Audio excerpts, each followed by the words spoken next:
efforts. The mobilization went on.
Sisi ni kizazi kipya, hatuchukuli poa. Nyumba ni choo.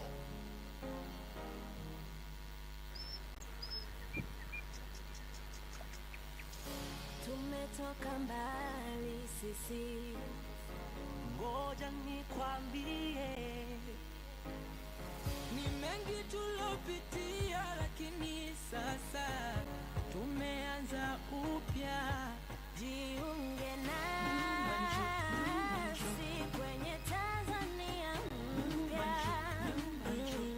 Jiunge nasi taifa jipya Tanzania. Jiunge nasi nyumbani choo. Nyumbani choo. Sisi ni kizazi kipya, hatuchukuli poa. Nyumba ni choo.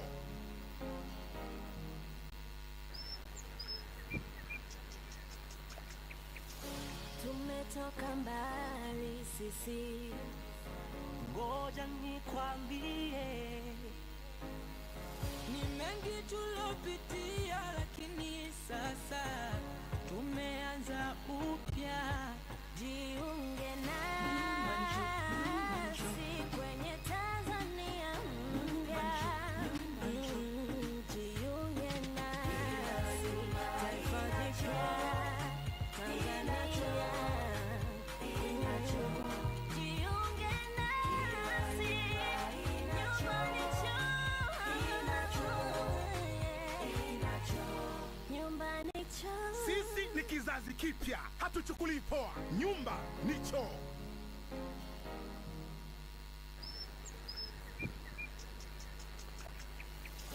Tumetoka mbali sisi, ngoja nikwambie, ni mengi tulopitia, lakini sasa tumeanza upya. Jiunge nasi kwenye Tanzania mpya. Jiunge nasi taifa jipya Tanzania. Jiunge nasi nyumbani choo. Nyumbani choo. Sisi ni kizazi kipya, hatuchukuli poa. Nyumba ni choo.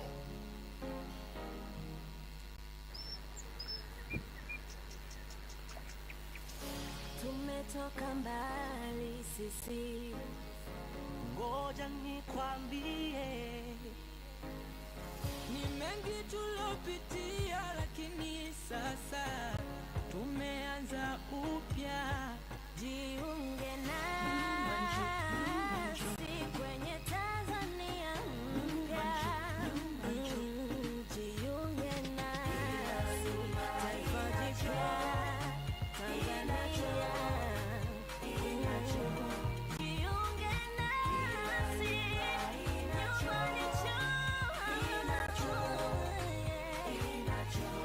Nyumbani choo. Sisi ni kizazi kipya, hatuchukuli poa. Nyumba ni choo.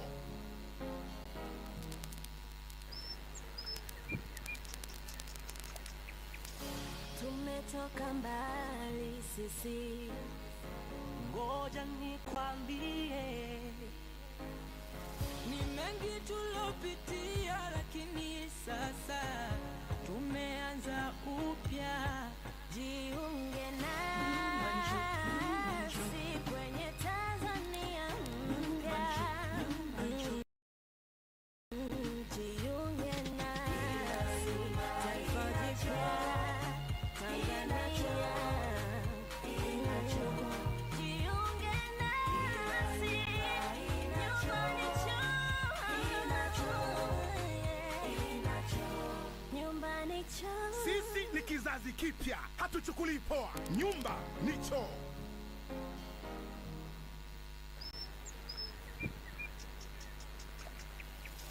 Tumetoka mbali sisi, ngoja nikwambie, ni mengi tulopitia, lakini sasa tumeanza upya. Jiunge nasi kwenye Tanzania mpya. Jiunge nasi taifa jipya Tanzania. Jiunge nasi nyumbani choo. Nyumbani choo. Sisi ni kizazi kipya, hatuchukulii poa. Nyumba ni choo.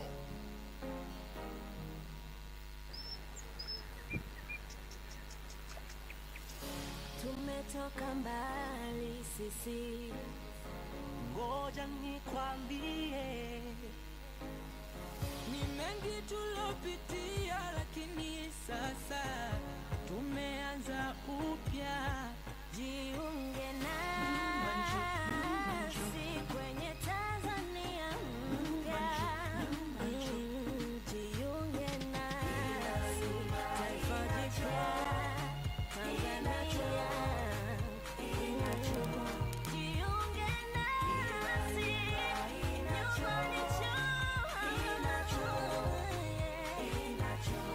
Nyumbani choo. Sisi ni kizazi kipya, hatuchukulii poa. Nyumba ni choo.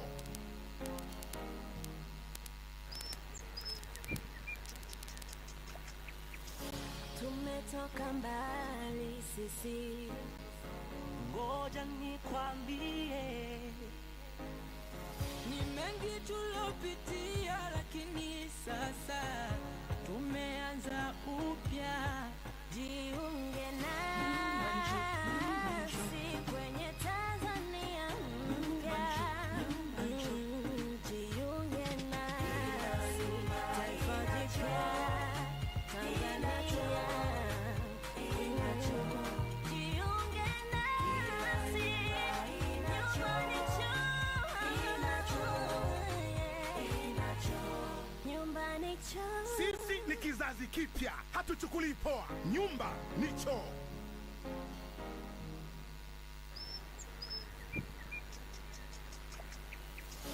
Tumetoka mbali sisi, ngoja nikwambie,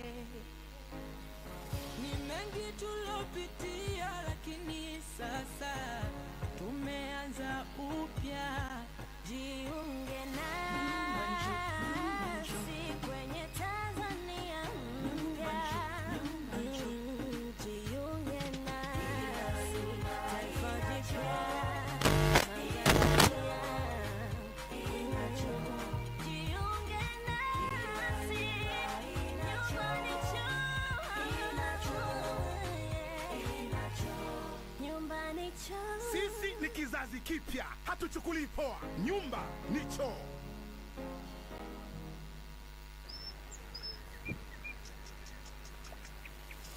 Tumetoka mbali sisi, ngoja nikwambie, ni mengi tulopitia, lakini sasa tumeanza upya. Jiunge nasi kwenye Tanzania mpya. Jiunge nasi taifa jipya Tanzania.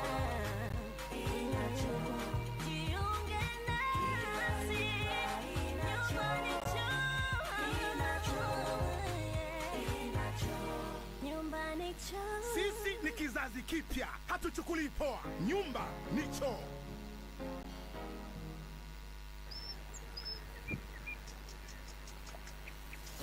Tumetoka mbali sisi, ngoja nikwambie, ni mengi tulopitia, lakini sasa tumeanza upya. Jiunge nasi kwenye Tanzania.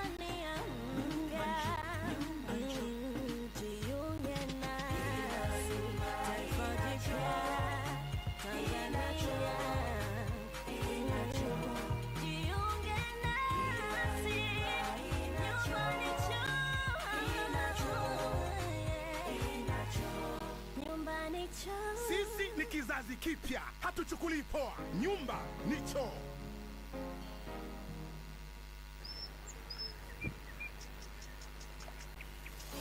Tumetoka mbali sisi, ngoja nikwambie, ni mengi tulopitia, lakini sasa tumeanza upya.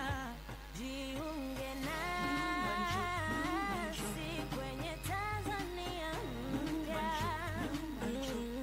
Jiunge nasi taifa jipya Tanzania. Jiunge nasi nyumbani Choo. Nyumbani Choo. Sisi ni kizazi kipya, hatuchukulii poa. Nyumba ni choo.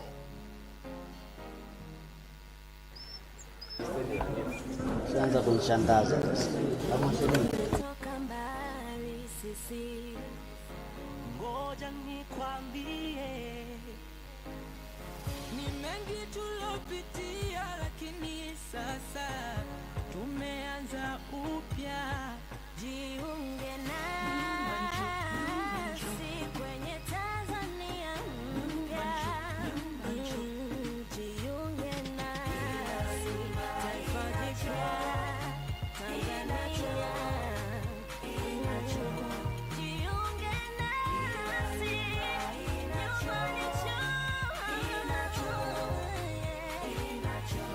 Nyumbani Choo. Sisi ni kizazi kipya, hatuchukulii poa. Nyumba ni choo.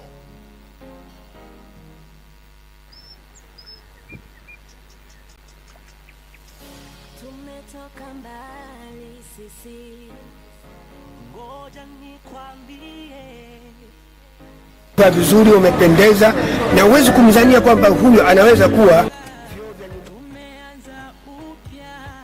Jiunge nasi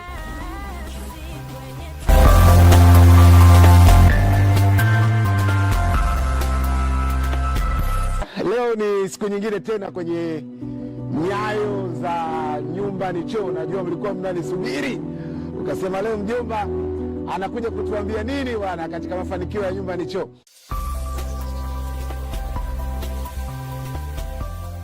Hapa tunawaangalia viongozi wa dini. Hawa ni watu mashuhuri walivyokuwa wakitumika kwenye kampeni. Viongozi wa dini, watangazaji wa redio, watangazaji wa televisheni, waigizaji wa filamu, wanamuziki na wanamichezo, wote hawa walitumika na wakasababisha mafanikio haya ambayo leo mimi nakusimulia kama mjomba. Naitwa Abdurahmani Ali Rwanda, ni katibu mkuu wa wilaya ya Kinondoni, Baraza Kuu la Waislamu Tanzania, BAKWATA. Lakini tu nisisitize wananchi wote au raia zangu wote au waislamu wote pamoja na wale wasio waislamu na waasi au na wasihi, vyoo ni muhimu sana kwa afya zetu, na tuwe sisi wenye waangalifu. Kuna hatari wakati wa masika kuanguka vyoo. Vijengwe vyoo vizuri na vya imara na vya uhakika.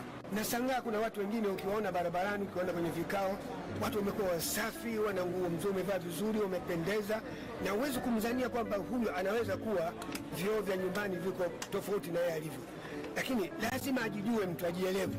Unapokuwa wadhifa wako uko vipi, wewe ni mtu mzima, ujue unapoishi na utengeneze mazingira yako ya kiafya. Naitwa mchungaji Abiudi Mishori wa kanisa la EAGT Block T, Mbeya, Tanzania. Ndugu wananchi, kila mtu anafahamu tuko katika kipindi kigumu cha janga la korona. Janga hili ni la kitaifa na kimataifa. Lakini katika kujikinga na janga hili, wataalamu wa afya wametufundisha njia mojawapo ni kunawa mikono. Ukinawa mikono yako, kumbuka unajilinda mwenyewe, lakini unamlinda mwenzako.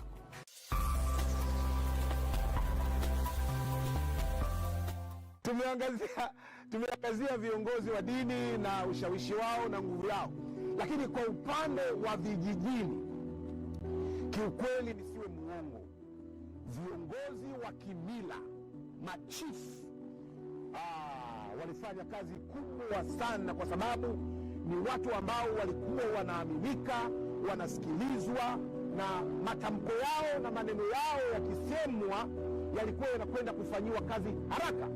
Hapa nataka tumsikilize huyu chifu, mmoja wa machifu kati ya wengi, huyu chifu kutokea hapa pale Songwe. Hebu tumsikilize muone namna gani machifu wametoa mchango mkubwa sana katika kampeni ya Nyumba ni Choo.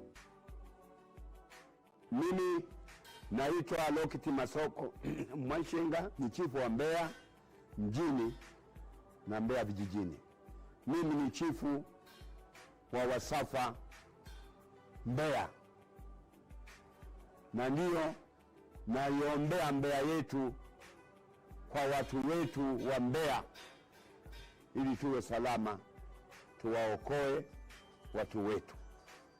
Hivi nakwenda kunawa maji, muelewe namna kunawa maji na faida ya kunawa maji, ili tuokoe hili janga lisije likatupata. Mimi nakwenda kunawa maji.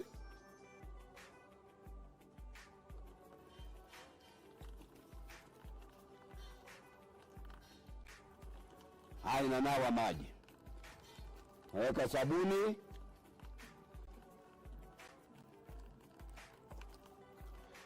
lazima mikono ufikishe sehemu zote hizi zilizokuwa na kwenye mbano. Unakuwa kama unafunga ngumi, unatanua mikono, unasukutua mikono, unaingizana mikono hivi yanasuguana, na ndivyo unaanza kuyasuiza mikono yako yawe safi. Unajua mikono humu ukikunja humu muwa mnajikunja, unaweza kukunja vidole hivi, halafu ikawa sehemu za mificho yote sabuni mifika, halafu kawa salama. Nanawa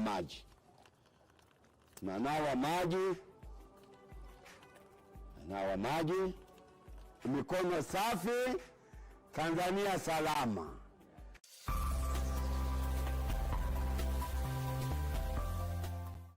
Katika kufanikisha zoezi hili, kampeni ilitumia wasanii maarufu mbalimbali kama kina Mjomba hapa kina Mrisho Mpoto, kina Nandi, Shilole, Brother K, Aslay, wasanii wengi. Zilitumika kazi zao katika uhamasishaji, lakini hata wao wenyewe kushiriki katika majukwaa ya uhamasishaji. Sitopenda nipoteze mashabiki zangu. Naomba kuwakumbusha kabisa kuvaa barakoa. Kabla sijaendelea nivae barakoa yangu kama mnapoona. Msisahau kunawa mikono, kwa sababu in future tunategemeana. Mimi nawategemea nyinyi, na japo nyinyi mnaweza mkaa kuna watu wengine mnawategemea na kuwategemea. So mwambie mtu unampenda, mwambie jirani, mwambie familia yako, mwambie wote ile ambao uko naye karibu kunawa mikono na kuvaa barakoa na kuepuka misongamano isiyokuwa na lazima, kwa sababu ya maisha yetu. Nawapenda sana. Usichukue poa, unategemea. Mimi kama msanii naamini nategemewa na mashabiki zangu katika kazi zangu, kwa sababu ninapokosa shabiki mmoja, wawili, watatu, wanne, watano, inapunguza ile morali yangu mimi kufanya kazi, kwa sababu wote wingi wa mashabiki zangu ndio wanafanya mimi kuwa Bilnas leo hii nikasimama mbele yenu. Napojikinga na maambukizi ya corona, najikinga mimi na naikinga jamii yangu, kwa sababu naamini jamii inanitegemea kama msanii, kama kijana, niweze kutoa kazi ambazo zinaweza kutoa hamasa, ujumbe na burudani. Wewe shabiki yangu, epuka sehemu zenye mikusanyiko, jitahidi kunawa mikono kwenye maji safi na salama, maji tiririka, epuka mikusanyiko, kaa umbali wa mita 1 unapokuwa na mtu yoyote, kwa sababu huwezi kumtambua mgonjwa wa corona kwa kumtazama kwa macho. Wewe shabiki yangu, unategemewa. Unataka kujua siri ya mimi kubaki juu hadi sasa? Ni familia yangu inayonipenda, majirani zangu wananitia moyo, washabiki zangu na wapenzi wangu wananichagua, na nidhamu ya kazi ni muhimu sana. Chagua kuwalinda uwapendao kwa kunawa mikono na sabuni kila mara na kuepuka misongamano. Usichukulie poa, unategemewa. Kila mmoja wetu ana wajibu wa kulinda taifa letu. Chagua kulinda jamii na wale wapendao. Nawa mikono na sabuni kila mara, kaa zaidi ya hatua 3 kutoka kwa mwingine, na hakikisha unavaa barakoa kila utokapo. Usichukulie poa, unategemewa.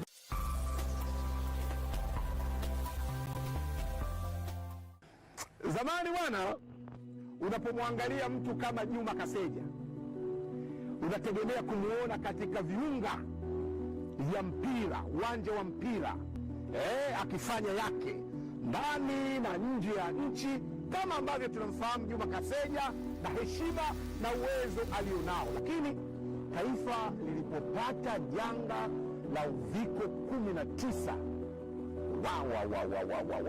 Kaseja alibadilisha maamuzi, akasema nchi yangu kwanza. Chagua kuwa shujaa wa nchi yako. Nawa mikono kwa sabuni kila mara. Epuka sehemu za misongamano, kaa mita 1 kutoka kwa mtu mwingine. Usichukulie poa, unategemewa.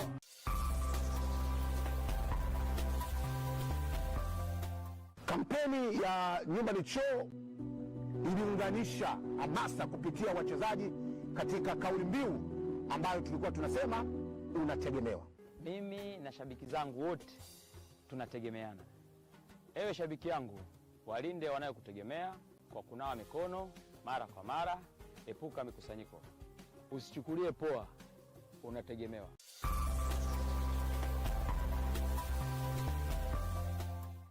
Watangazaji hawakuwa nyuma katika kampeni, watangazaji mbalimbali, na hapa nataka nimzungumzie mtangazaji maarufu mashuhuri, anajulikana kama Masudi Kipanya. Huyu ni mchoraji, lakini yeye pia alikuwa amebeba kampeni hii na kauli mbiu yake inasema Kipanya chooni, si ndio? Nakumbuka Kipanya chooni, naye alipita kwenye mitaa mbalimbali, maeneo mbalimbali, akileta hamasa, ili mradi tu jambo hili liweze kufanikiwa kwa kiwango ambacho limefanikiwa hivi sasa. Sakafu inayosafishika, mlango kwa ajili ya kujistiri unapokuwa ndani, kuta 4, rangi si tumeongeza mbwembwe, lakini pale sifa ya 4, sifa ya 5 lazima kuwe kuna maji ya kunawa. Kipanya chooni, nyingine hapa tumekamilisha choo.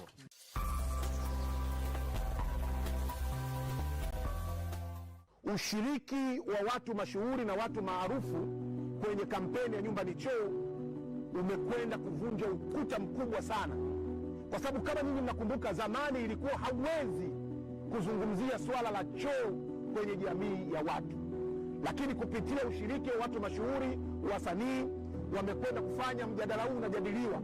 Nani asiyeweza nani leo hii aniambie asiyejua ukubwa wa kampeni ya Nyumba ni Choo? Leo choo kinazungumzwa, kinajadiliwa mahala popote, sehemu yoyote, bila aibu, bila ukakasi wowote. Hii ni kutokana na mchango wa watu mashuhuri na wenye ushawishi katika nchi yetu.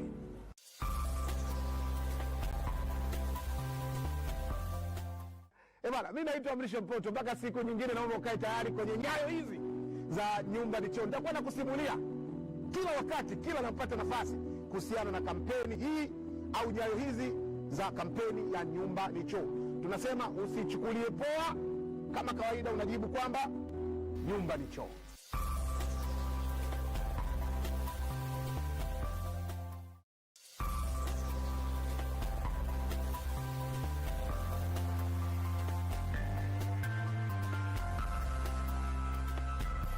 Leo ni siku nyingine tena kwenye nyayo za Nyumba ni Choo. Najua mlikuwa mnanisubiri, ukasema leo mjomba anakuja kutuambia nini bwana katika mafanikio ya Nyumba ni Choo.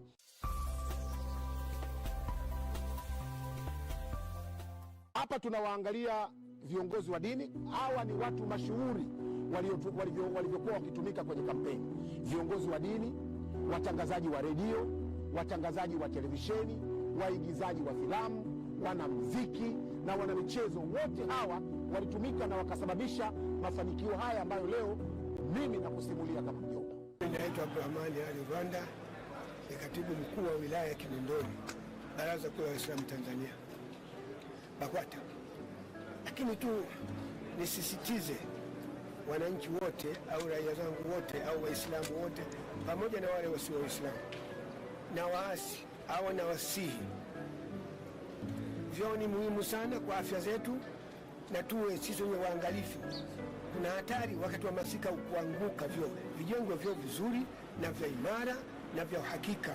Na sangaa kuna watu wengine ukiwaona barabarani, ukiwaona kwenye vikao, watu wamekuwa wasafi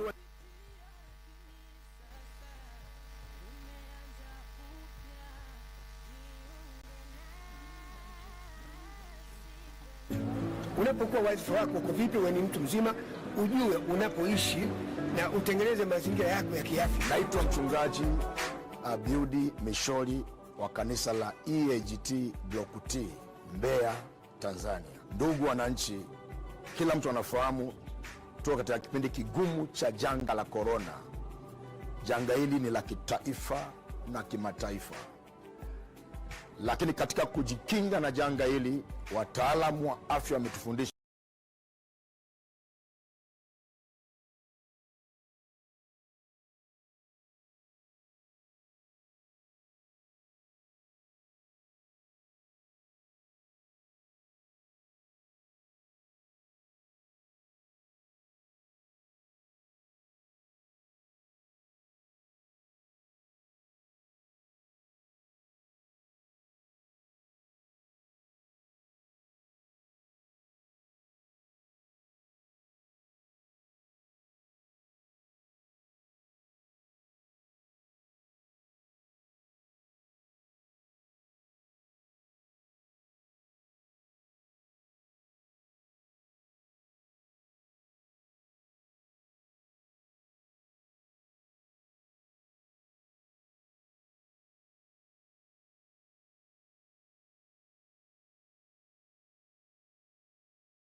Ladies and gentlemen, invited guests, we are ready to begin our program.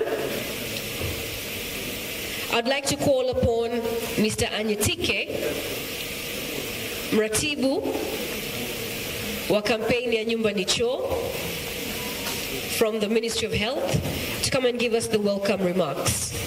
And of course the introduction and the objectives of Nyumba ni Choo and how we began 5 years ago. Karibu sana.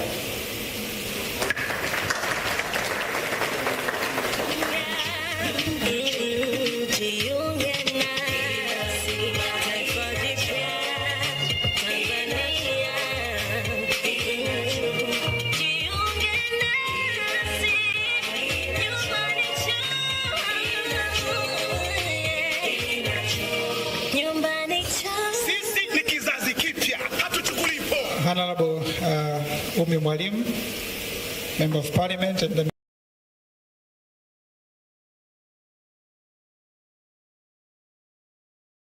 for Health, Your Excellency David Konka, British High Commissioner, representative from international organizations and agencies, distinguished guests, ladies and gentlemen.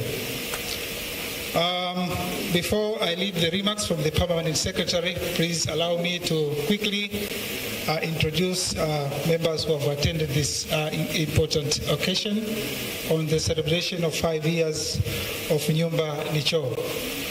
Honorable Minister, before you, members from the government and also our development partners who have participated in one way or another in the implementation of Nyumba ni Choo for the 5 years since 2017. To begin with, may I introduce a representative from the President's Office, regional government and local government authorities. Wherever you are, please stand up and wave. We also have the representative from the Ministry of Education. Wherever you are, there you are. We also have a representative from the Ministry of Water. I think they are not with us for now. We have a representative from the higher learning institutions, Muhimbili, University of Dar es Salaam. Please, wherever you are. Thank you very much. We have our development partners. I know you are so many. I cannot mention one after the other. Please, wherever you are, stand up and wave your hands. Thank you very much. Thank you very much. We have our ambassador for Nyumba ni Choo and the Maji, Mrisho Mpoto.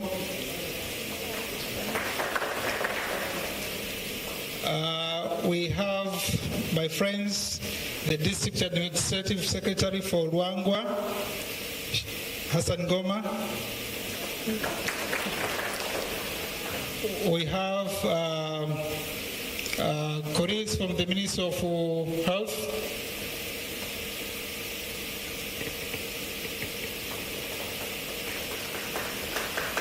Sorry, I beg to correct.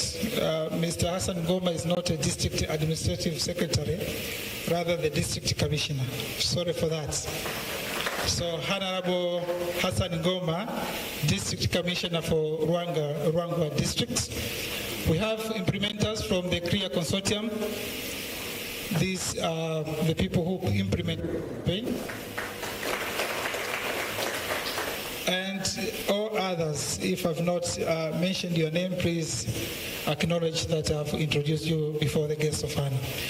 So, Honorable Minister, I've been requested to lead the remarks which were supposed to be read by the Permanent Secretary.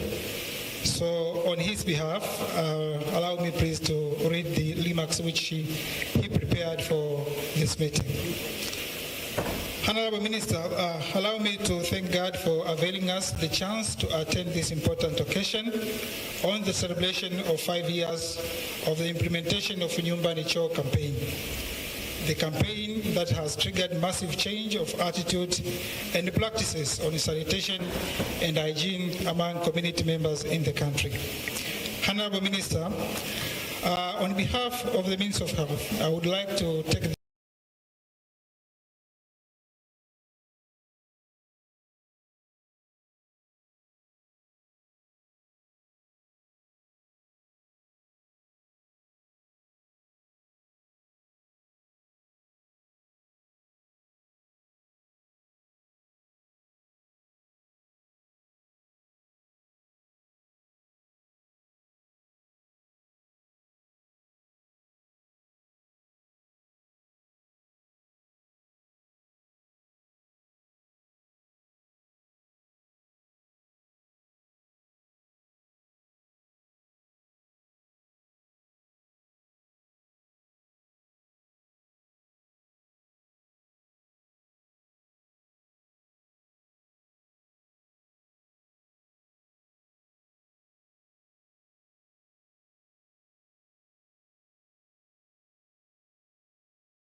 and the other partners for their huge support that facilitated the implementation of the face-to-face of Nyumba ni Choo campaign, of which we are celebrating today. I also thank CREA Consortium for designing and implementing the campaign on behalf of the government in this time. This has given us a lesson as we implement other social behavior change communication campaign in future. Ladies and gentlemen, once again, welcome to this meeting and thank you very much for your attention. Karibuni sana.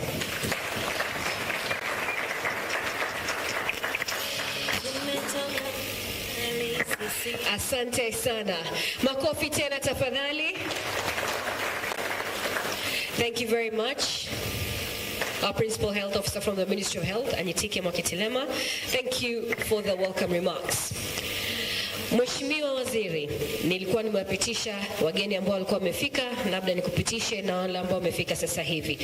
Hapa kupitia kampeni yetu ya Nyumba ni Choo, tuna imagine tunafikiria kwamba tuko nyumbani hapa tulipo. Kwa hivyo hapa upo sebuleni. Hapa tupo sehemu ya msalani, ambapo kama unakumbuka kwenye kampeni yetu ya Nyumba ni Choo, tulikuwa tumezingatia kwamba nyumba ni choo au choo bora lazima iwe na kuta 4. Kwa hivyo tuseme kuna kuta 4 na iwe na paa. Lakini pia iwe na sakafu safi. Na ukimaliza kutumia unakuja unanawa kwenye maji tiririka na sabuni kwa usafi. Nafuta mkono. Kwa hivyo hapa tulipo kwenye sehemu yetu ya kujisaidia. Wakati tulizindua Nyumba ni Choo kitaifa na kutengeneza vyoo vya aina hii ambao tunavyo hapa Indian style, kwa sababu tuliona kwamba ni rahisi kusafisha, lakini pia rahisi kutumia, na tunajua ukitumia choo basi baadaye utahitaji kuoga na kujiweka msafi. Kwa hivyo ndio mandhari yetu ambayo tuko na shower hapo, ndio mandhari yetu ambayo tuko nayo hapa. Ladies and gentlemen, our distinguished guests, thank you so much for coming. And our campaign that started 5 years ago today has reached almost the end, but we don't want to let it go, because we reached 73% after 5 years. When we started the campaign, sanitation and hygiene was only at 39-point-something%. But with the onset of Nyumba ni Choo campaign for 5 years, we're now at 73%. We cannot stop now. We want to get to 100%. Each and every region, district in Tanzania, municipality as well. So Nyumba ni Choo is something that has to be sustainable and ongoing. Baada ya kusema hayo, ningependa kumwalika kutoka Clear Consortium ambao sasa hivi wanajulikana kama Project Clear, the team leader and also the one who led the whole Nyumba ni Choo campaign on ground as soon as it was released from the Ministry of Health. Kaposo Mwambuli, karibu sana. Tumetoka mbali sisi, ngoja nikwambie, ni mengi tulopitia, lakini sasa tumeanza upya, jiunge na.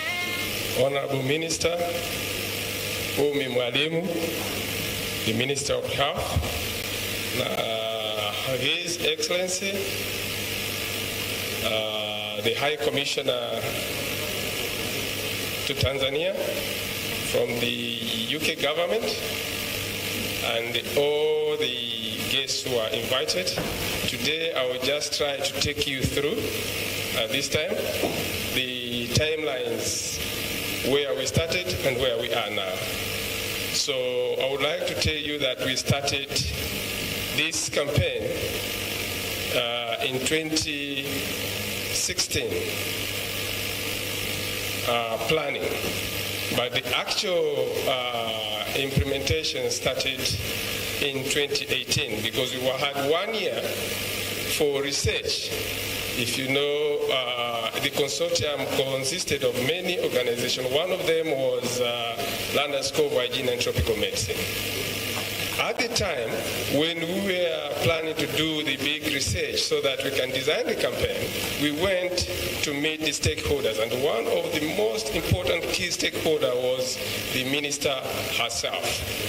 So when we went to the minister's office, she challenged us to say, how could you do the campaign 1 year, you're just quiet, just doing research? What can you do in between here? Because we can see that this campaign, people do the campaigns, but they are not really led by leaders from the top.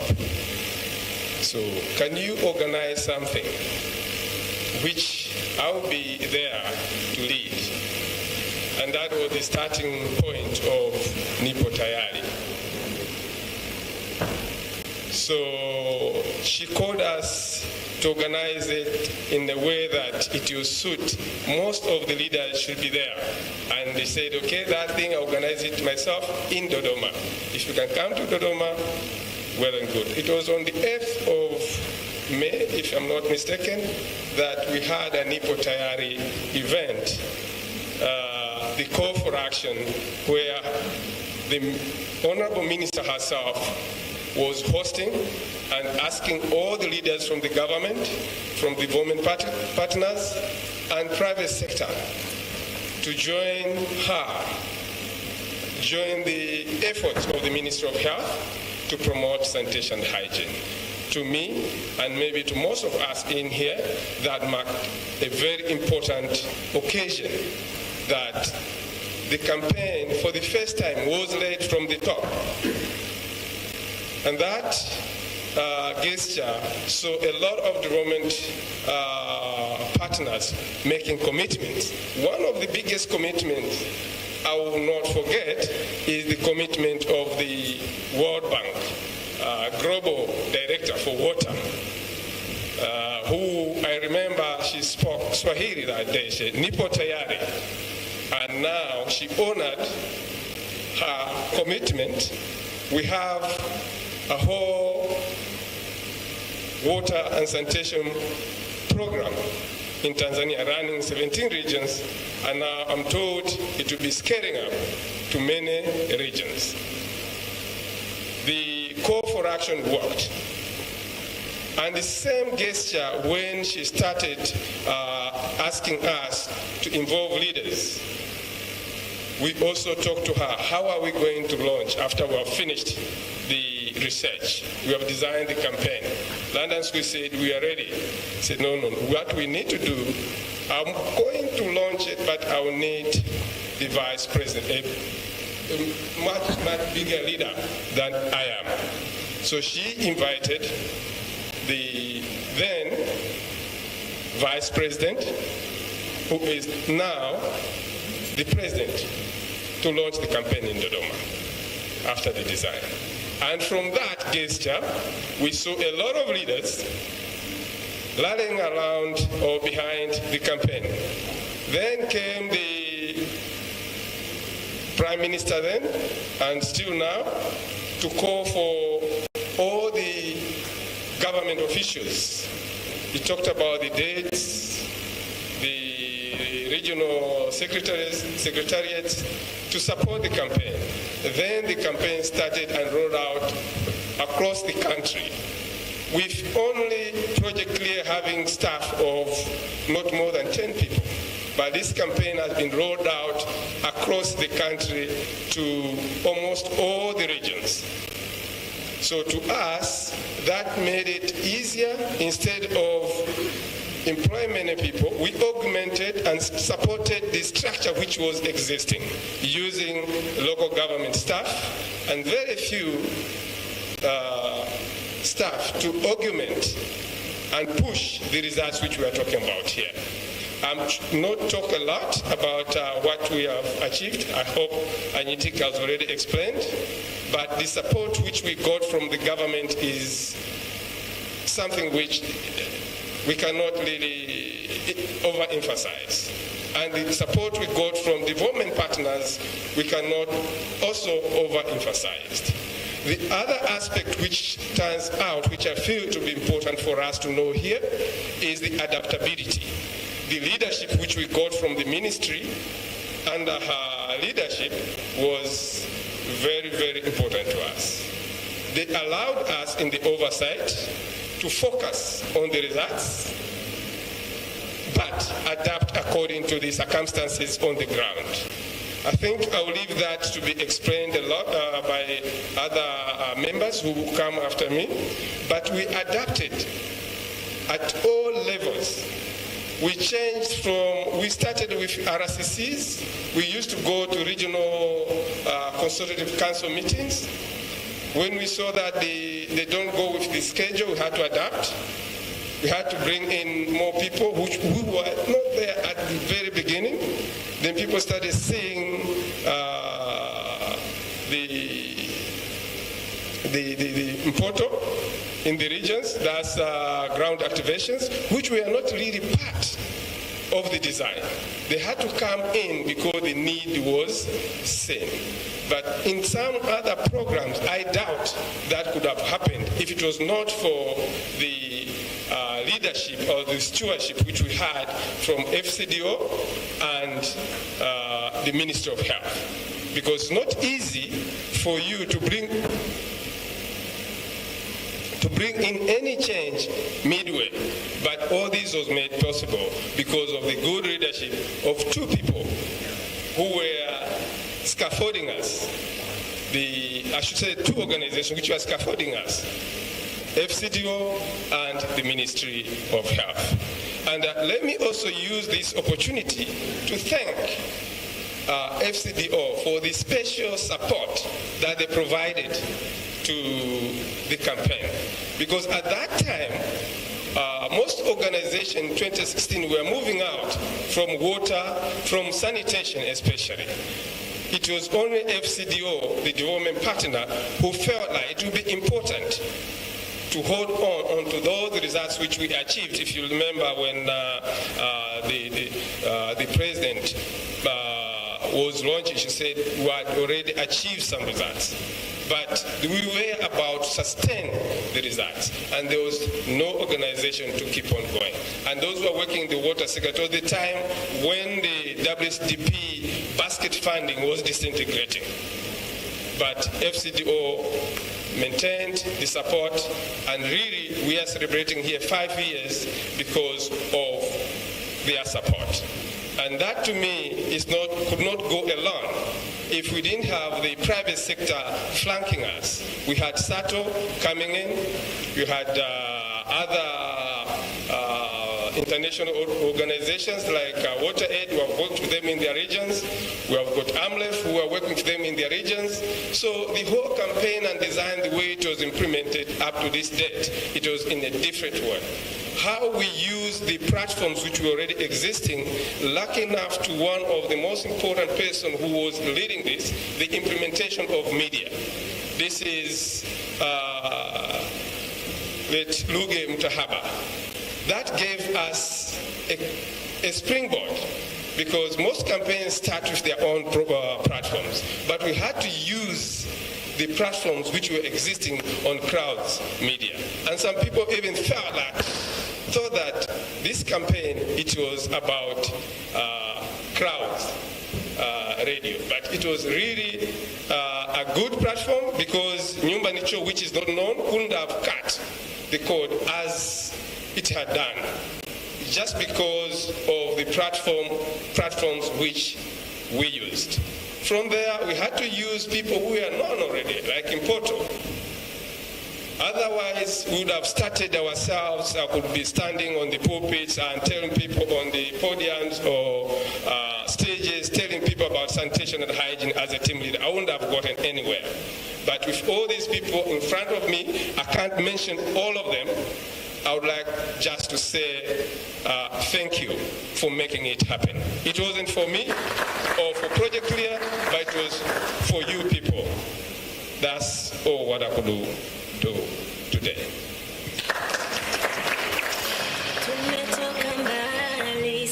Asante sana, makofi jamani kwa team leader Kaposo Mwambuli.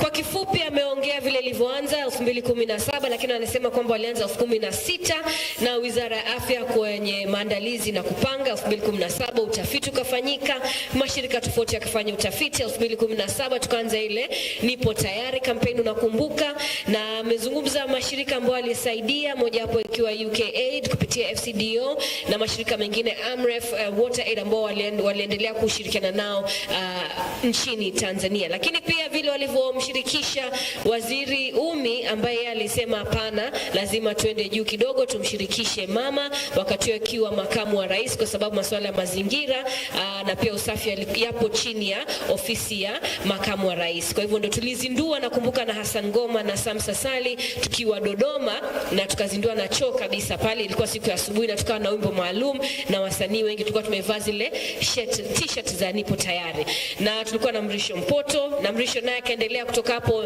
nchi nzima, akienda kila sehemu, kila mkoa. Nakumbuka kati Ruge marehemu alikuja kutueleza kuhusu concept ya Nyumba ni Choo au nipo tayari, wote tulikuwa tunashtuka. Kwanza alikuja akatuita na Hassan, tukaenda boardroom, akasema sehemu gani nyumbani kwenu sijui ndo napenda. Kila mtu alisema chumbani ni, akasema, akatuambia naomba mnapiga picha sana. Hassan kwa nakumbuka hiyo story, akasema mnapiga picha sana, mnapiga selfie si mnapenda picha? Ndio. Wangapi mmepiga picha chooni? Tukamwangalia boss Ruge, tupige picha chooni? Yeah. In English, how many of us take pictures in the toilet? Because we like taking pictures, selfies, with all the mobiles. Said, how many of you are taking pictures in the toilet? We're like, hey boss, why? He said, why don't you take pictures in your toilet? Are you embarrassed of your toilet? Mnaona aibu kwa choo zenu? Tukakaa tukafikiria, akasema, unajua nini? Sehemu muhimu sana kwenye nyumba ni choo, lakini wote hatuangalii. Akaja na tafiti hiyo siku, akasema tutafute, akasema kwanza Hassan na Baby, kesho nataka kwenye kipindi mwende muongee na Watanzania, mbona nyumba zao choo mbaya? akisema nataka kwanza muwapige. Mtu ana choo mbaya, mtu mnarukaruka sijui mashimo sijui na nini, uhakikishe. Tukasema lakini boss, ni asubuhi, kipindi cha Cloud 360, watu wanakunywa chai. Akisema hivyo breakfast, talk to them, let them be ashamed of where they are using the toilet. And that day we had that research, no, timu ya utafiti wakatuonesha, nafikiri wakati huo mkoa ambao ulikuwa na choo chafu ilikuwa Njombe, kama sijakosea. Njombe ndio ilikuwa ina choo chafu kuliko mikoa yote Tanzania. Tulisema zile mikoa 10 zenye choo chafu au mazingira mabaya, na mikoa 10 yenye vyoo vizuri au mazingira safi. Leo hii ningependa kusema mkoa unaongoza ni Njombe. Makofi kwa Njombe. Yes, the leading province in cleanliness and sanitation and hygiene, from being the top bottom to now being the top region, is Njombe. And they did a lot of hard work. I'm sure Mrisho Mpoto atakuja atasema baadaye walifanya nini, kwa sababu kwa kuna sema walikuwa wanaangalia na pita hivi, hata hutaki kuangalia na kuona mazingira ya vyoo maeneo hayo. Baada ya kusema hayo mafupi, I would like to call upon His Excellency, the High Commissioner of the United Kingdom, David Conker, to please come and say a few remarks and tell us how the support of UK aid from the British people really enabled Nyumba ni Choo campaign. Makofi tafadhali.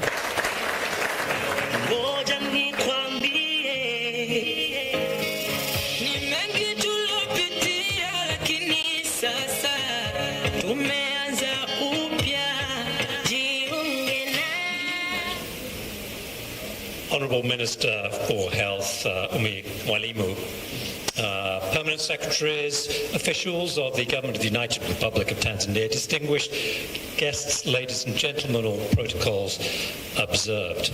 Good morning to you. I don't think I ever imagined I would stand on stage one day and be upstaged by latrines, but here I am today, and I just want to say what a great platform. So my full marks to whoever designed the stage setting for today. It's done a great job.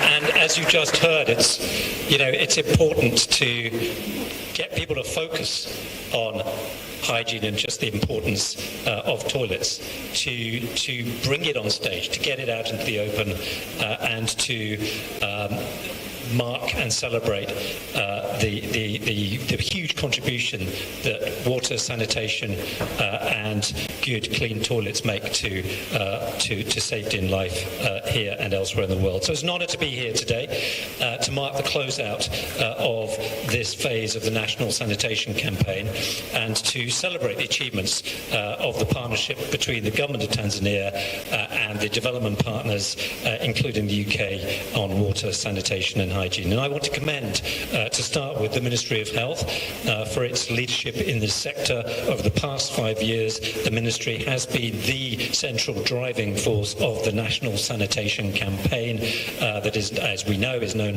locally as Nyumba ni Choo, but working in partnership with development partners, including the UK government, local government and authorities, and the private sector and the media to implement the campaign and ensure it delivers on objectives. So today, as we gather to celebrate this success, I want to underline what a privilege it was for the UK, through the British High Commission here in Dar es Salaam, to have and play a supporting role in this campaign.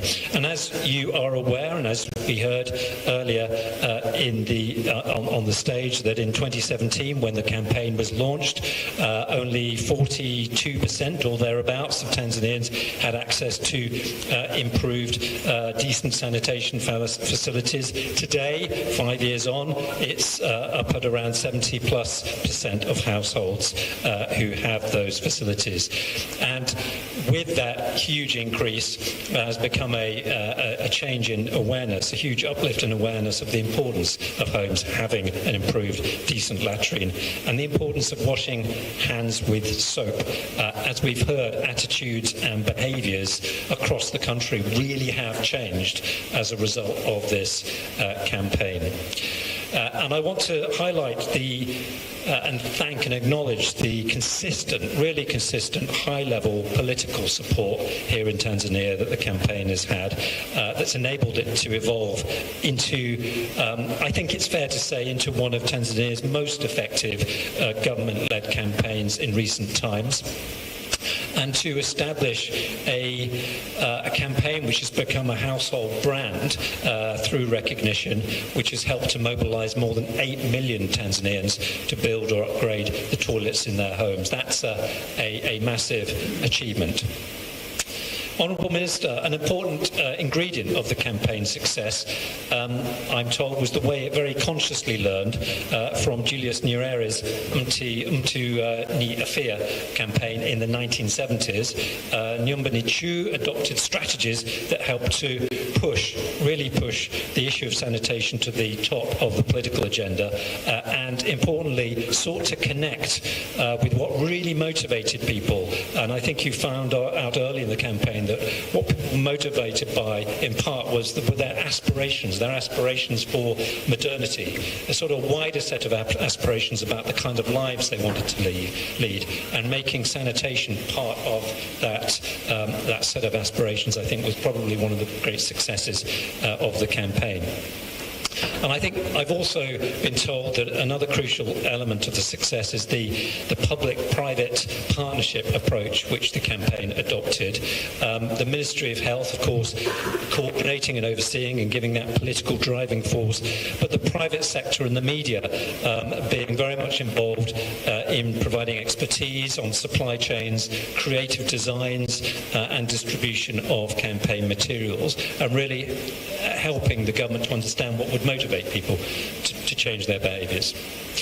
And I think I would just like to acknowledge that this partnership, public-private partnership, was then supported and given a further boost, if you like, by, on the behavioural science side, from the London School of Hygiene and Tropical Medicine. And I think the experts from the London School of Hygiene, again, they contributed to enabling the campaign to base its approach on evidence and analysis of what would actually, help to change behaviours and get people to pay attention. And I just want to acknowledge two very special individuals who contributed hugely to the campaign, who've sadly passed away.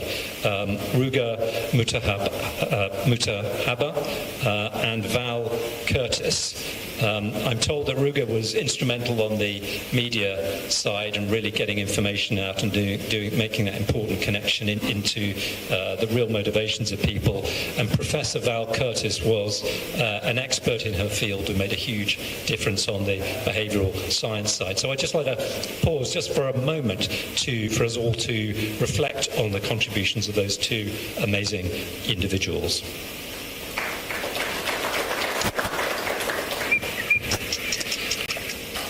Honourable Minister, this achievement of improved sanitation coverage is, and it's right that we're here today to do it, a cause for celebration. And more widely, I'm struck by the scope for investment in this area to generate change not just in Tanzania but around the world. Research shows that each dollar invested in water, sanitation and hygiene can in theory generate a return of up to $21, which means that globally this is an area of public investment that's capable of unlocking billions in economic opportunities and health savings at relatively low cost. And that's important. We should reflect on this as as governments around the world look at what they should spend money on to recover economically from COVID and now to recover from the impacts of the Russian invasion of Ukraine. When governments are thinking about what they need to be putting money into, I think improved water and sanitation is one of those areas that we know can deliver a big return.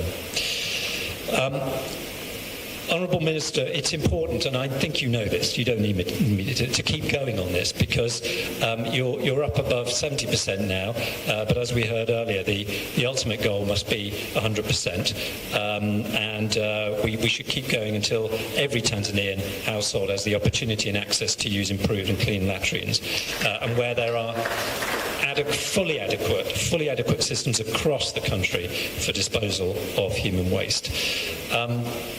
So we hope that there will continue to be sufficient resources to maintain the Nyumba Choo platform in partnership with the private sector and development partners.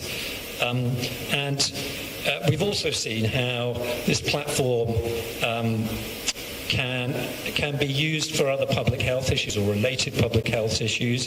It has been useful in enabling the government of Tanzania to make a start in responding to the COVID-19 pandemic.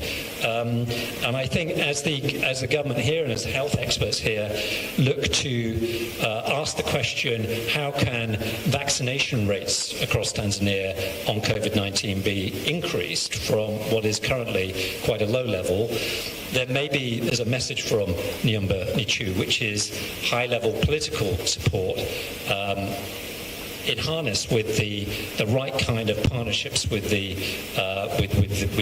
development partners and the media can make a real difference. So I think Nyumba Choo can teach us all a lot as we think about other public health issues going forward. So I'm really proud that the UK has been a partner to Tanzania in these achievements.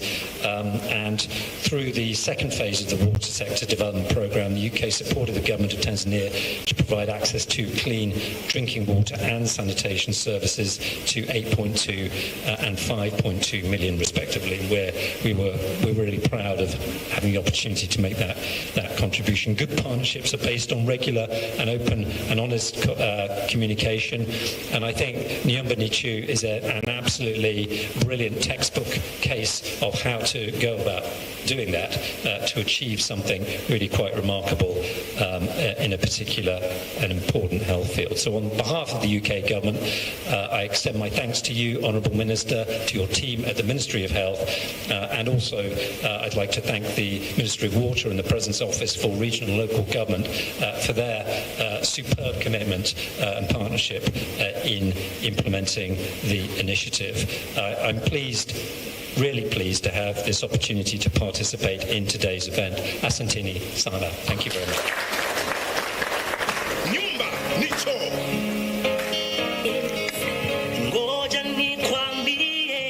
Makofi sana kwa balozi wa Uingereza.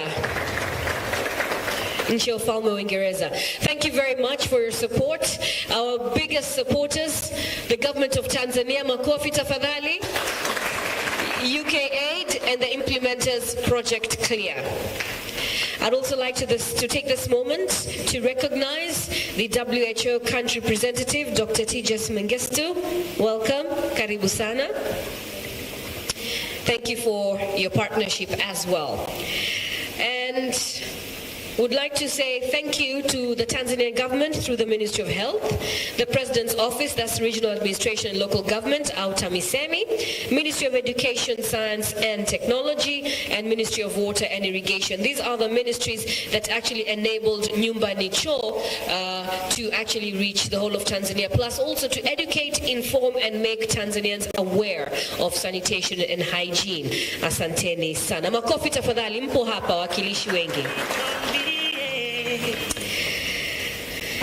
Ningependa sasa hivi kwa heshima na taadhima kumwalika mgeni rasmi wetu, dada yetu, waziri wetu ambaye alisimama nasi, ambaye alikuwa ndio anaenda kila sehemu kupigia kelele wa Tanzania kuambia umuhimu wa kuwa na choo safi, na alienda nyumba hadi nyumba, saa zingine mikoa hadi mkoa na Mrisho Mpoto, lakini pia kuanzia mwanzo kuangalia project ya Nyumba Choo kupitia wizara na kusema hii tunaenda nayo, hii tunaibeba.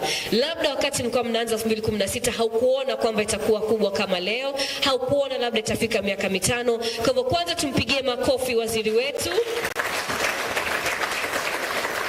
na wizara yetu kwa kufikiria na kuona kweli kulikuwa kuna umuhimu. Umesikia tafiti na takwimu zinaonyesha kati mkoa mnaanza mkoa chini kwenye 39 Tanzania nzima kwenye masuala ya usafi na masuala ya vyoo safi, lakini leo tunajivunia, tunasimama tuko kwenye 73%. Kweli kazi ilifanyika. Makofi tafadhali.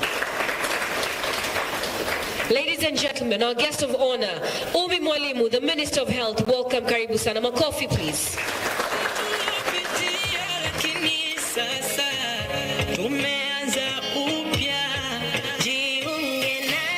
Nyumba Choo,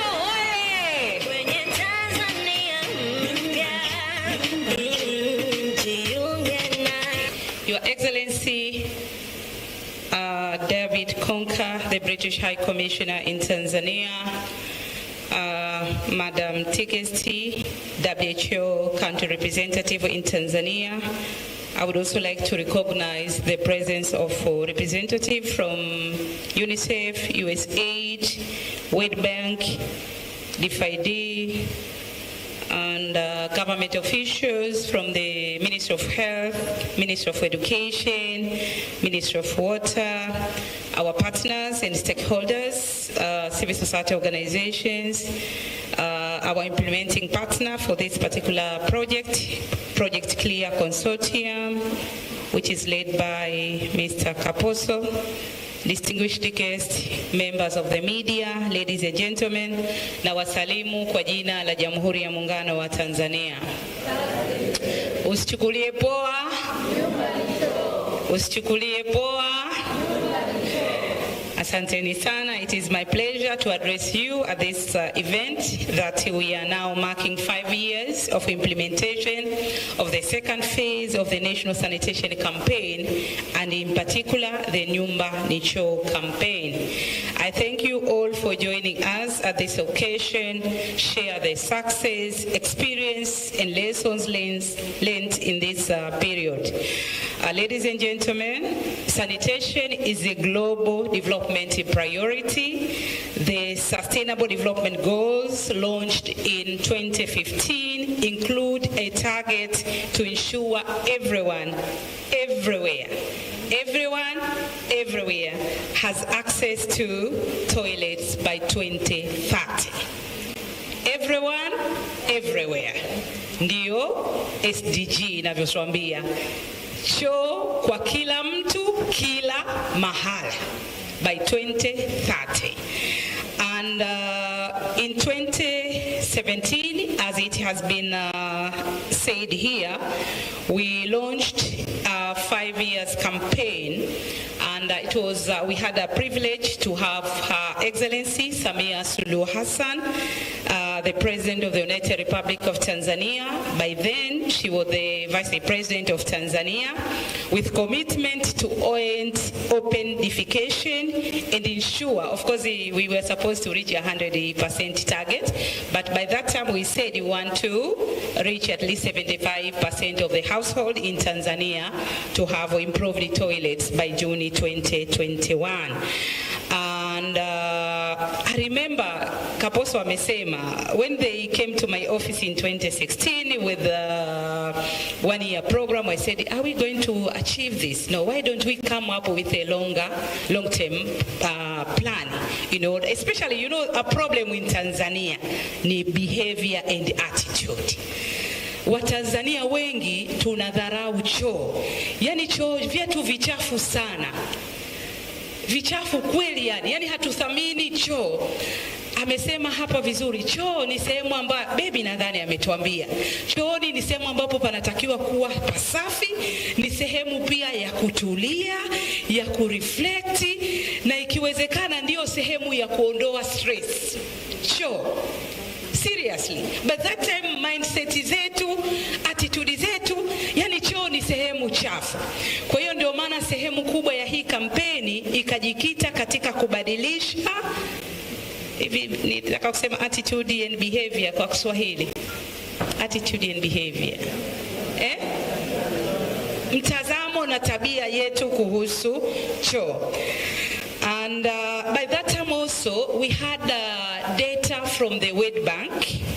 I remember they came to my office and give me, it was actually research which was undertaken by the World Bank in Tanzania, and also from our own data from the Ministry of Health.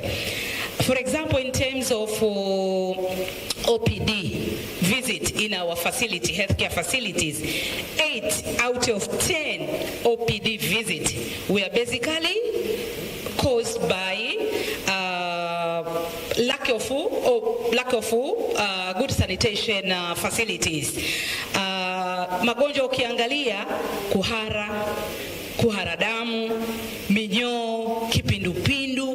By that time nakumbuka kila mwaka tulikuwa na kipindupindu. Every year kipindupindu was in Dar es Salaam.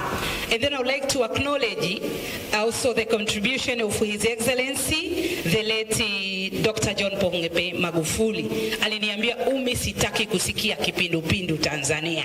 Then that's why for me, I had to work very closely with the World Bank and the British High Commissioner to make sure this campaign is implemented, and then we come up with positive outcomes. Na World Bank study alituambia Tanzania tunapoteza every year USD 200 million every year kwa sababu ya hali ya uchafu au kwa sababu ya ukosefu wa water and sanitation facilities. Si ndio hali ya uchafu? Kind of. Kwa hiyo it's about, nikasema bilioni 460 kwa mwaka. Kila mwaka. That was a World Bank study.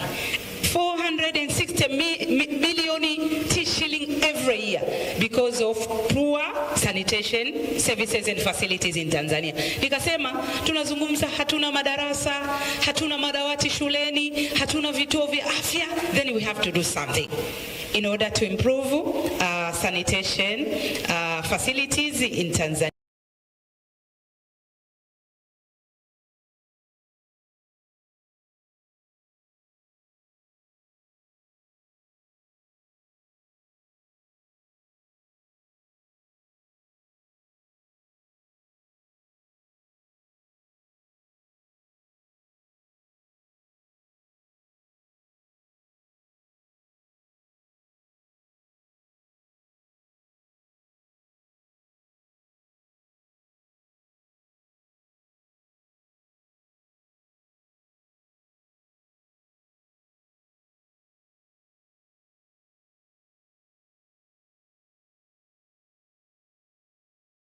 Kumaliza haja zake. Tena nikasema mimi wala sioni aibu. Sisi watu wa pwani, sisi kwetu tulikuwa tunakimbilia tu baharini kule.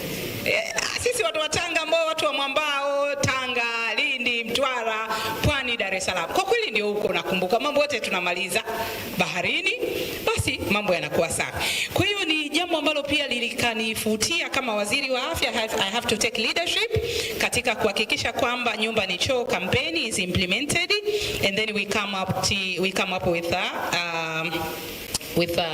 a positive outcome. So I'm very proud that today, as we share the success and lessons of the Nyumba ni Choo campaign, we have managed to reach, according to our statistic, 72.1 coverage of improved toilets from 37 in December 2017.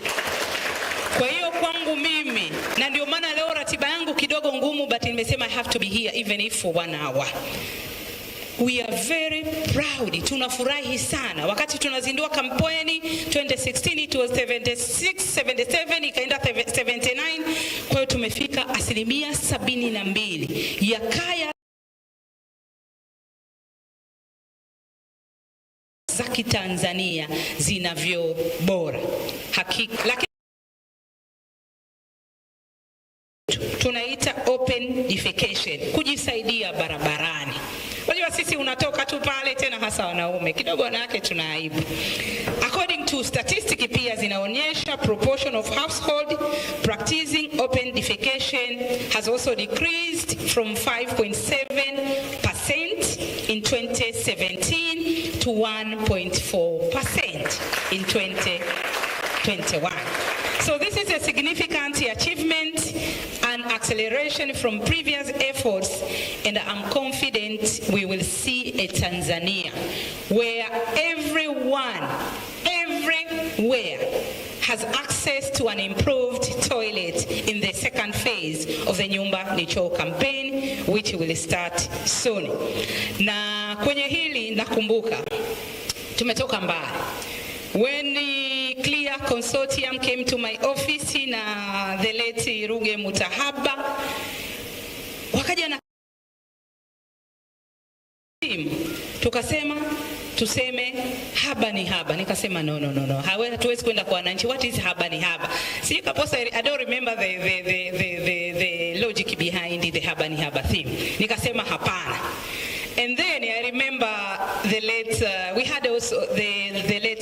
Saval Kati sauce. Okay, why don't we do kesho inaanza leo? Nikasema no, we can't go with the theme. Kesho inaanza leo. Wakasema kuwa wa kisasa. Nikasema no, kuwa wa kisasa hapana. Nikawa challenge, Kaposo is very right. Nikasema no, you have to go back and come up with a theme. When we go to the public, they will understand what we want, what we mean. Then they go back. See, mlitumia siku ngapi, I don't remember. And then they came to me. See, wakasema kibubu, sijifunga kibubu, ngasema no. And then kwa sababu mimi nimesema because it is a behavior and attitude issue. Ndio maana tukajana waliponiambia usichukulie poa, nyumba ni choo. Yani don't take it easy. Kwamba you go to a Tanzanian household, very beautiful sitting room, lobby, then you go to the toilet, utaona aibu.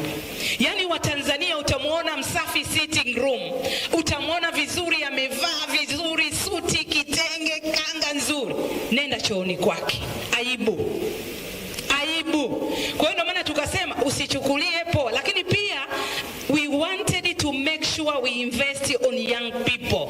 Unajua usichukulie poa ni how do you put it? Ni neno la watoto vijana, usichukulie poa bwana. Don't take it easy. Kwa we wanted also to make sure we sensitize young girls and boys in Tanzania about the importance of water and sanitation. I mean to comply or to ensure they observe water and sanitation principles. Kwa hiyo nafurahi, amesema Baby Kabai, tumetoka mbali. Kwa hiyo baadaye ndio tukasema haya, nipo tayari, tukaja kwenye theme, lakini then later tukapata hiyo usichukulie poa, nyumba ni choo. I'm so proud na wote ambao wameshiriki na kufanya kampeni hii kuwa successful. Sasa hizi ni takwimu za Wizara ya Afya. Tunaenda kuwa na sensa ya idadi ya watu na makazi tarehe 23 Agosti. Kwa hiyo sasa haya matokeo yetu pia ndio sasa tutapata official data.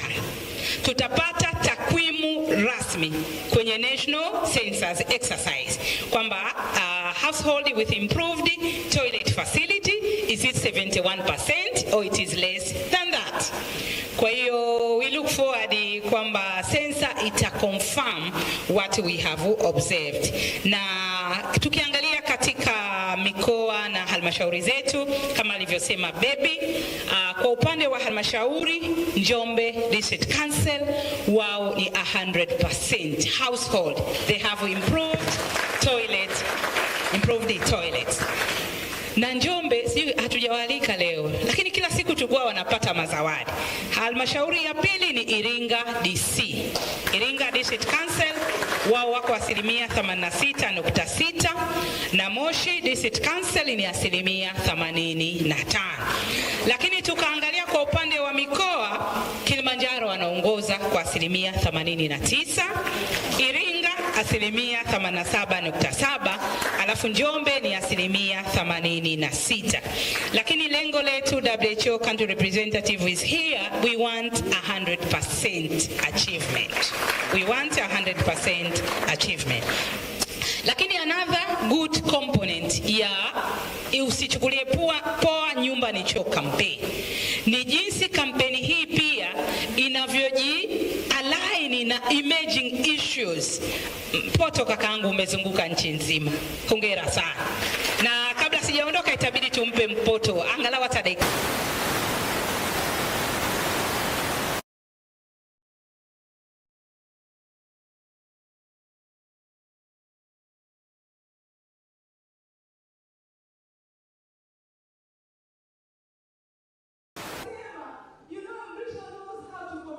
To the public. He knows how to engage and speak with the people. Kwa hiyo amepita kweli kwenye halmashauri nyingi sana. Lakini as I said, a good thing about the Nyumba ni Choo campaign, including was able to quickly adapt and use its platform to meet the challenges of emerging issues.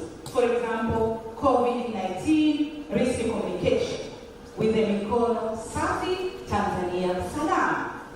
theme in L2020. Kuna uzuri, to be honest, I'm so proud. Na mimi pia consortium, kwa kweli napenda the way you've been implemented in this project. Kwa hiyo umekuja COVID, akuendelea tu usitumia bora nyumba ni choo, nasema no, let us change the theme. Mikono safi, Tanzania salaam, at the beginning of 2020. And then in late 2020, came up with a theme, unategemewa theme, and serial shiri theme in 2021. So the platform is now currently being used also to address the ongoing COVID-19 vaccine hesitancy. Sasa ni zamu yetu, ujanja, uchanja. Meona usikie poa. Kwamba sasa we want also to engage young people because we have to protect the elderly. Our mothers, fathers, grandmothers, grandfathers. Then tunasema sasa ni zamu yetu, ujanja, uchanja. So looking at the success of this campaign we have achieved in the sanitation and hygiene, I urge you also to continue working with the Ministry of Health so as to reach the national target of COVID-19 vaccination in the limited time that we have. Ni ngumu. Currently, percentage of people who are fully vaccinated is about 10%.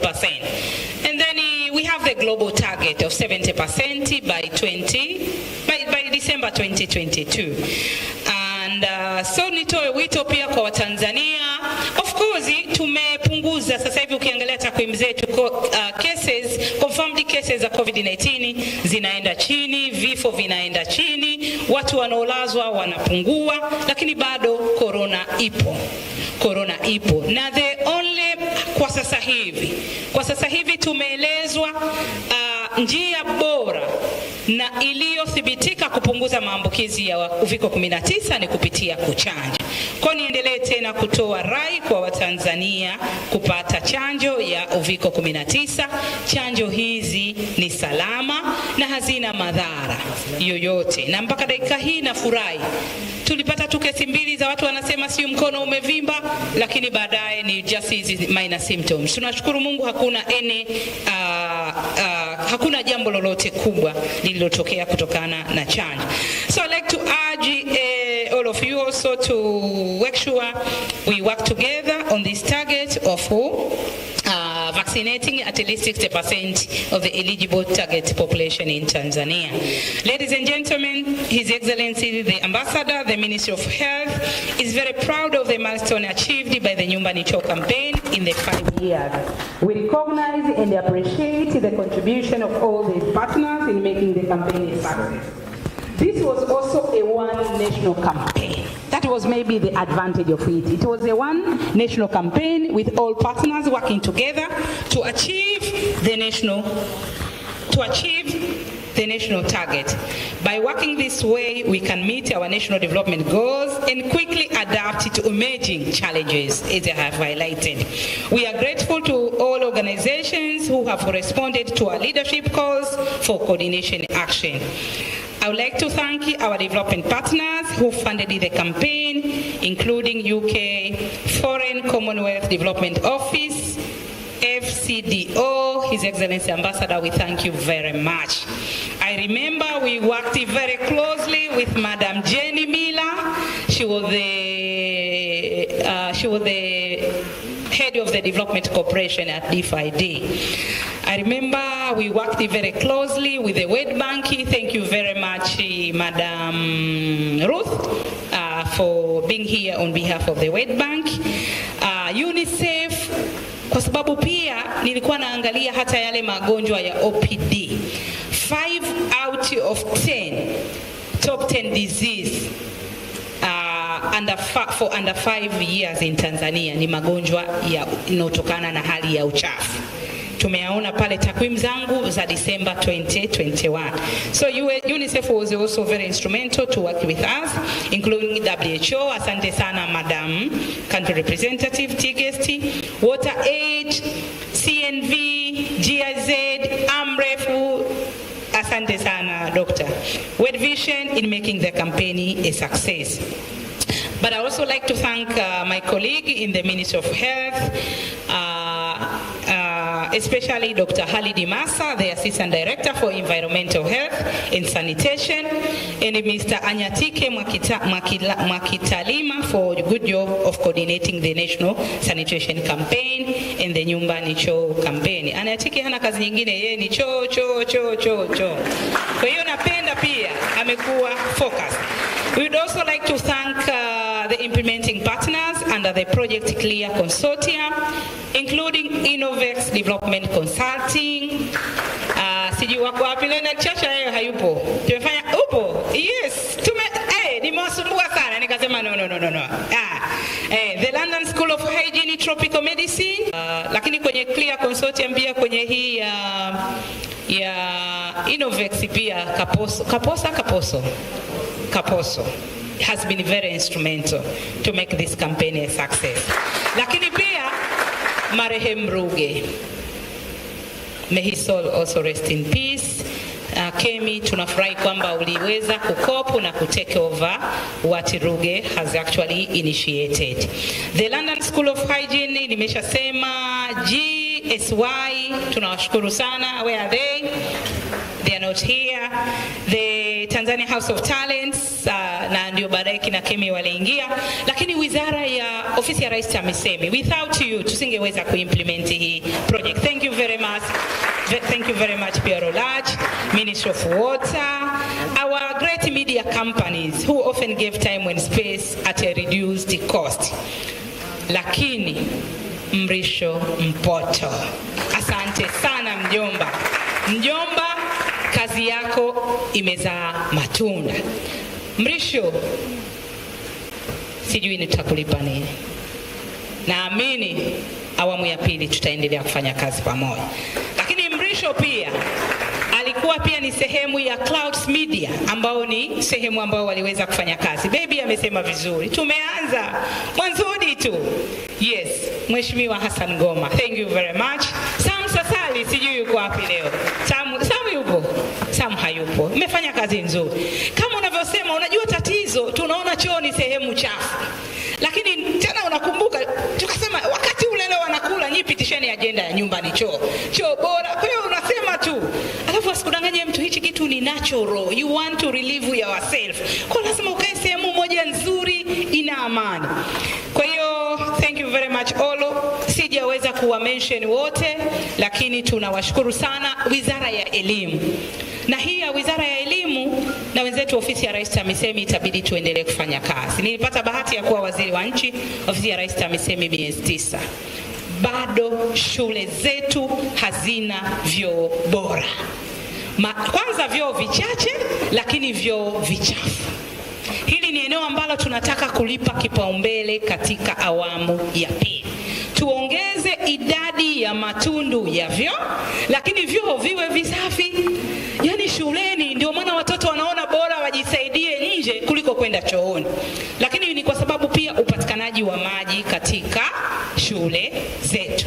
Kwa hiyo that's why the role of the Ministry of Water is very important, to make sure everyone everywhere has access to improved toilets by 2030.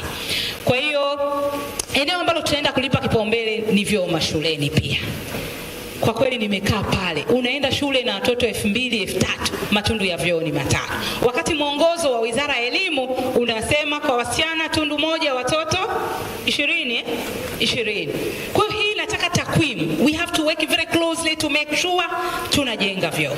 Lakini vyoo hivi pia viwe visafi. As I said, as for sanitation, our ambition is to get into universal access on improved toilets by 2025. This means we need to continue with the Nyumba ni Choo campaign phase 2. And on behalf of the government, I'd like to thank our partners who have shown interest and willingness and passion to work with us in order to achieve this goal.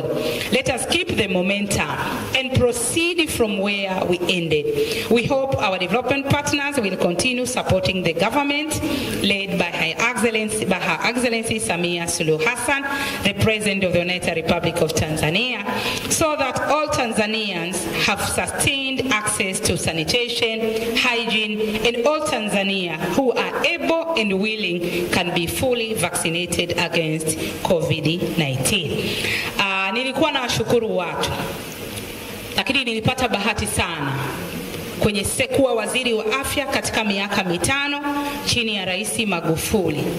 Nilipata heshima na bahati kubwa kufanya kazi kwa karibu sana na aliyekuwa makamu wa rais, Mama Samia Suluhu Hassan. She supported me throughout my work. Afya ya mama na mtoto mpoto, tulifanya kazi kubwa. Rais Samia alichampion, akaanzisha kampeni ya jiongeze tuwavushe salaam.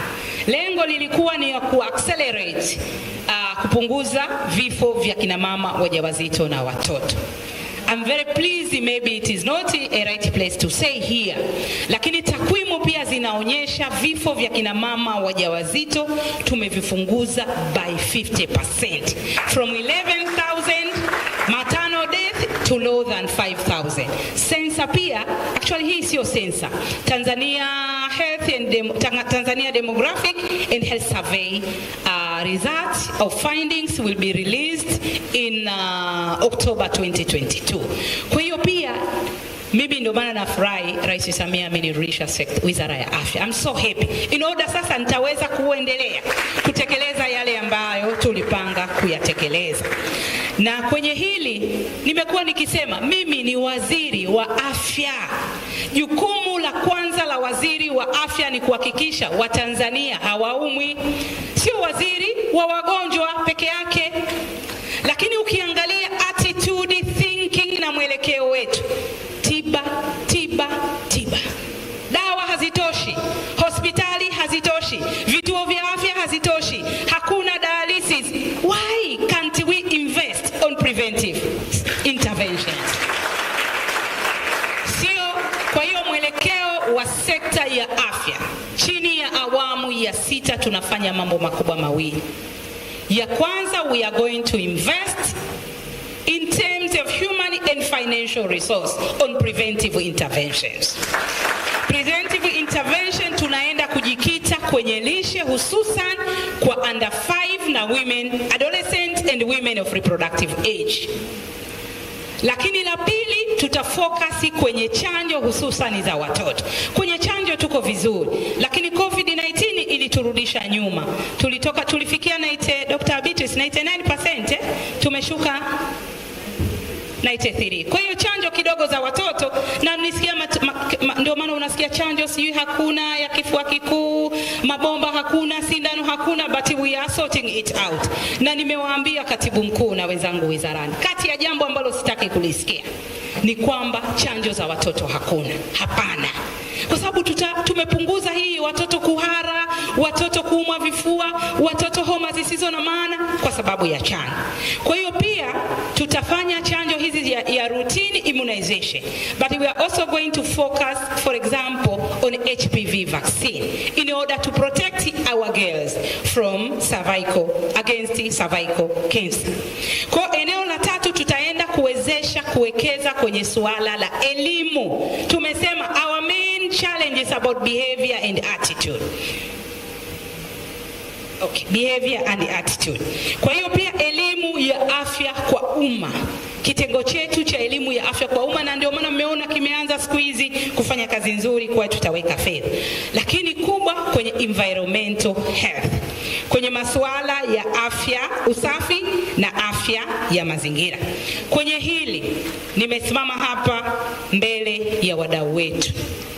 Kama nilivyosema, haitakuwa ni maneno. It is a bit late mwaka huu. Kwenye ajira mpya sijahesabu ni ngapi tunaenda kuajiri maafisa afya mazingira. Lakini nataka kuahidi wa Tanzania and our development partners, sera au mwongozo unatutaka kuwa na maafisa afya mazingira angalau kila kata, mmoja kila kata. Tuna kata 4263. Kata zenye maafisa afya mazingira ni 1305. It's about 38%. 36%. Kwa hiyo bado hatujafanya vizuri. Kwa hiyo nataka ajira za mwakani, na niombe Mungu niendelee kuwa waziri wa afya, Mama Samia aniamini, naenda kuhakikisha, unajua tuna focus muuguzi, mganga, daktari. Haya, niambieni maafisa afya, usafi na mazingira wako wangapi? Kwa hiyo naomba radhi sikupitia, nataka nikiri, naomba radhi sikuzifanyia kipaumbele. Lakini lengo la serikali ni kuwa na maafisa afya mazingira kila kata, lakini tutawawezesha na vitendea kazi. Tunazungumza mapambano dhidi ya malaria. Hivi mwenyekiti wa mtaa yupo, mwenyekiti wa kijiji yupo, afisa afya yupo. Kwa nini nyumba zetu zimezungukwa na madimbwi? Kwa nini nyumba zetu zimezungukwa na vichaka? Kwa nini nyumba zetu ni madampo tunafanya hapo? Eneo hili na kwenda kulipa kipaumbele. Na tumesema tuweke ikiwezekana sheria ndogo ambazo zitawafanya wananchi wa comply na masuala ya usafi na mazingira. Kwa hili ni eneo ambalo tutalipa kipaumbele. Niombe pia wadau, when we come to you to request us to support on human resource for health, let us not only consider curative manpower in our healthcare facilities, but let us also focus or invest on community health workers, lakini pia on environmental health officers. Na la pili, niliposema mwelekeo wa sekta ya afya kwenye tiba, nimesema juzi, narudia tena, kwangu mimi nimerudi Wizara ya Afya.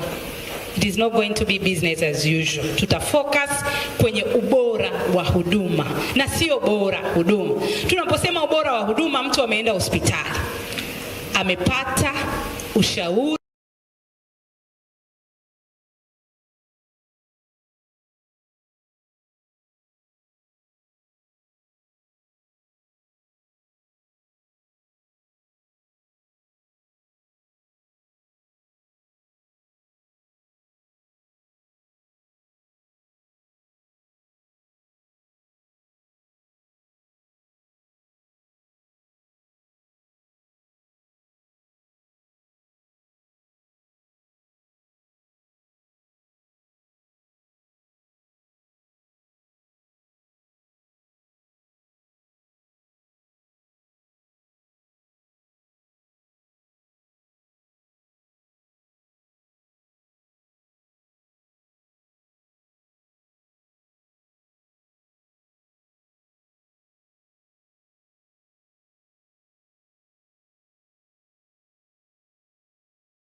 That's 50. 73 is right there where there's a, from here you can see it. There's a mark, midway to the top. Can you see there's a mark? If you come, yeah, that mark. Can you see the mark there? Yes, that's 73%. So we don't have to measure it to be sure. We can... Yeah. We're estimating. We're 72.1.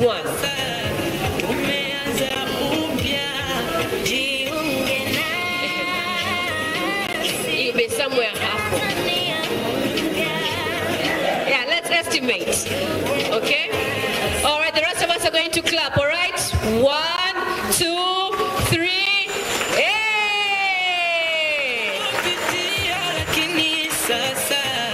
Is that 72.1? Is that where we all agree 72.1? Yes? Okay. Usichukulie poa, nyumba ni choo. Asante sana. One day we will raise that flag to 100%. One day. Phase 2 is about finishing the other part now. That's phase 2. Finishing the remaining 27%. Okay? Now, with the same team, I'd like you to move now to the center, and I would like to call Anyitike Mwakitilema to come and present their words and tell us what were the categories of the awardees, our champions. Anyitike, karibu sana.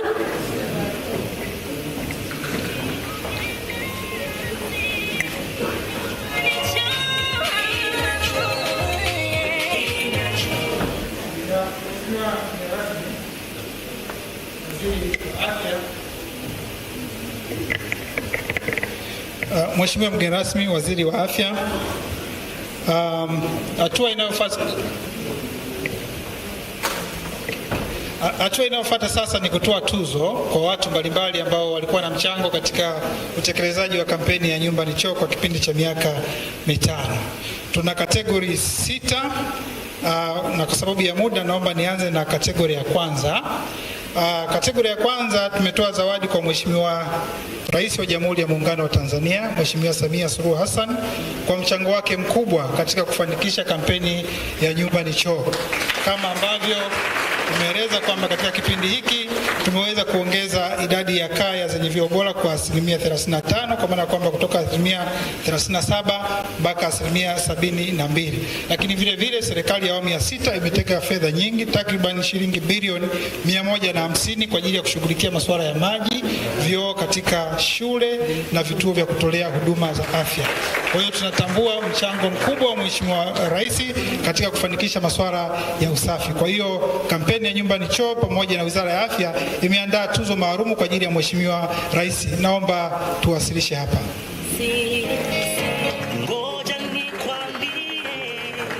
Naomba tuzo akabidhiwe Mheshimiwa Waziri kwa niaba ya Mheshimiwa Rais wa Jamhuri. Naomba makofi jamani.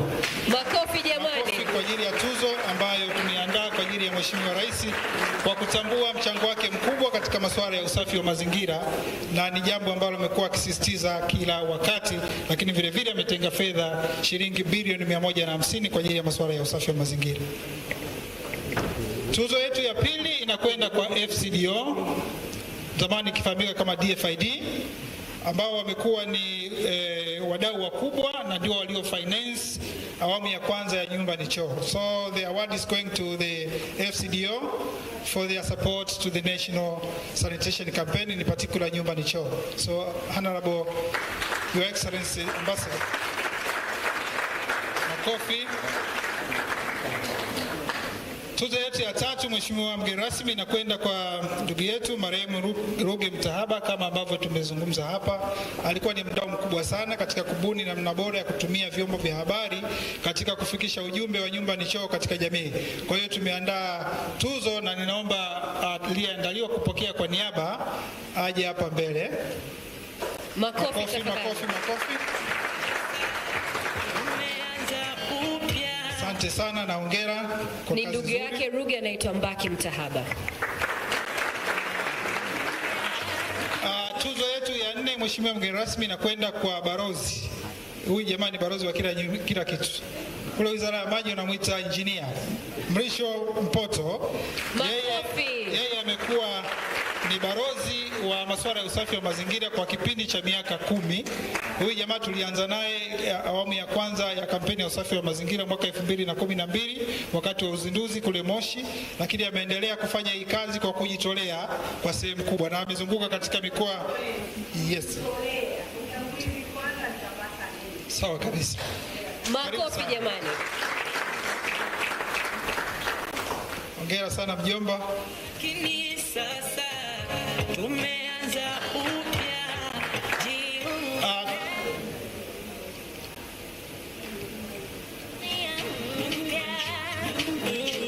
Asante sana mjomba.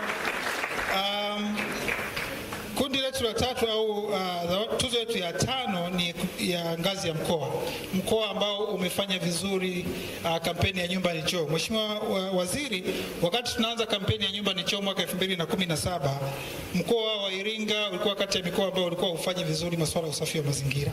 Unafahamu kwamba kila wakati ilikuwa ni Njombe, lakini kumefanyika mapinduzi makubwa sana katika kipindi hiki cha miaka mitano. Tuzo inakwenda kwa Bi Hadija Haruni ambaye ni afisa afya wa mkoa wa Iringa. Na Iringa wamepewa tuzo hii kwa sababu Mheshimiwa Waziri, wameweza kufikia idadi ya vijiji 157 ambavyo kaya zake zote zina vyoo bora, na kwamba hakuna dalili ya mtu kujisaidia ovyo katika vijiji 157 kati ya vijiji 596.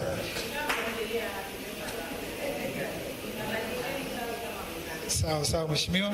Lakini vile vile kwa mkoa wa Iringa idadi ya kaya zenye vyoo bora zimeongezeka kutoka 54.3 mwaka 2017 mpaka 87.7, na wameweka lengo Mheshimiwa Waziri, ifikapo Desemba mwaka huu wanafuta kabisa swala la kutokuwa na choo bora katika mkoa wao. Kwa hiyo kazi nzuri kabisa.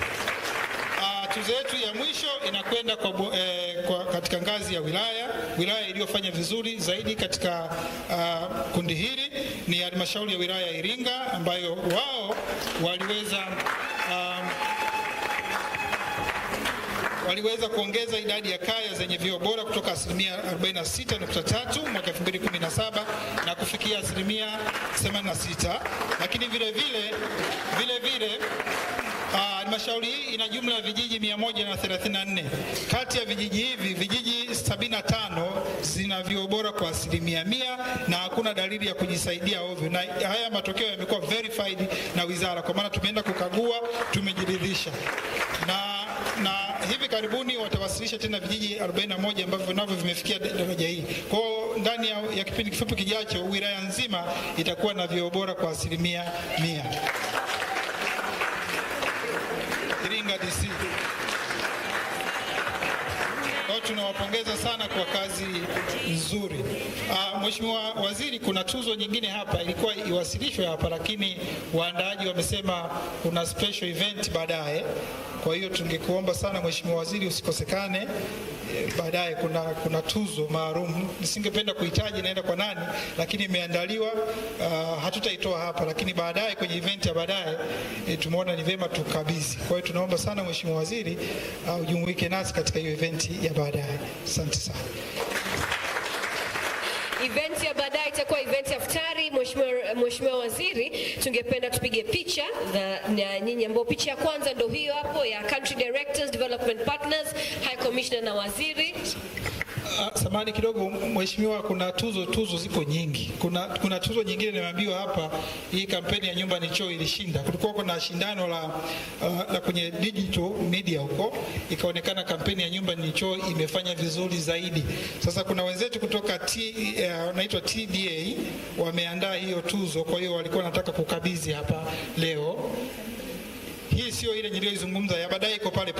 Hii ni nyingine ambayo wenzetu walikuwa wameandaa. Ninaomba waje kukukabidhi hapa. Naona ziko nyingi, labda mzungumze kidogo. Asante. Sisi ni waandaaji wa Tanzania Digital Awards na mwaka jana tuliendesha zoezi ambalo lilikuwa linachangiwa na umma, na Nyumba ni Choo ikaonekana ni kampeni bora zaidi iliyofanya vizuri.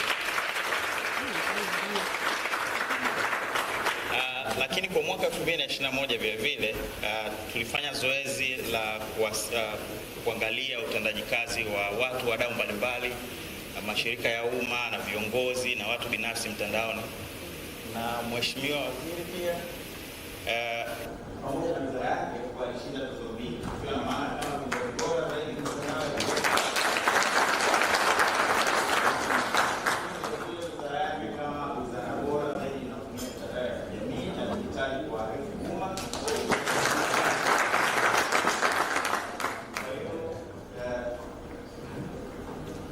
tunachukua Wadau na tunatumia fursa hii kukabidhi tuzo hizi 3 kwa Mheshimiwa Waziri wa Afya.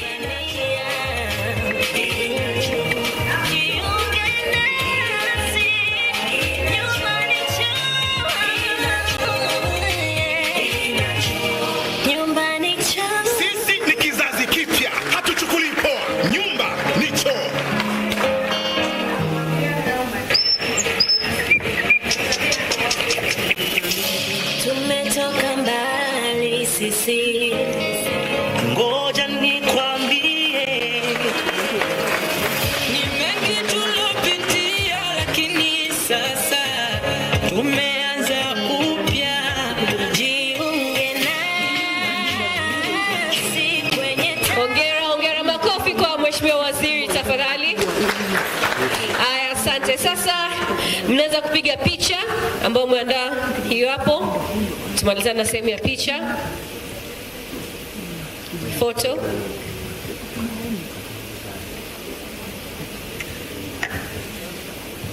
Asanteni. Other development partners, Water Aid. Other development partners, please take, thank you very much, Asanteni. Other development partners who are here. UNICEF, AMREF, SATO, USAID. This is the second picture.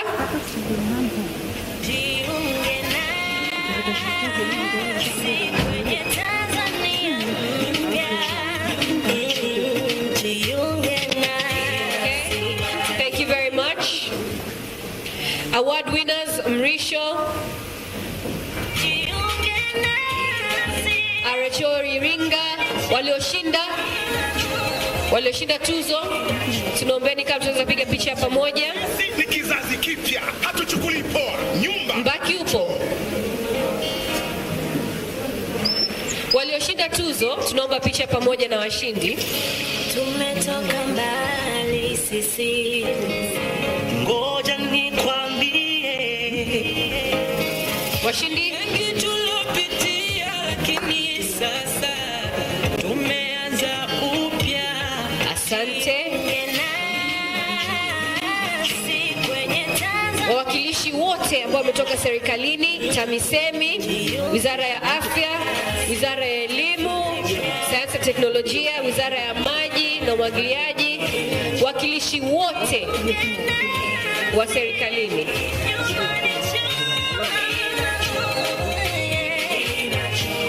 Wakilishi wote. Sisi ni kizazi kipya, hatuchukuli poa. Nyumba ni choo.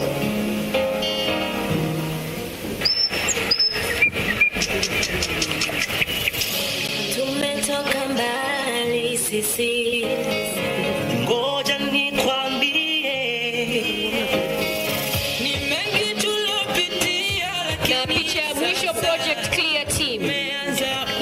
Project Clear Team, Clear Consortium, Clear Consortium, Project Clear Team.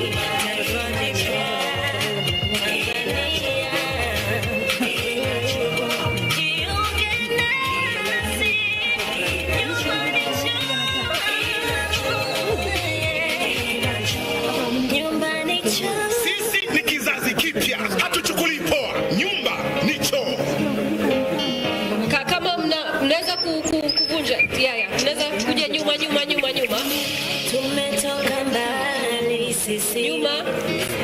Ngoja nikwambie, ni mengi tulopitia, lakini sasa tumeanza upya. Jiunge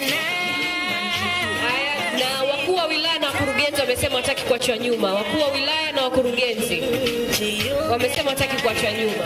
Mambo ya kiserikali, usinikoseshe riski dadangu. Wakuu wa wilaya na wakurugenzi.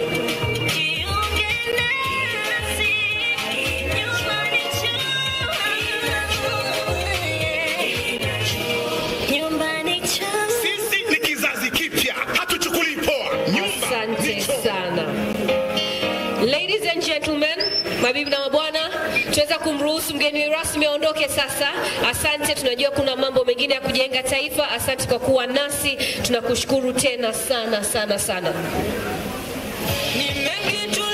Naomba kama tunaweza kusimama kumruhusu mgeni wetu. Tumeanza upya.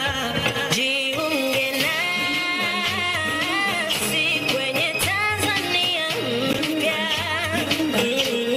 Jiunge nasi taifa jipya Tanzania. Jiunge nasi nyumbani Choo. Nyumbani Choo. Sisi ni kizazi. Mheshimiwa Waziri, tunaomba, kuna picha moja huko nje unapoenda, ile picha yetu ya choo. Mheshimiwa Waziri, kuna ile picha ya choo pale, tunahitaji ile ya kuonesha choo chetu kisafi. Kama tunaweza kupata hiyo picha moja hapo hapo kwenye photo booth yetu ile ya choo na sink na bafu tafadhali. Asante sana. Tumeanza upya. Mabibi na mabwana, invited guests, we'll be taking a coffee break for about 20 minutes and then we'll be right back. So please welcome to our buffet. Enjoy your coffee break. Thank you very much. We shall be right back for a panel discussion and it's going to be very engaging and we'll be happy to see you and of course get your thoughts. Tungependa sana kuwasikiliza maoni yenu, maelezo yenu wakati tunajitayarisha kuingia kwenye phase ya pili ya Nyumba ni Choo. Usichukulie poa, Nyumba ni Choo. Asanteni sana kwa kuwa nasi. Tuonane baada ya dakika 20. Tumetoka mbali sisi. Ngoja nikwambie.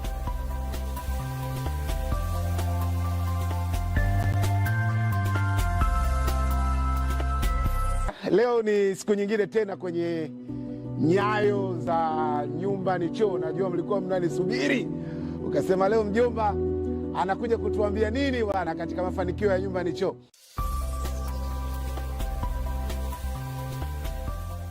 Hapa tunawaangalia viongozi wa dini. Hawa ni watu mashuhuri walivyokuwa wakitumika kwenye kampeni. Viongozi wa dini, watangazaji wa redio, watangazaji wa televisheni, waigizaji wa filamu, wanamuziki na wanamichezo, wote hawa walitumika na wakasababisha mafanikio haya ambayo leo mimi nakusimulia kama mjomba. Naitwa Abdurahmani Ali Rwanda, ni katibu mkuu wa wilaya ya Kinondoni, Baraza Kuu la Waislamu Tanzania, BAKWATA.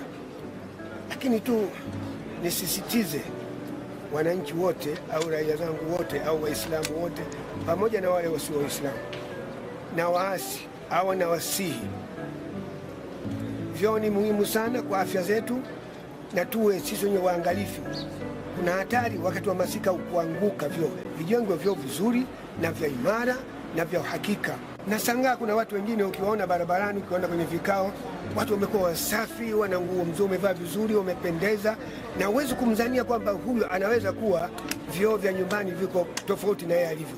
Lakini lazima ajijue, mtu ajielewe.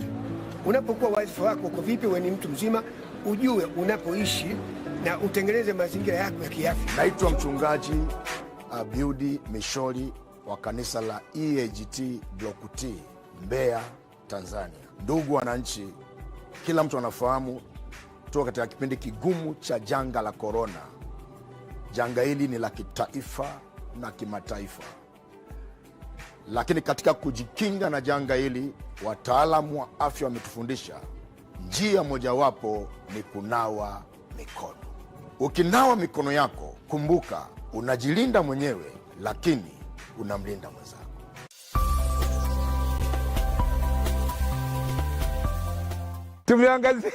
Tumeangazia viongozi wa dini na ushawishi wao na nguvu yao, lakini kwa upande wa vijijini, kiukweli nisiwe muongo, viongozi wa kimila, machifu walifanya kazi kubwa sana, kwa sababu ni watu ambao walikuwa wanaaminika, wanasikilizwa, na matamko yao na maneno yao yakisemwa yalikuwa yanakwenda kufanyiwa kazi haraka.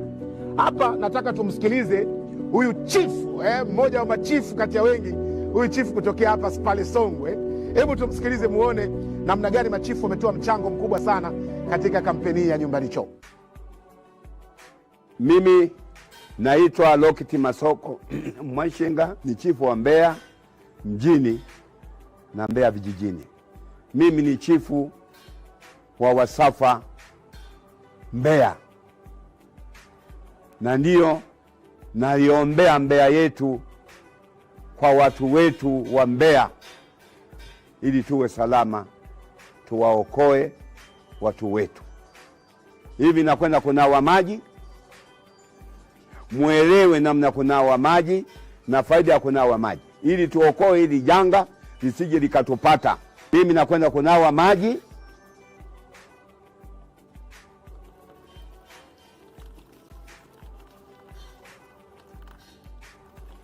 Haya, nanawa maji, naweka sabuni,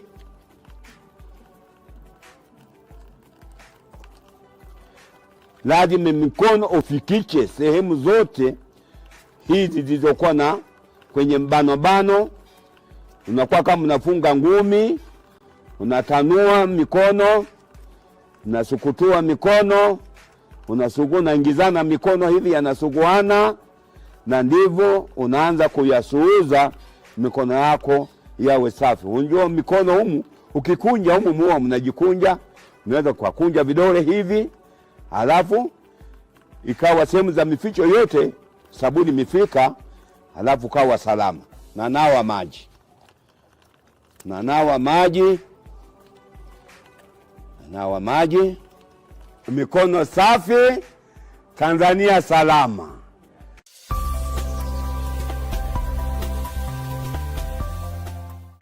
Katika kufanikisha zoezi hili, kampeni ilitumia wasanii maarufu mbalimbali kama kina Mjomba hapa kina Mrisho Mpoto, kina Nandi, Shilole, Brother K, Aslay, wasanii wengi.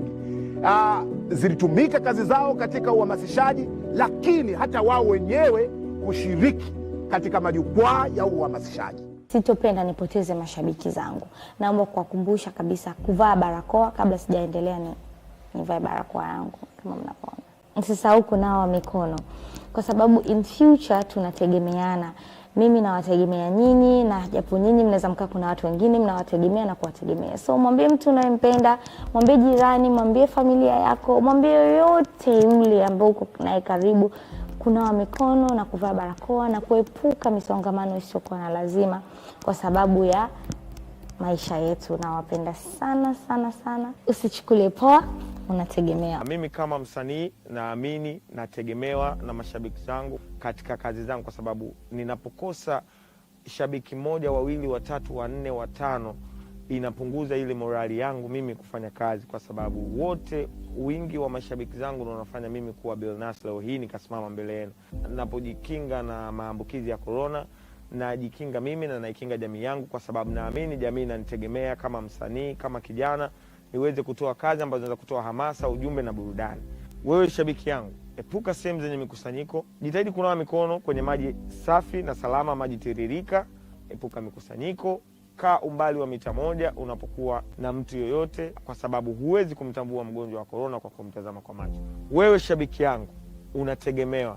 Unataka kujua siri ya mimi kubaki juu hadi sasa? Ni familia yangu inayonipenda, majirani zangu wananitia moyo, washabiki zangu na wapenzi wangu wananichagua, na nidhamu ya kazi ni muhimu sana. Chagua kuwalinda uwapendao kwa kunawa mikono na sabuni kila mara na kuepuka misongamano.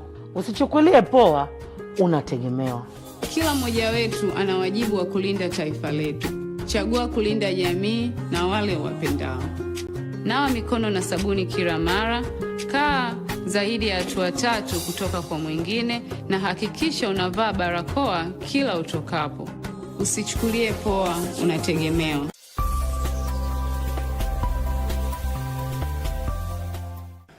Zamani bwana, unapomwangalia mtu kama Juma Kaseja, unategemea kumuona katika viunga vya mpira, uwanja wa mpira, akifanya yake ndani na nje ya nchi, kama ambavyo tunamfahamu Juma Kaseja na heshima na uwezo alionao. Lakini taifa lilipopata janga la uviko 19,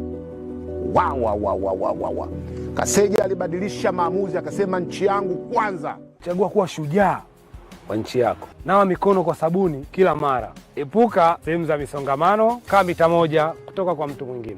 Usichukulie poa, unategemewa.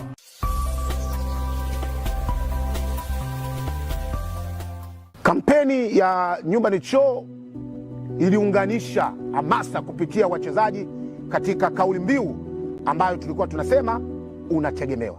Mimi na shabiki zangu wote tunategemeana. Ewe shabiki yangu, walinde wanayokutegemea kwa kunawa mikono mara kwa mara. Epuka mikusanyiko. Usichukulie poa, unategemewa.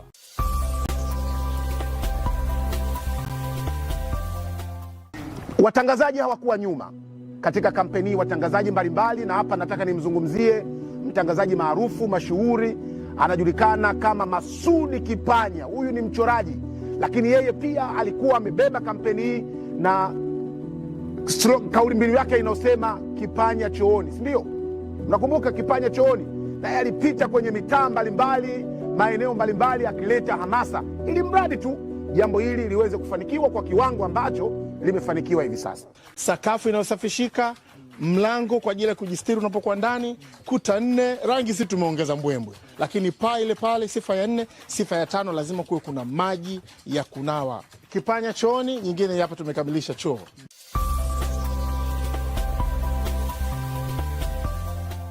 Ushiriki wa watu mashuhuri na watu maarufu kwenye kampeni ya Nyumba ni Choo umekwenda kuvunja ukuta mkubwa sana, kwa sababu kama nyinyi mnakumbuka, zamani ilikuwa hauwezi kuzungumzia swala la choo kwenye jamii ya watu, lakini kupitia ushiriki wa watu mashuhuri, wasanii, wamekwenda kufanya mjadala huu unajadiliwa. Nani asiyeweza nani leo hii aniambie asiyejua ukubwa wa kampeni ya Nyumba ni Choo? Leo hii choo kinazungumzwa, kinajadiliwa mahala popote, sehemu yoyote, bila aibu, bila ukakasi wowote. Hii ni kutokana na mchango wa watu mashuhuri na wenye ushawishi katika nchi yetu.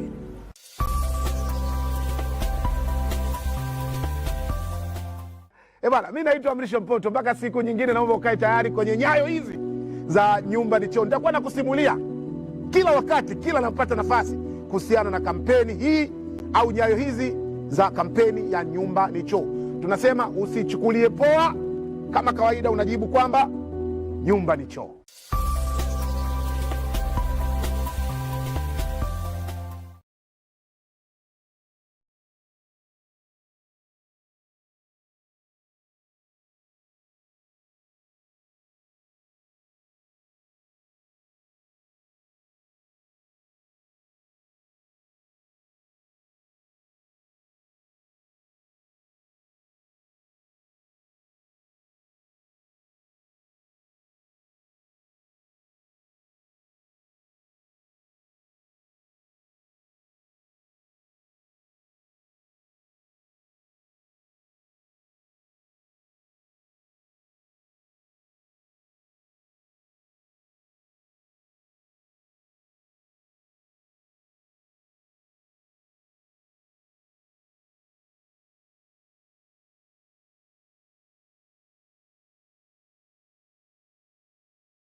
Leo ni siku nyingine tena kwenye nyayo za Nyumba ni Choo. Najua mlikuwa mnanisubiri, ukasema leo mjomba anakuja kutuambia nini bwana katika mafanikio ya Nyumba ni Choo.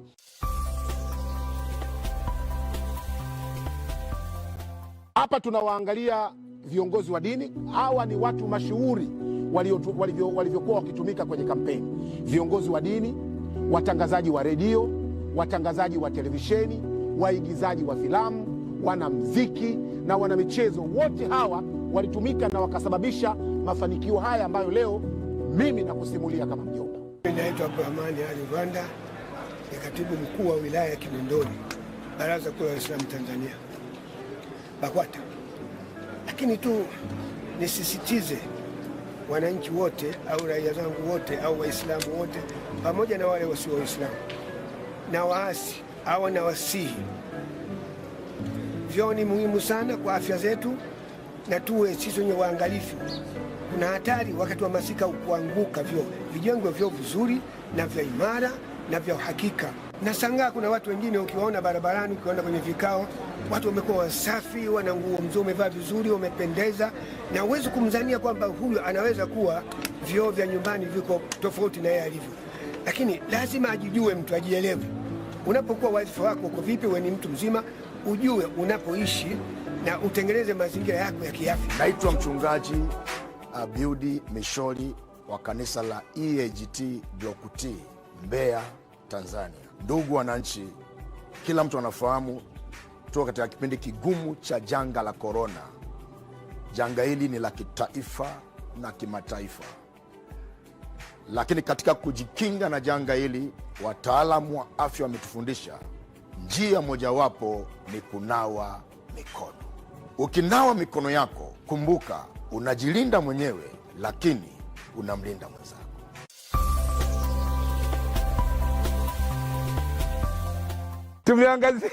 Tumeangazia viongozi wa dini na ushawishi wao na nguvu yao, lakini kwa upande wa vijijini, kiukweli nisiwe muongo, viongozi wa kimila, machifu, walifanya kazi kubwa sana, kwa sababu ni watu ambao walikuwa wanaaminika, wanasikilizwa, na matamko yao na maneno yao yakisemwa yalikuwa yanakwenda kufanyiwa kazi haraka. Hapa nataka tumsikilize huyu chifu, mmoja wa machifu kati ya wengi, huyu chifu kutokea hapa pale Songwe. Hebu tumsikilize muone namna gani machifu wametoa mchango mkubwa sana katika kampeni ya Nyumba ni Choo. Mimi naitwa Lokiti Masoko Mwashenga, ni chifu wa Mbeya mjini na Mbeya vijijini. Mimi ni chifu wa Wasafa Mbeya, na ndiyo naiombea Mbeya yetu kwa watu wetu wa Mbeya, ili tuwe salama, tuwaokoe watu wetu. Hivi nakwenda kunawa maji, muelewe namna kunawa maji na faida ya kunawa maji, ili tuokoe hili janga lisije likatupata. Mimi nakwenda kunawa maji.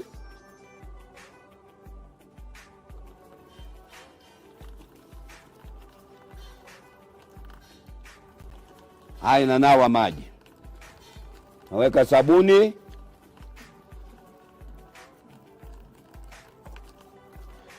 lazima mikono ufikishe sehemu zote hizi zilizokuwa na kwenye mbano.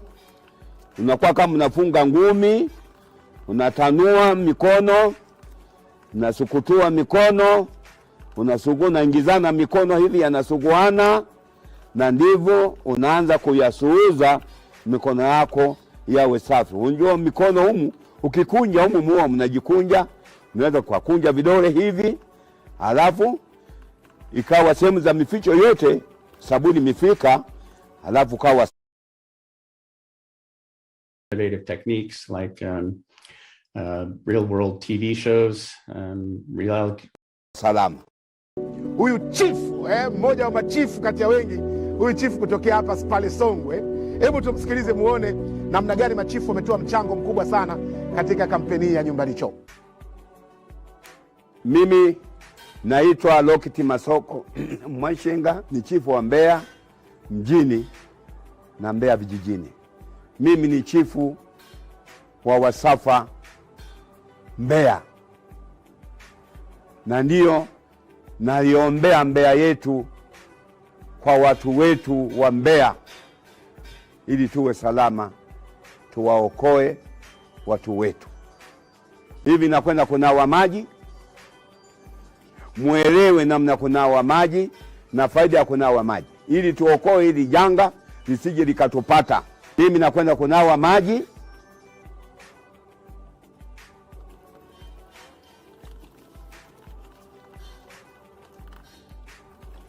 Haya, nanawa maji, naweka sabuni,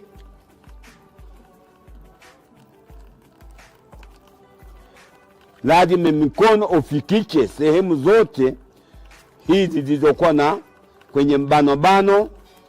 Unakuwa kama unafunga ngumi, unatanua mikono, unasukutua mikono, unaingizana mikono hivi yanasuguana, na ndivyo unaanza kuyasuuza mikono yako yawe safi. Unajua mikono humu ukikunja humu muo mnajikunja, unaweza kukunja vidole hivi, alafu ikawa sehemu za mificho yote sabuni mifika, alafu kawa salama. Nanawa maji,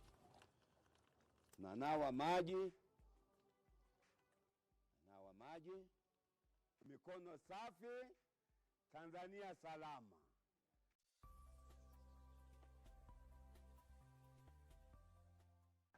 Katika kufanikisha zoezi hili, kampeni ilitumia wasanii maarufu mbalimbali kama kina Nyumba.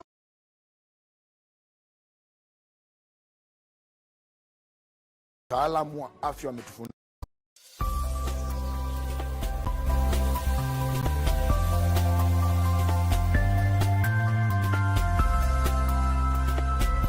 leo ni siku nyingine tena kwenye nyayo za Nyumba ni Choo. Najua mlikuwa mnanisubiri, ukasema leo mjomba anakuja kutuambia nini bwana katika mafanikio ya Nyumba ni Choo.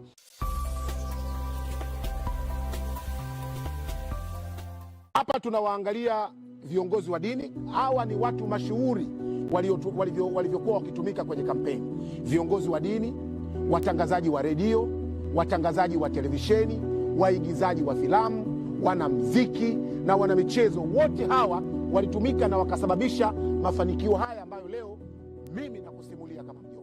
Naitwa Abdurahmani Rwanda, ni katibu mkuu wa wilaya ya Kinondoni, Baraza Kuu la Waislamu Tanzania, BAKWATA.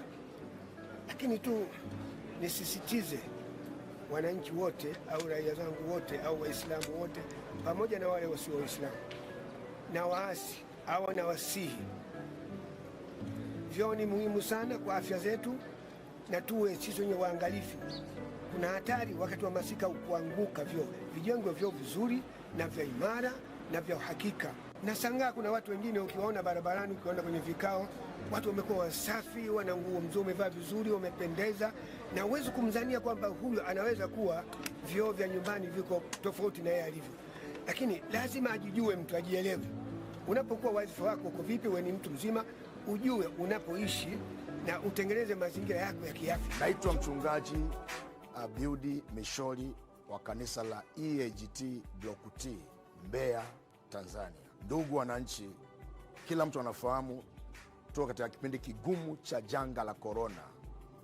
Janga hili ni la kitaifa na kimataifa. Lakini katika kujikinga na janga hili, wataalamu wa afya wametufundisha njia mojawapo ni kunawa mikono. Ukinawa mikono yako, kumbuka unajilinda mwenyewe, lakini unamlinda mwenzako.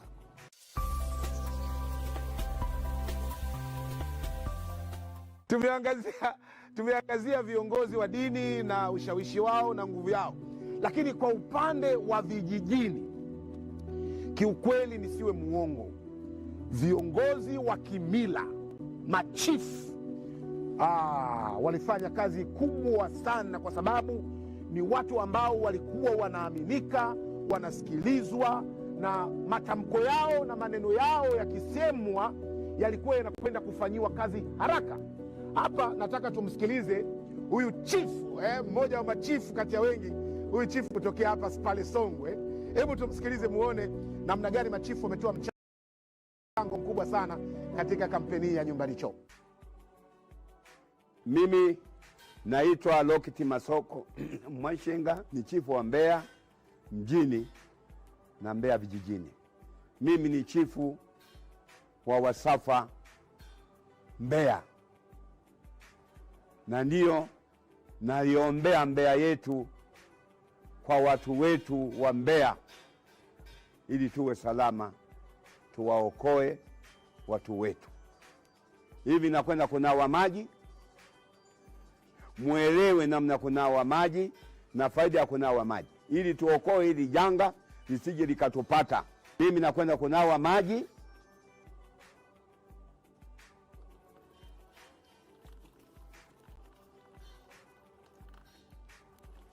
Haya, nanawa maji, naweka sabuni,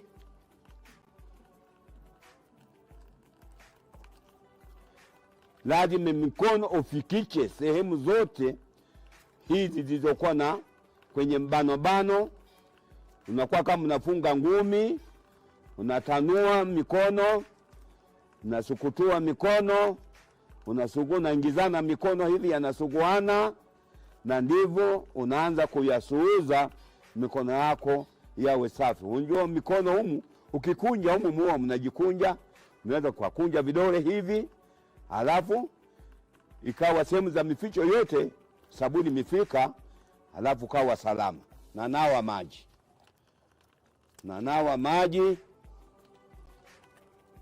maji, mikono safi, Tanzania salama.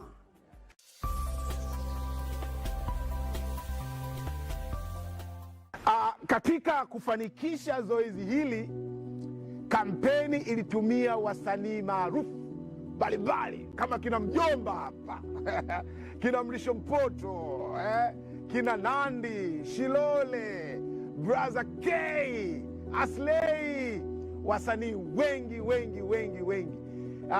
Zilitumika kazi zao katika uhamasishaji, lakini hata wao wenyewe kushiriki katika majukwaa ya uhamasishaji. Sitopenda nipoteze mashabiki zangu. Naomba kuwakumbusha kabisa kuvaa barakoa. Kabla sijaendelea nivae barakoa yangu kama mnapoona. Msisahau kunawa mikono, kwa sababu in future tunategemeana. Mimi nawategemea nyinyi, na japo nyinyi mnaweza mkaa kuna watu wengine mnawategemea na kuwategemea. So mwambie mtu unayempenda, mwambie kuhakikisha anaendelea kila sekta ya kampeni ya Nyumba ni Choo.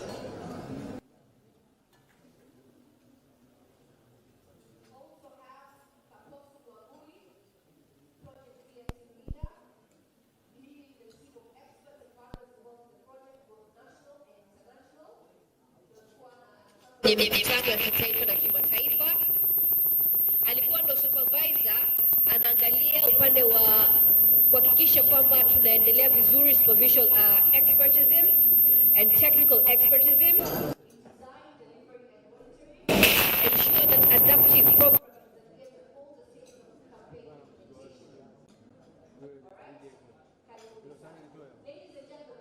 applause for our panelists.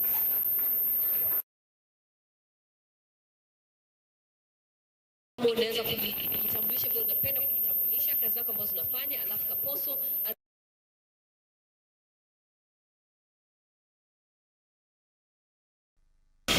ni afisa wa mazingira mwandamizi kutoka Wizara ya Afya makao makuu Dodoma. Imekuwa ikiratibu kampeni ya usafi wa mazingira Tanzania kutoka kuanzisha kwake mwaka 2012. Huu ni mwaka wangu wa 10 nikiwa naendelea na shughuli hii, na hata tulipoanza kampeni ya iliyokuwa Nyumba ni Choo, wizara iliniamini na kunipa jukumu la kuratibu katika ngazi ya taifa. Hongera sana. Na mimi naitwa Apostle. Mimi nilikuwa team leader, Kiswahili inakuwa team leader, kiongozi wa timu. Nilikuwa naongoza experts both global and local, Nyumba ni Choo. Karibu wako tafadhali. Tunazungumza hapa the state of sanitation and hygiene in Tanzania, lakini pia kwa sababu ulikuwa kuna international aspect, hiyo kwa kushirikiana na hawa partners of government partners, sawa, na kufunza nini mwisho?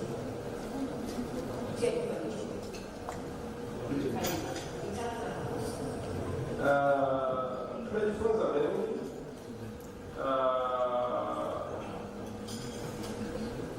It's a bit slow. Hamwendi na haraka. It's a bit slow if you're working with many partners. And it is cheaper sometimes when you work with real experts so that you don't have too much frustrations. You just get the experts in the room because they are local and international. Now, we all have different expertise and each and every organization has its own strength. So sometimes it's good when you're working with partners to tap into somebody's expertise instead of building it from scratch. So that way it's very easy for us to get to the market. And the how development partners, what we kwamba Tanzania haiwezi kuwa na vyoo safi au na mazingira masafi kwa ni mbaya sana kwa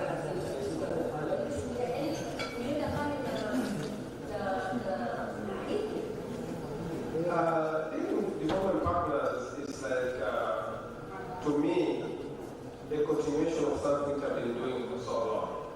Because when I joined the party, a long time ago, I was PPG water coordinator. So I was working with the development partners, and this was definitely a situation of what I was doing. So the most important thing to work with partners is to understand their missions and objectives. So for me, it wasn't difficult because I know when I make a case to a development partner to join, you should really understand what is capable to give because you know the mission.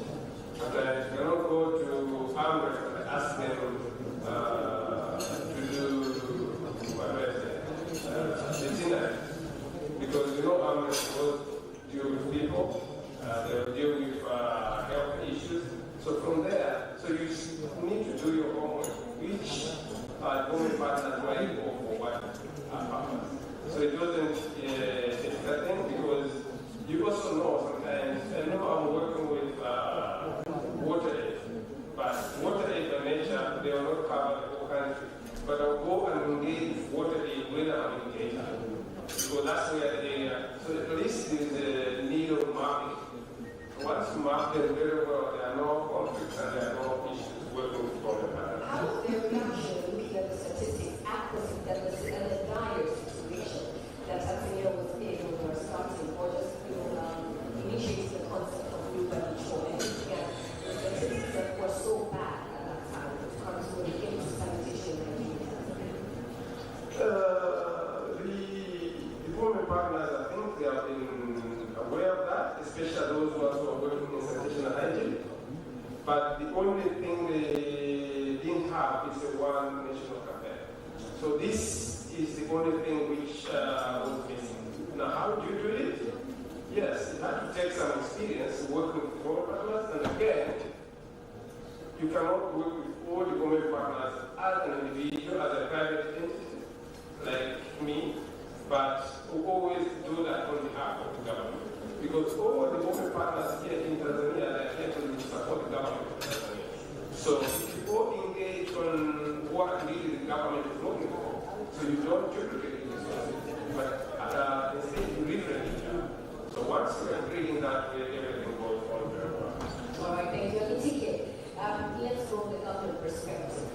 You got involved, also being the principal health officer, okay?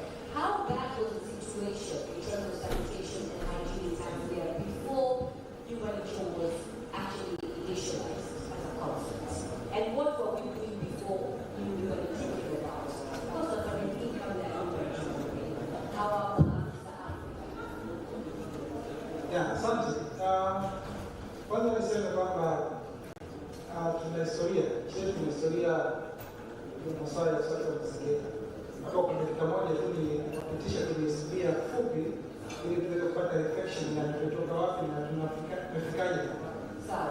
Tunakumbuka nchi yetu ilipata uhuru mwaka 1961. Na baada ya kutangaza ya uhuru, rais wa kwanza wa nchi yetu hayati Mwalimu Julius Nyerere alitangaza maadui wakubwa watatu: umaskini, ujinga na maradhi. Sasa katika kipengele cha maradhi, mojawapo ya swala ambalo lilikuwa linapambaniwa ni swala la usafi wa mazingira. Kwa hiyo baada tu ya uhuru, nchi yetu ilianza kuaddress swala la sanitation, kwamba jamani tujenge vyoo, kwa sababu by the time tunapata uhuru haya zilizokuwa na vyoo, regardless of whether ni improved or unimproved, ilikuwa ni 20%. Kwa maana kwamba katika kila kaya tano, kaya moja tu ndio ilikuwa na choo. Sio choo bora, na choo. Yes, ilikuwa ni 20%. Mwaka 1973, nakumbuka nchi hii ilianzisha kampeni inayofanana na hii tunaifanya, ilikuwa inaitwa kampeni ya mtu mmoja. Nayo ilifanyika katika kipindi cha miaka mitano, 73 mpaka 1978, ambayo kwa kweli ilisaidia sana kuongeza idadi ya kaya zenye vyoo kutoka 20% hiyo mpaka 78%. Walipofika 78-79, tukakumbuka nchi yetu ilipata vita vya Kagera. Kwa hiyo nguvu nyingi ikaelekezwa kwenye vita. Kwa masuala kama haya, kampeni na nini, resources zikawa zimepungua. Ikaja tena miaka ya 90, tukawa na kampeni ya health through water and sanitation katika mikoa ya kanda ya Ziwa. Hii tunafanya wenyewe, hizi tunafanya wenyewe kwa chini. Sasa wale ikaenda ikasukuma swala la usafi wa mazingira, lakini hatukwenda mbali zaidi, kwa sababu mkazo mkubwa ulikuwa kwenye knowledge, kwamba watu wajue umuhimu wa kunawa mikono labda na kutumia vyoo, lakini haikuwa kwenye kuwafanya watu wabadilike tabia. Ndio tofauti ambayo tunayo kati ya Nyumba na Choo na kampeni ambazo zimetangulia. Tumekwenda mpaka 2011 tukaja na kampeni ya taifa ya usafi wa mazingira, ambayo of course tunaendelea nayo, na ndani yake kadhaa zingine Nyumba na Choo. Hii ilikuwa na lengo la kuhakikisha kwamba nchi yetu inafikia lengo la milenia kipindi kile, kwa sababu kuna kitu kinaitwa malengo ya milenia 2015, kwamba angalau tupunguze kwa nusu idadi ya watu ambao hawana vyoo bora. Kwa hiyo tukaanzisha hiyo kampeni ya taifa usafi wa mazingira 2012 mpaka 2015. Kwa kweli tusaidia kuweza kufikia kufikia 1.6 million households with improved toilets, lakini issue ya ujenzi bado ikawa ni shida, kwa sababu msukumo ulikuwa kwenye kutumia sana nguvu. Piga watu faini, peleka mahakamani, funga watu wajenge vyoo. Lakini nasema this is not sustainable. Tunataka kitu ambacho kinamfanya mtu swala kujenga choo liwe la binafsi yeye mwenyewe, alifanye kwa hiari, kwa kupenda, na watu wajiassociate na vyoo. Mheshimiwa Waziri amesema hapa kwamba kabla ya kampeni hii kuzungumza swala la choo lilikuwa ni swala la fedheha.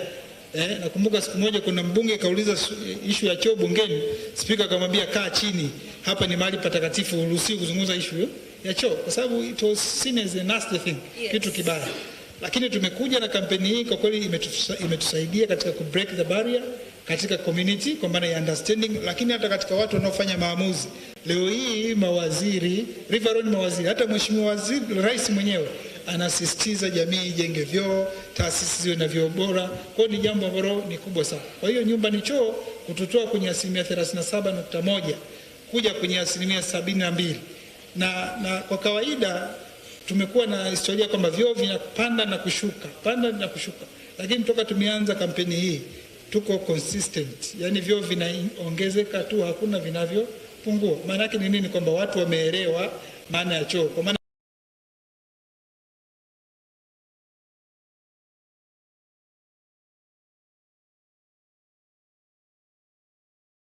kwamba hata kikibomoka anajenga kingine. Hii ndio tofauti kubwa ya tulikotoka na kampeni ya Nyumba ni Choo kwa sasa.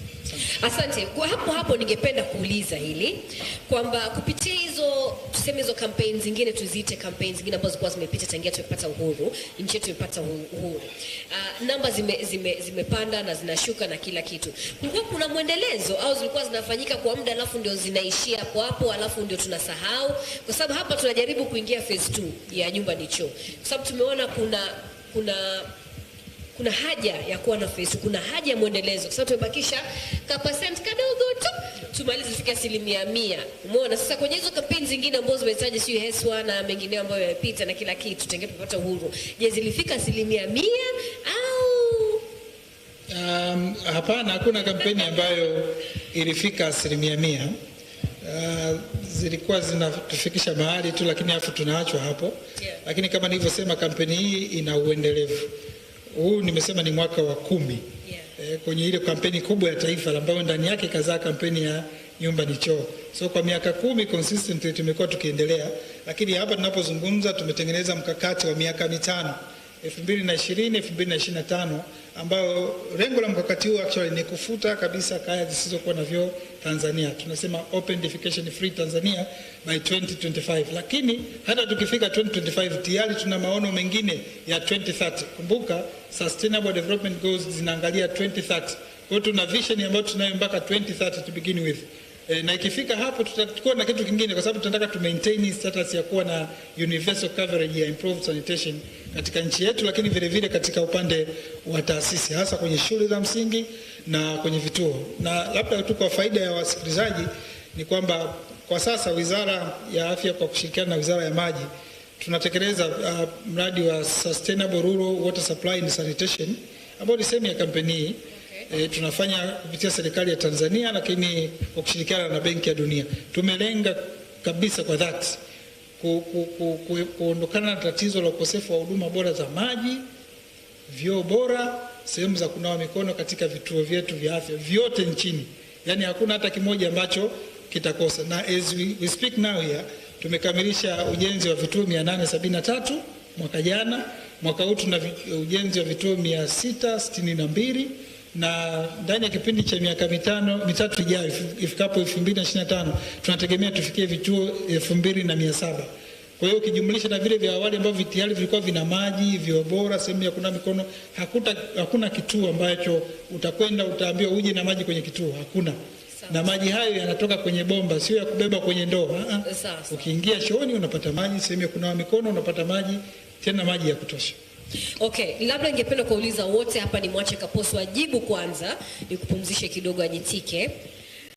Unafikiria what do you think was the success of usichukulie poa Nyumba ni Choo? In your own opinion, what do you think, what would you name or what would you say was the success of Nyumba ni Choo? Na wewe upande wako, upande wa serikali na kufanya kazi na private sector. So I want you to think about your answer, anyitike wakati thinking. This is your own opinion. Don't based on statistics, just on what you went around the country. I am sure Kaposo you went to different regions. So in your own opinion, in your own wording, what do you think, or what was the success of usichukulie poa Nyumba ni Choo for the first 5 years? Thank you. Kwangu mimi, the biggest success of Nyumba ni Choo is what is happening here. It's like people can associate with sanitation hygiene.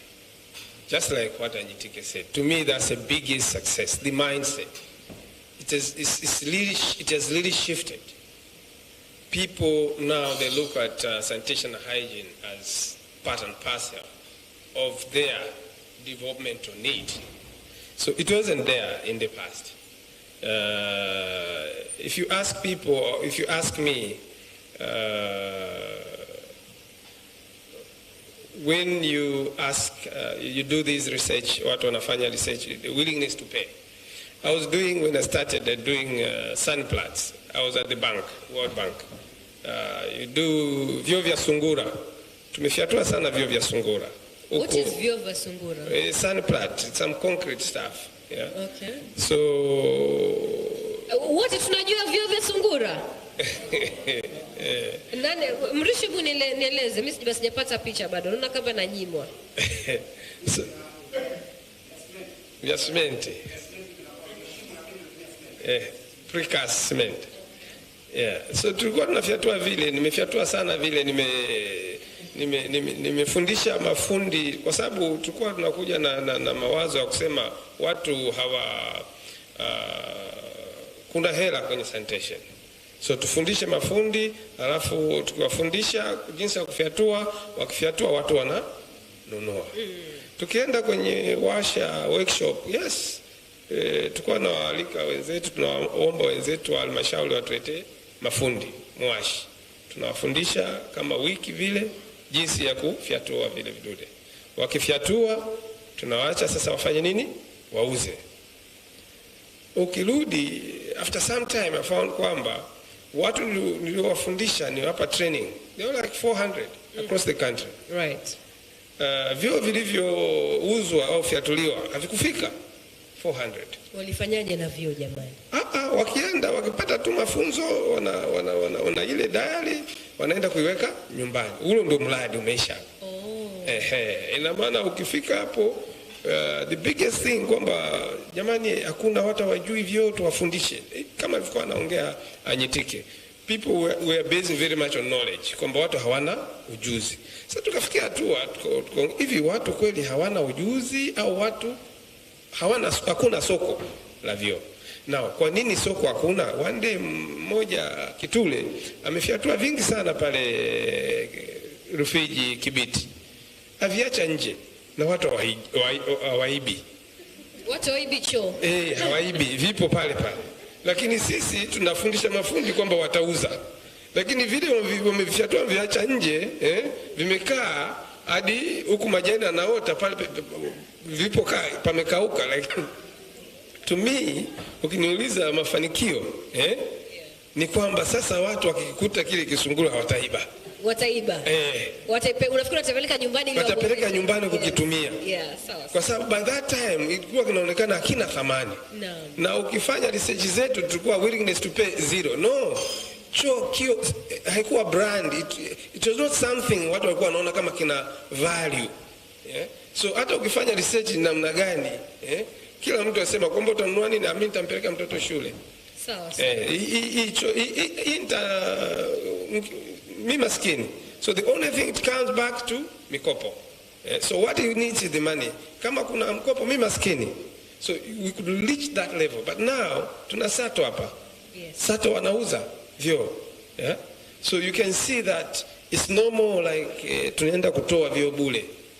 Watu wanatafuta choo, wanakinunua na wanakiinstall, wanakitumia. Na ukiangalia in this part of Africa, mimi bahati mbaya au bahati nzuri nimefanya kazi nchi nyingi sana wakati niko World Bank.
mwenye alikuwa anasimamia ndio umemsikia hata mheshimiwa waziri anamwambia anyitike akili yake kila saa cho, yani ndio anyitike, yani kila saa akili yake ni cho. Kwa hivyo hawa wawili ndio watu ambao tunaweza kusema wali design concept, of course na watu wengine wanafuatia, lakini ndio masuala ya research na all the other players, of course the development partners.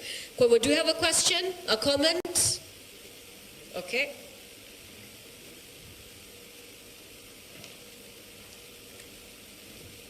Nitawacha mkae huko kwanza nipate. Yes, please introduce yourself, where you're from, and then ask your question or comment. It's on. Okay, ninaitwa Dr. Florence Temu, natokea Amref, ni mkurugenzi wa Amref. Na mimi pia niungane na wasemaji wote kuwapongeza sana Project Clear.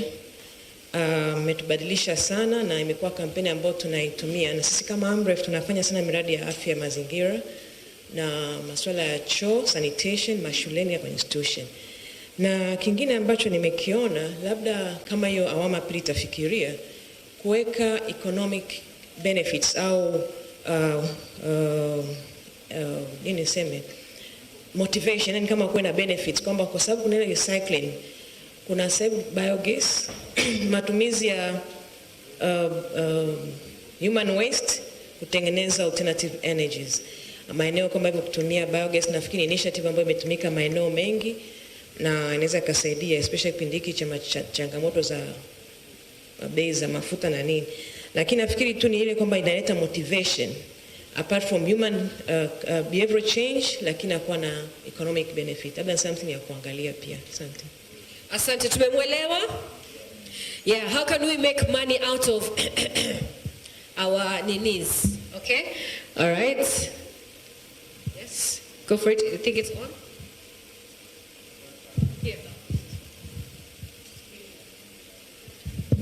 Asante sana. Mimi kwanza ni wapongeza washiriki wetu kwa ufafanuzi wa kutupatia. Naitwa Rogoshora Makaka, niko World Bank. Ni mshukuru Anyatike kwa kutupitia katika historia na changamoto ya upatikanaji wa vyoo bora kwa nchi.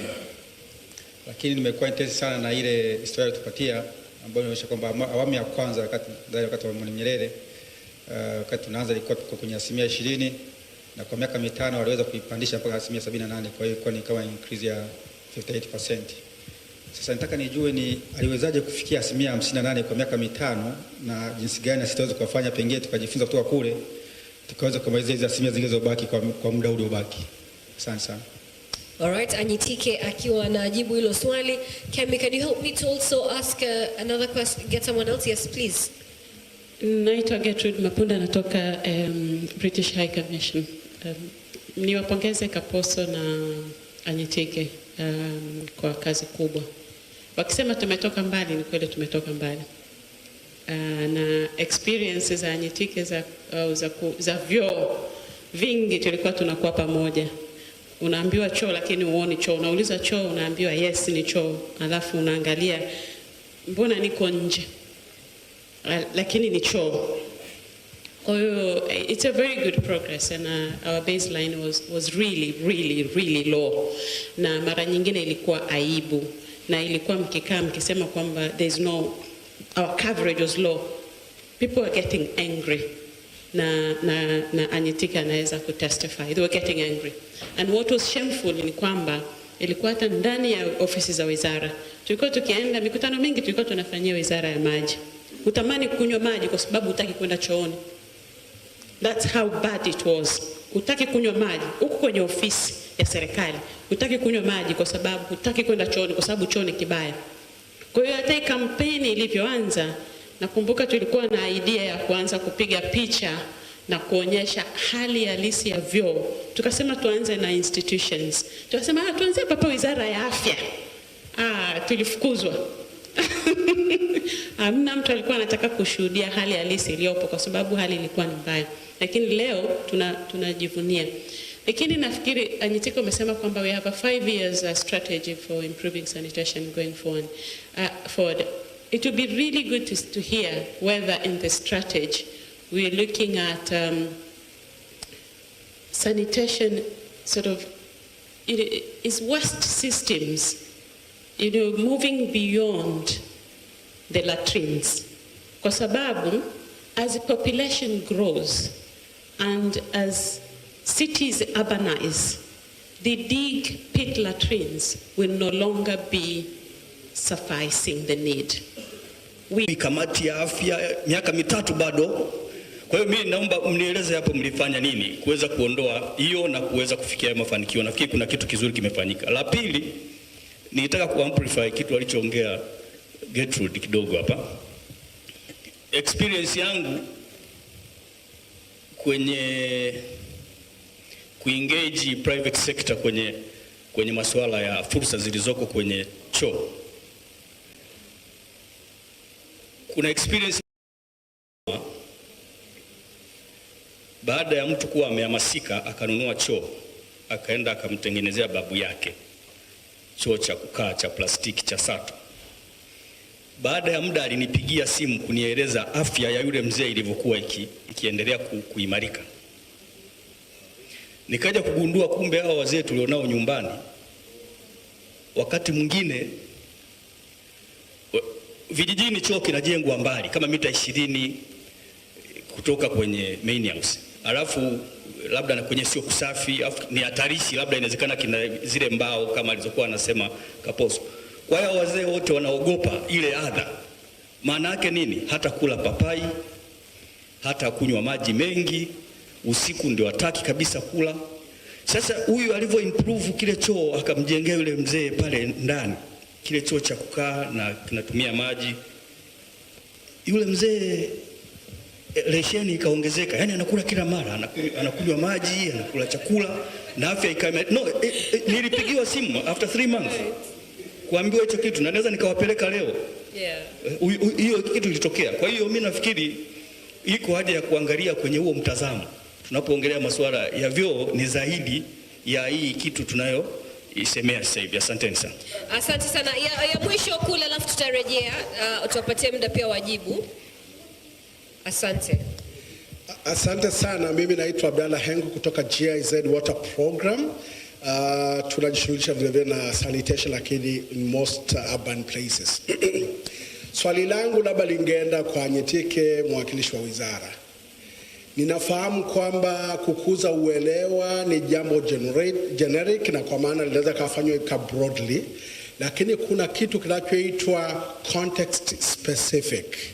Natamani kufahamu ni strategy au mikakati gani ipo ya kuhamasisha wanajamii wa Tanzania na hasa jamii za wafugaji, particularly wahamiaji, the pastoral societies kwa maana ya Masai na kadhalika. Mnafanyaje huko ili kuweza kukuza huu uelewa na kuweza kuhakikisha kwamba hii ndoto tulionayo inawafikia na wao? Asante sana. Okay, asante. Nafikiri mmeelewa mpaka hapo. Alright, Anyitike naona ulikuwa unaandika zaidi. Kwa hivyo nitamwacha Kaposo ajibu kwanza kwa sababu yeye ndio bado ziko fresh kwenye akili yake, alafu Anyitike, you can go over your questions. Kaposo, are we ready?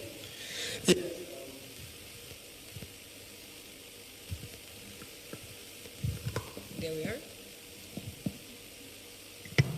Okay. Yes, I'm ready. We can hear you. Yes. Yeah. Hiyo issue ya economic benefit, I think haya mambo yapo. Maybe ni jinsi gani can we scale them up because they're there. Ukiongelea boda, mimi najua, nikiongelea nimefanya nao sana kazi, niko water aid. Tumefanya hizo DWAT, biogas. So maybe tufikirie kwenye how do we scale that one up. Kwa sababu tatizo la biogas nitaongelea kidogo. Kuna kipindi niliendaga pale shuleni. Kuna shule moja hata Mugabe, I think Sinza somewhere. Kuna shule ya sekondari ya day. Walikuwa nayo huo mfumo wakajengewa na ndugu zangu, sio kwa shirika gani lile, waliwajenga mfumo nzuri sana. Sasa tatizo kwa kinyesi kitoshi. So hivyo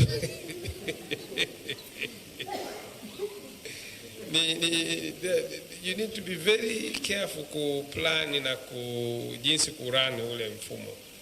Sasa kwa kinyesi cha mtu mmoja, nyumba moja ukatengeneza biogas. So what I'm trying to say is ni hapo lazima tuwe na mtu mwingine hapo katikati kama mnavyoongelea kwamba how do we bring in serikali. Yes. Because uwezi kama ukienda individually mtu kwa mtu inakuwa ngumu. Wapo watu wanafanya kama mimi nafuga hapa tu ng'ombe wangu ni nini naweka biogas. Lakini ukitegemea kwamba hii ya unakula ugali alafu ukatengeneza mwenyewe inakuwa ngumu. But I look at it kama iko very feasible kwenye mashule ambayo ni ya boarding na maeneo ambayo yako congested unaweza kutumia hiyo na kitu kingine inakuaga na hivyo vyetu. Kuna mambo mengi mwenzangu ndio mtaalamu ataongelea hayo, lakini kwenye upande wa economic mimi naongelea hiyo for it to be economically feasible inatakiwa i reach threshold fulani. Kama tukisema kwamba sasa tutaka kuuza umeme au tukatumia umeme, ina maana natakiwa produce kwenye threshold fulani. But technically nani ataongelea. Kwenye upande wa makaka, I think na mimi nilikuwa na mawazo hayo kwamba how can we use copy from mtu ni afya. But mtu ni afya was somehow unique. I'm happy that because Mtu Afya was a behavior change campaign, which is just like Nyumba ni Choo. Lakini they had one advantage. During Mtu ni Afya kila mtu alikuwa anasikiliza redio moja. Sasa hivi kuna crowd hapa, kuna East Africa, kuna nani. Sasa unachuni huku, sasa ukiingia tu kwenye Mtu ni Afya matangazo yako kwenye radio 1. Kila mtu atasikiliza.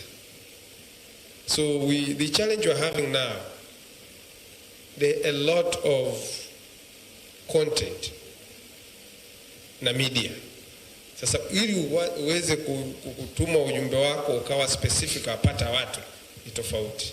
And by that time kuna kitu kingine maybe alikuwa amekiongelea. Kulikuwa na elimu pia. Yeah? Watu wengi walikuwa wanafundishwa kuandika, kusoma na kuandika uzeeni. So they had no content. Sasa hizi content ambazo zilikuwa zinatengenezwa kwa ajili ya Mtu ni Afya, vile vipeperushi wazendo wanajifunza kusoma angalau.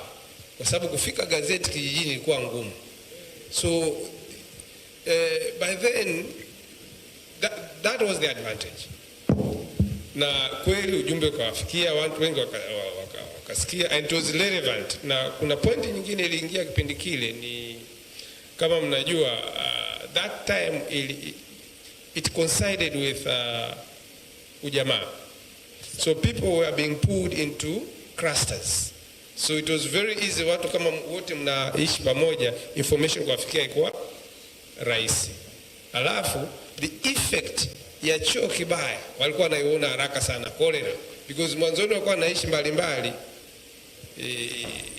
cholera kwa hakuna, because they are together, close together, it could hit them very quickly. Sasa ukiwaambia tu kwamba imetokea kwenye kinyesi, it was very easy ku-impact kwenye vichwa vyao. So yes, nakubali ilikuwa inaitwa Mtu ni Afya, it was very successful kwa sababu kwangu mimi naona kwamba hayo ndo mazingira yamebadilika sasa hivi.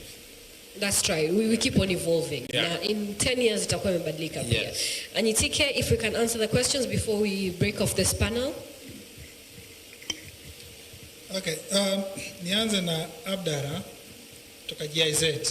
Okay. Alikuwa ndo mtu wa mwisho kuuliza swali kwamba tuna context specific strategy for addressing sanitation, especially to the nomads or the pastoralist communities.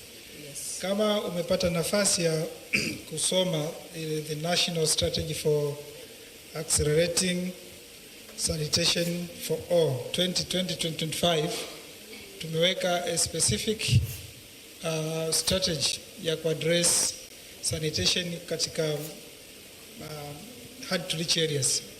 Hili likiwa ni mojawapo. Mbinu inayotumika huku ni tofauti kabisa na hizi ambazo zingine tunazitumia kwenye jamii ya kawaida.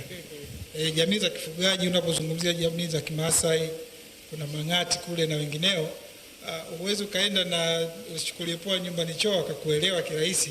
Kuna different modes ambazo tunazitumia. Mojawapo ambao tumeitumia very successful ni ile ya kuengage Laigwanans na wale viongozi wa rika wanaitwa nani wa Kimaasai wale. Kuna Laigwana ndio mkuu. Alafu kuna Laibon, kuna Malaibon na wasijui na nani wale. Wale viongozi wale wa majamii ya Kimaasai imetusaidia sana. Na mifano katika halmashauri ya wilaya ya Siha, mkoa wa Kilimanjaro. Mkoa wa Kilimanjaro, wilaya ya Siha, karibia nusu ni Wamasai. Wako kule West Kilimanjaro. Tulikwenda na kampeni hii na tukapita kwa kuwatumia viongozi wa kijamii wa kimila. Tulifanikiwa sana, na you can't believe kwamba mojawapo ya kijiji kutoka katika halmashauri ya wilaya ya Siha inaitwa Mawasiliano kilishinda katika mashindano ya kitaifa. Ukashindanisha na vijiji vingine, walikuwa ni washindi. Mwaka uliofuatia kijiji kingine kikatoka huko kwa Siha kinaitwa Wiri, nacho kikashinda. Kwa hiyo unaweza kuona kwamba tukipita katika njia ambayo inawagusa wao ni rahisi sana kufanya mabadiliko, na kukawa kuna competition within the Masai communities. Nilipata hiyo taarifa kwamba kuna Masai wa Kiteto wanashindana na Wamasai wa wilaya ya Rongido kwenye swala la kujenga choo. Na ninakumbuka kuna choo kimoja wapo ambacho nilikitembelea personally, ambacho hadi kiongozi wa mbio za mwenge kwa mwaka huo, nafikiri ilikuwa ni 2016 if I'm not mistaken, alikwenda kuzindua kile choo. Na nilipoingia mimi, ni choo cha thamani kubwa, tiles on the wall, tiles on the floor, choo kizuri kabisa cha flash in the rural village, ambacho kimejengwa na jamii ya Kimasai. Nyumba anayokaa ni lile tembe la Kimasai, inaitwaje sijui, ni Manyata sijui, Manyata ya ndio nyumba ya kuishi, lakini choo alichojenga ni the modern toilet, ambacho hata huku mjini ukienda katika baadhi ya kaya hutakikuta. Kwa hiyo tuna a context specific approach kwa ajili ya kuaddress the so called last miles. Last mile ni pamoja na hao nomads, lakini poor of the poorest, na wanahitaji specific mode ya kuaddress issue hizo. Na kuna wale ambao wanakaa katika flying camps, kwa mfano wavuvi, wanahitaji specific also approach including the miners. Pia ndani ya mkakati wetu tumeeleza vitu gani ambavyo vinatakiwa vifanywe kwa ajili ya kuaddress hilo swala huko. Kwa hiyo ndugu yangu Abdara, if you don't have the strategy, maybe I can share with you. Nina soft copy hapo, naweza kukupatia, then you can see vitu ambavyo tunavitekeleza kupitia huo mkakati. Avich amezungumza tumewezaje kufanikisha katika gharama ndogo. Tumefanya kazi kubwa. Najua kuna session atakuja kuzungumza Rokas hapa, maybe ni reserve hilo swali, atalijibu vizuri. Mimi nina majibu, lakini majibu mazuri sana atatoa Lucas atakapokuja hapa. Lakini kubwa ambalo nimeliona mimi ni kwamba tumebrand vitu. Ukiangalia kampeni tulivyotekeleza, tumebrand vitu from the government na kutoka the private sector. Tumeangalia strength zilizoko kwenye upande wa serikali na strength zilizoko upande wa private sector. If you brand the two, unapata hiki ambacho tunakiona leo. Sisi serikalini huku tuna sio nasema urasimu, lakini the check ni kubwa sana. Yaani kitu mpaka kikafanyia maamuzi kina chain. Mimi kitu kitokea hapa mpaka kije kimfikie mtu akufanya maamuzi ya mwisho inachukua muda sana. Tunafanya hivyo kwa nia njema, kuhakikisha kwamba mwisho wa siku tunafanya mambo kwa usahihi sana, precision iwe kubwa.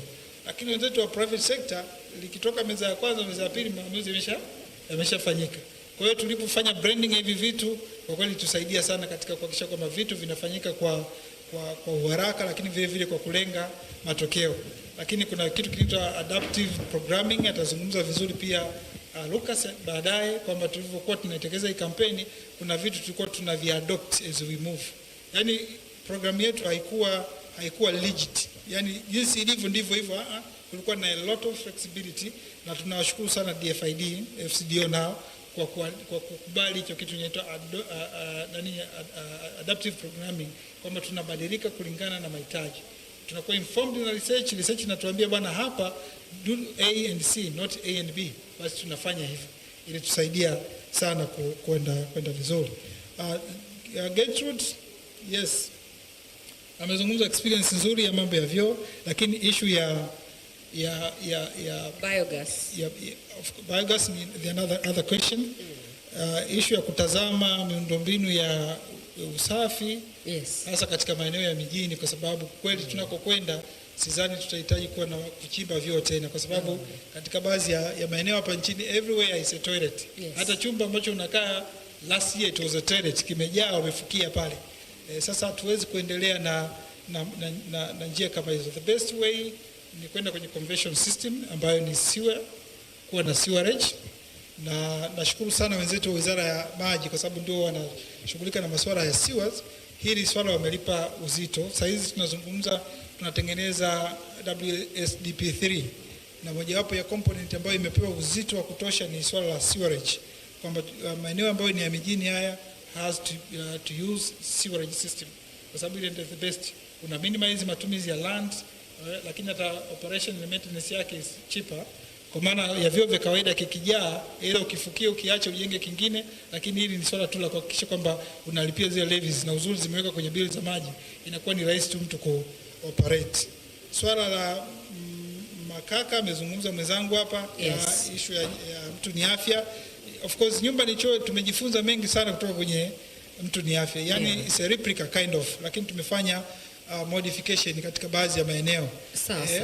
Na la mwisho, najua muda huko upande wetu, hii economical use za human waste ni swala ambalo kwa kweli ni la msingi sana, na ni jambo ambalo tunataka tulianzie kulifanyia kazi kimkakati kabisa, kwa sababu ule sio uchafu. Kwa maana hiyo ni kitu ambacho kina economic value ndani yake, kwamba tunaweza kuendelea kutumia kile kinyesi kikatuletea manufaa makubwa.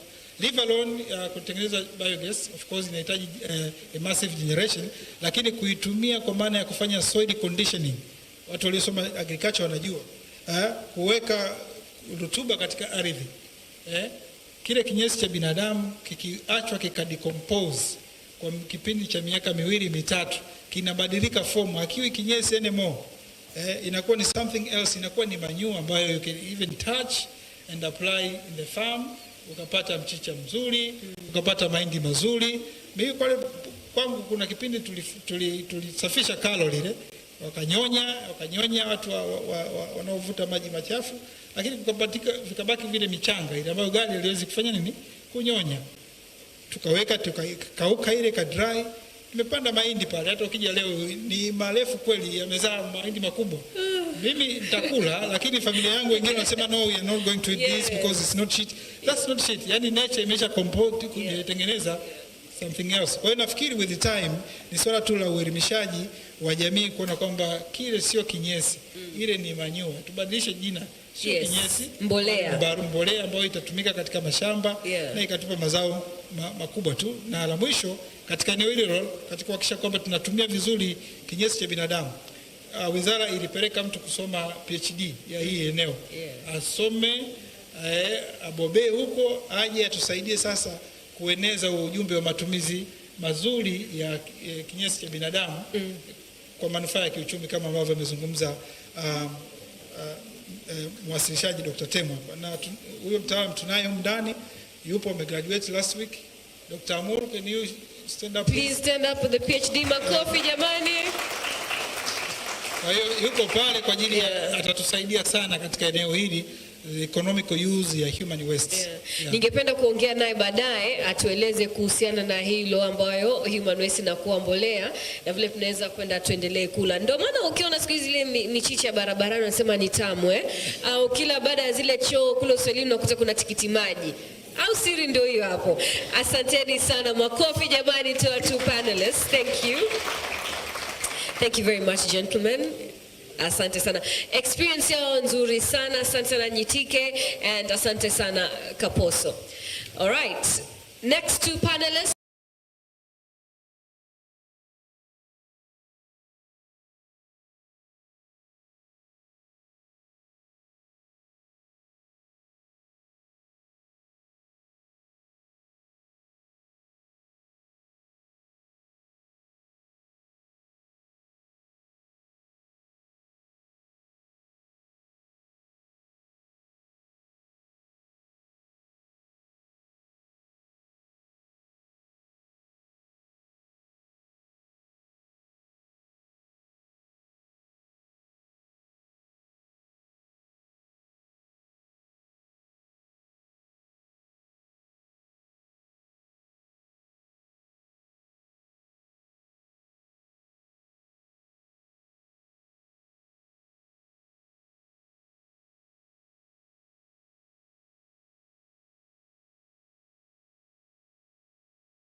imebadilika?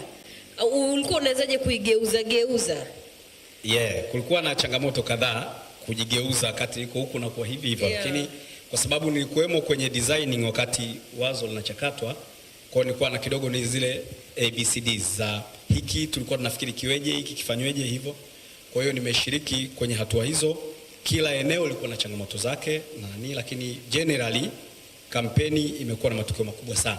Nani alibuni usichukulie poa nyumba ni choo? Kama unakumbuka kwenye mkutano usichukulie poa nyumba ni choo. Ili wazo wakati tunaanza ilikuwa nafanya katika level ya wizara. Kwa maana ya project clear wakiwa wanashirikiana na wizara kwenye kuliandaa. Lakini kafikia kwenye wakawaza wanatakiwa kulifanya creatively. Kwa sababu Watanzania walikuwa hawako tayari kupokea mawazo ya choo. Ni kweli. Ya kuzungumza Tanzania, unazungumza tena vyoo huko hivyo. Kwa hiyo tulikuwa tunasema mkutano kwanza tunasema sio maadili yetu, sio TV live na vitu kama hivi. Kwa hiyo ikawa wanaona na kutafuta namna gani watapata creative way ya lakini wakati huo wakiwa wanatafuta media partner. Kwa hiyo wakawaza kwamba kuna Ruge, kuna THT, kuna Clouds. Kwa hiyo kamfikia Ruge alivyokuwa tukiwa THT ni kwamba Mwita yuko hapa na wengine wanajua. Ilikuwa Ruge anapokuja na wazo anawaiteni wote jioni.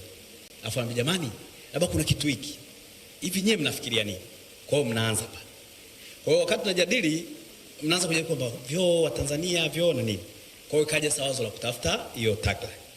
Sasa kwenye hali hiyo ikawa wanapeleka mawazo kwa mheshimiwa Umi yanarudi. Ili labda kalikataa, ili labda hapana, mbona bado haliwezi kubeba project na vitu vinaenda. Sasa vijana wako wengi THT. Yaani watu wanasema hivi, labda wanatoa neno hili, anaweza kupita Mrisho tu, labda mkuja kutusalimia, Mrisho hivi unaweza kusema nini? Mrisho atoa nani, watu wanawaza pale. Lakini pia Ruge alikuwa kwenye kutafuta timu hizi mnatumia muda mrefu sana. Kwa hiyo mnaongea kijua sasa bwana nile nyumbani tutaongea kesho. Kwa mnaondoka tena. Kesho mnakuja mnakaa mpaka saa 4 saa 5 usiku. Mnashindwa kupata sasa ondokeni tena hivyo hivyo. Kwa hiyo tulikuwa tunatafuta timu hivyo hivyo, fursa hiyo anzia sokoni nini na vitu namna hiyo. Lakini pia haya ni kwa hiyo kiukweli kumbuka nani alitamka ni ngumu. Lakini pia huwa anatamka mmoja alafu mnaongeza neno labda mpaka mwisho siku na sawa. Okay, asante sana. Mrisho Mpoto, ulijiunga kwenye hatua gani ya kampeni ya Nyumba ni Choo? Hassan Ngoma ametueleza kuanzia design, concept na kila kitu. Mimi nafikiri nilijiunga toka mwanzo ilipohusisha swala la ground. Sasa tunakwenda kwenye ground, kwenye kutekeleza baada ya hiyo concept na content kutengenezwa. Kwa hiyo mimi nilikabidhiwa material ya zile phases kwamba hiki ndio kwenda nacho, kwa sababu nakumbuka wakati vikao vinaendelea kulikuwa na vikao vya watu wa creativity, watu wa media, watu private sector na vitu kama hivyo. Kwa hiyo nilikuwa napewa content naenda nayo ground, najaribu ku practice, nikiona I work tunajaribu kuimprovise mpaka tunapata kitu ambacho kina fit kwa wakati ule, kwa sababu vitu vingi ambavyo vilikuwa vinajaribiwa kwenye paperwork sometime kule ground vilikuwa vinakataa. Kwa hiyo unarudisha feedback kwa waliokutuma, kwa sababu nilipewa na mwongozo kabisa kwamba usitoke nje ya hii.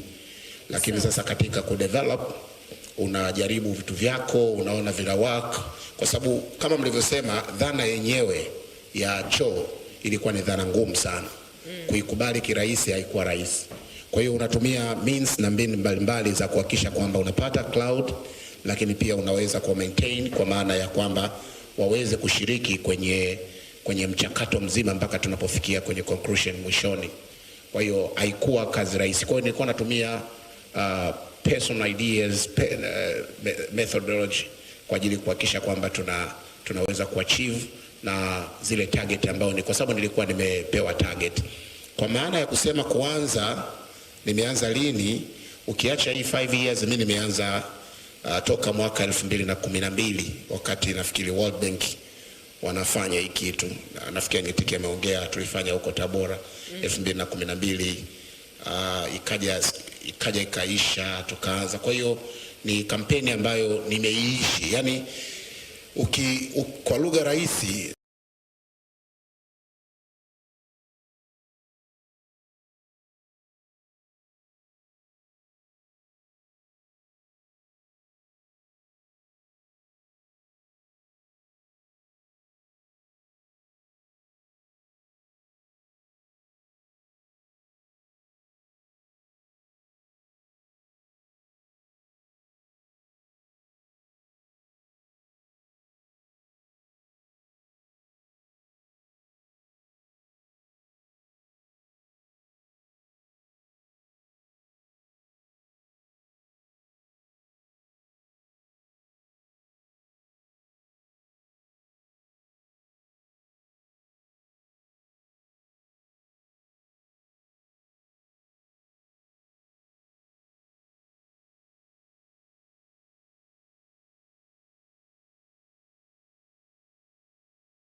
kuangalia muonekano wao na gharama walizonazo. Kwa mfano tuko kwenye kijiji. Sawa. Hata kama hajapendeza, hata kama hana kiatu kizuri, tulikuwa tunamuita huyu ni queen, kwa maana ya kwamba ni mrembo, amependeza sana, na tunahakikisha kwamba wananchi wote wanamchagua huyu anakuwa mwakilishi wao.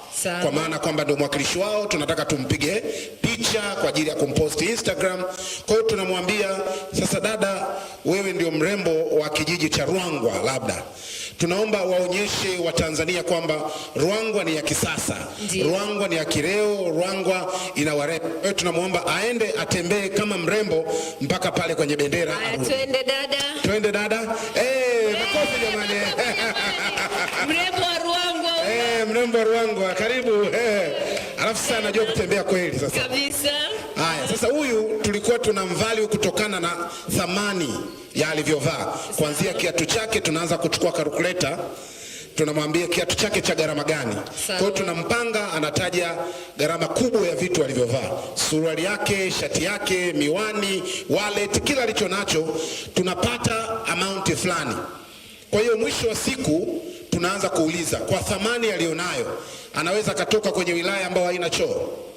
Haiwezekani. Haiwezekani. Anaweza kawa mwakilishi. Kwanza tumuulize viatu vyako bei gani? Viatu. Dema tushike calculator, tuna practice tulivyokuwa tukifanya. Tuna practice Kiatu hicho ulichovaa ni ngapi? Anasema shilingi 7,000. Naomba tuandike. Suruali uliovaa 4,000. Shati 5,000. Saa au hujavaa saa? Miwani 15,000. Wallet ina shilingi ngapi ndani approximate? Anasema yeye ana kadi, lakini tunatengeneza hiyo value na dada Kwa hivyo ni 5,000, 4,000, 15,000, 7,000. Sawa. Kwa hiyo tunachukua hiyo ndio sehemu kubwa ambayo nafikiri Wizara ya Afya na Designs na TAMISEMI na wadau wali design. Kwa hiyo tukishachukua hiyo value yake, tunaenda kuangalia takwimu ambayo tayari tumeshapewa. Samahani, naomba nirudishe. Tumeshapewa sasa. Makofi jamani, makofi, asanteni sana. Tumeshapewa na wizara imeshafanya. Kwa hiyo mimi nina ripoti ya wilaya ninayo, au ripoti ya kata fulani. Alafu tuna hiyo kitu unaona ilikuwa hiyo bendera ambayo imepandishwa hapo. Hiyo bendera wakati huo tayari tushajua kwamba hawa hawana alama kubwa ya vyoo kwenye eneo.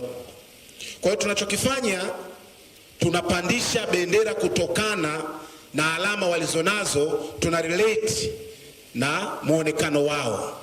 Kwa hiyo mtu anasema sasa, uzuri wenu na muonekano wenu, tunaomba mkapige picha na alama zenu. Kwa hiyo unakuta mtu ana alama 5, bendera iko chini na karibia kuburuzwa.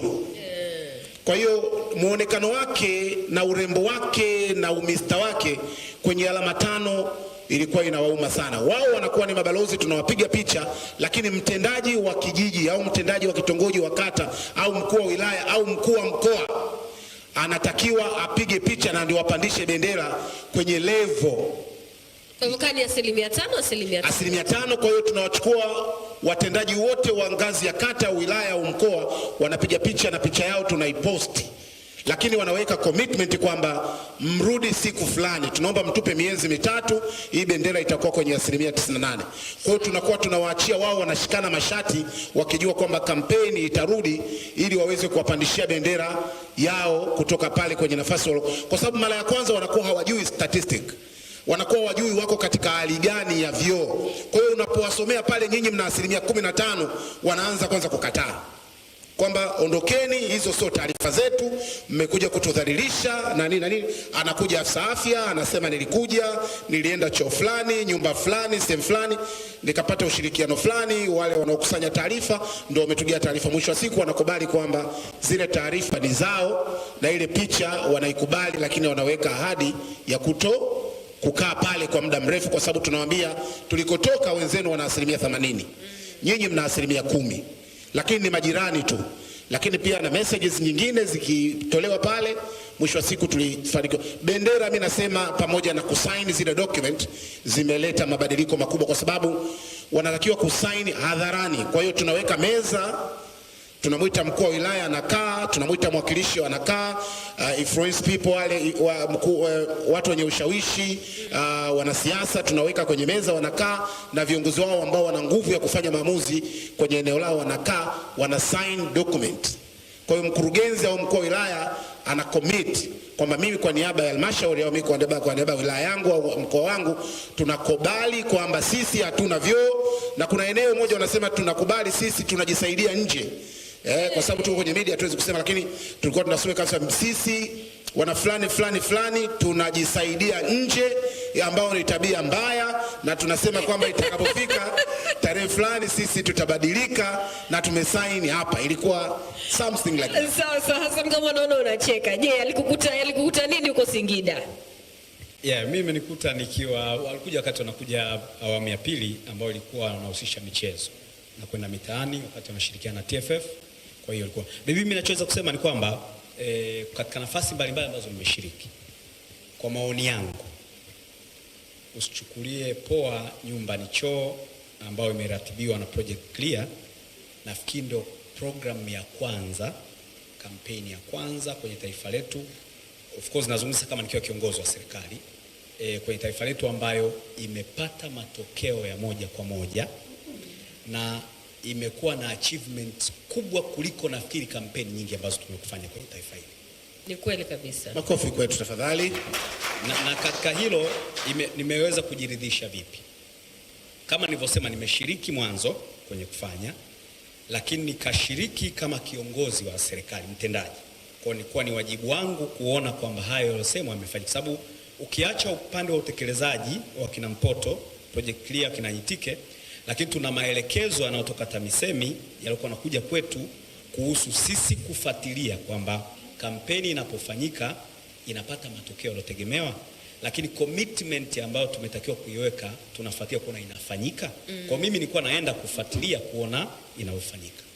Kwa katika hili niseme nilipokuwa ukisema unaenda kuona, unaenda kuangalia vyoo na sehemu za usafi, au ulikuwa unaenda kufuatilia wapi? Hoja ilikuwa ni mindset change, behavior, badilika tabia.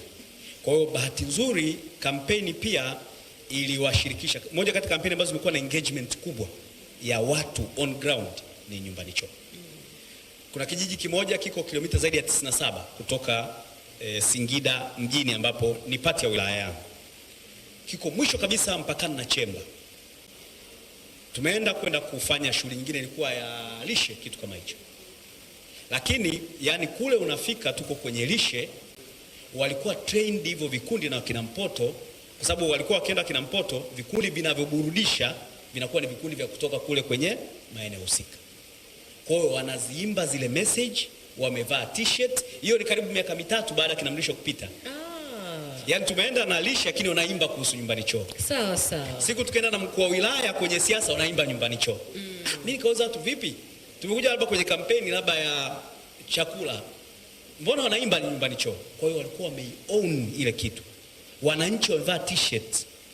Miaka mitano leo baadaye nimeenda Ruangwa. Juzi tulikuwa kwenye sherehe ya wanawake. Kikundi cha zaidi ya watu 18 walivaa t-shirt nyumbani choo mpya t-shirt. Sawa. Wakati mpoto wapita mara mwisho mwaka 2018 19 Ruangwa. Okay. Mpaka leo watu wanayo. Kwa hiyo niseme ilikuwa na engagement kubwa kwa watu. Kwa hiyo nilienda kwenda kuangalia kwa kujiridhisha kwamba ni kweli walifika, sababu walilipwa hela na hizi hela ni grants za serikali. Kwa hiyo unakuta sema kilomita 9 kutoka mjini. Sema mpoto alikuja hapa tulimuona, sio alikuwa anatembea pekopeko na watu wanaimba, wanazungumza. Ukimuita mtu kuhusu unajua chote kuhusu nyumbani choo, anasema walikuja, walitutrain, tulifundishwa vyoo sio hivyo. Kwa hiyo ilifika kwa watu. Lakini pili nikaja kufanya kama kiongozi wa serikali, mwanasiasa. Sababu mkuu wa wilaya ni mwanasiasa. Kwa maana kwamba sasa kwenye eneo hilo nilikuwa na zungumza na wananchi wangu kuhusu magonjwa yanayoambukiza na vitu vya namna hiyo kwenye jamii zetu. Watu wanazungumza ushiriki wa nyumbani choo. Baby, kwa mfano kitu kimoja ambacho niseme nimekisikia hapa, ambapo hata mimi kiukweli sikuwa nimekumbuka kabisa. Watu wote ambao wamekuwa Tanzania miaka yote wanajua. Hakuna mwaka umewahi kupita Tanzania hatujawahi kuwa na kipindupindu. Ndio. Miaka mitano huko nyuma. Sote tunajua hapa. Mimi kiukweli kwa sijawahi kuwaza kwamba hivi ni kwa nini kipindupindu hakijatokea miaka hii miwili tatu. Yaani kwa sijawahi kukumbuka. Mheshimiwa Waziri ndo anatukumbusha hapa kwamba mchango wa kampeni ya nyumbani choo ni mkubwa kwenye hilo eneo. Tanzania miaka miwili imepita hakuna hata mgonjwa mmoja kipindupindu. Makofi mengi kwa wizara. Kwa kweli. Kwa kiukweli ni kazi kubwa imefanyika ambayo mtu huwezi kuijua. Lakini pia nafikiri nikichangia hapo hasa ni kwa sababu pia nyumbani choo ukiangalia tuko na choo alafu tuko na sinki ya maji tiririka. Alafu si tukaiwai kabla ya uviko 19.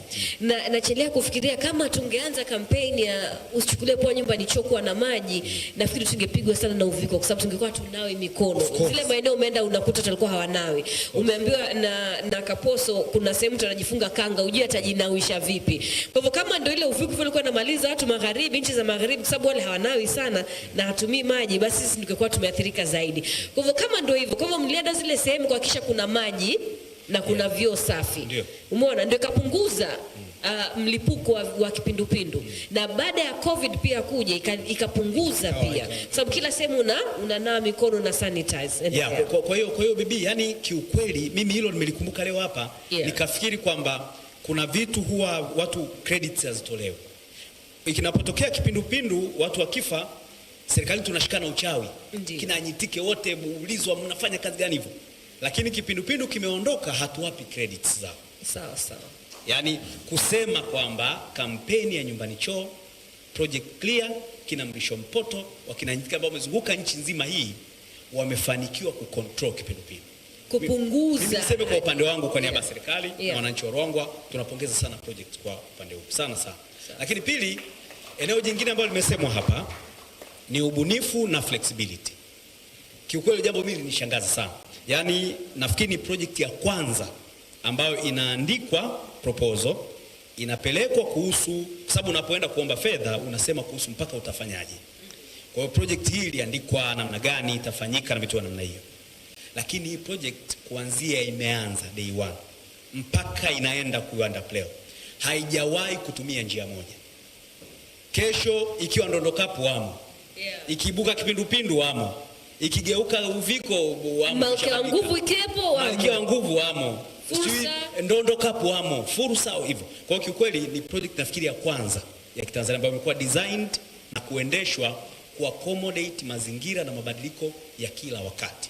Waliotoa fedha, walikuwa wanasimamia, lakini na wizara wamekuwa flexible sana kwenye hilo.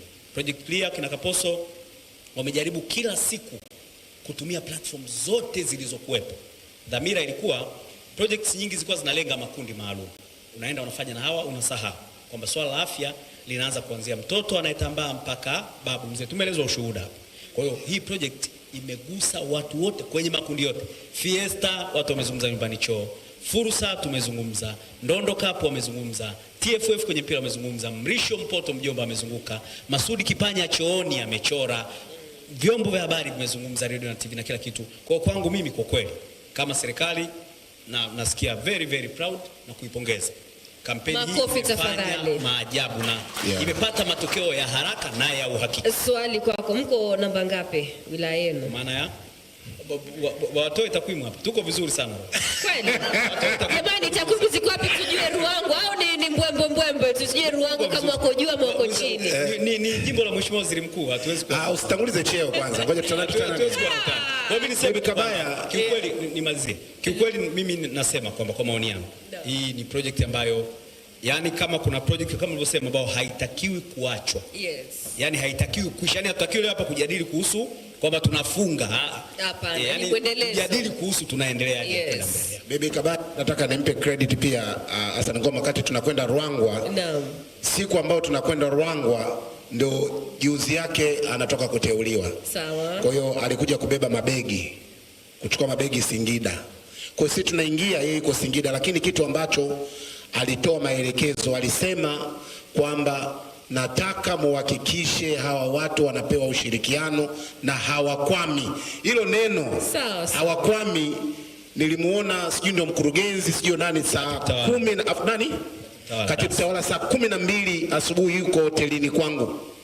Ananiambia tunaomba kujua ratiba yenu na utaratibu mtakaofuata. Sawa sawa. Tulipewa ushirikiano, walitoa gari zao za halmashauri. Hajaripoti kazini lakini gari za hamasa zikatolewa, tukazunguka, tukafanya, tukapewa uwanja, wanafunzi wakaambiwa baada ya kutoka shule warudi. Kwa hiyo tulipata ushirikiano mkubwa ikiwa bado hajaripoti kazini kwa sababu ya kampeni ndio ilikuwa. Na tumekutana naye mara 2.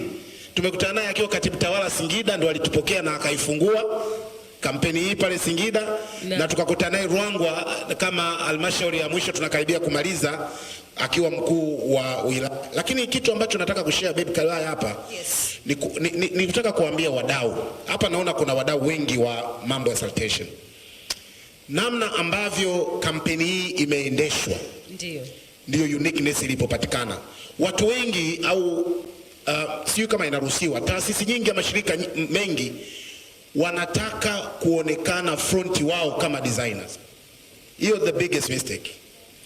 Yani mtu labda NGO au taasisi fulani ina kampeni fulani, yeye ndio mwenye kampeni, yeye ndio ameandika mradi, wao ndio wanatoa fedha, wao ndio wanakwenda kule ground, wanataka waongee, wapigwe picha, waonekane, wao ndio wanataka waongee na vyombo vya habari.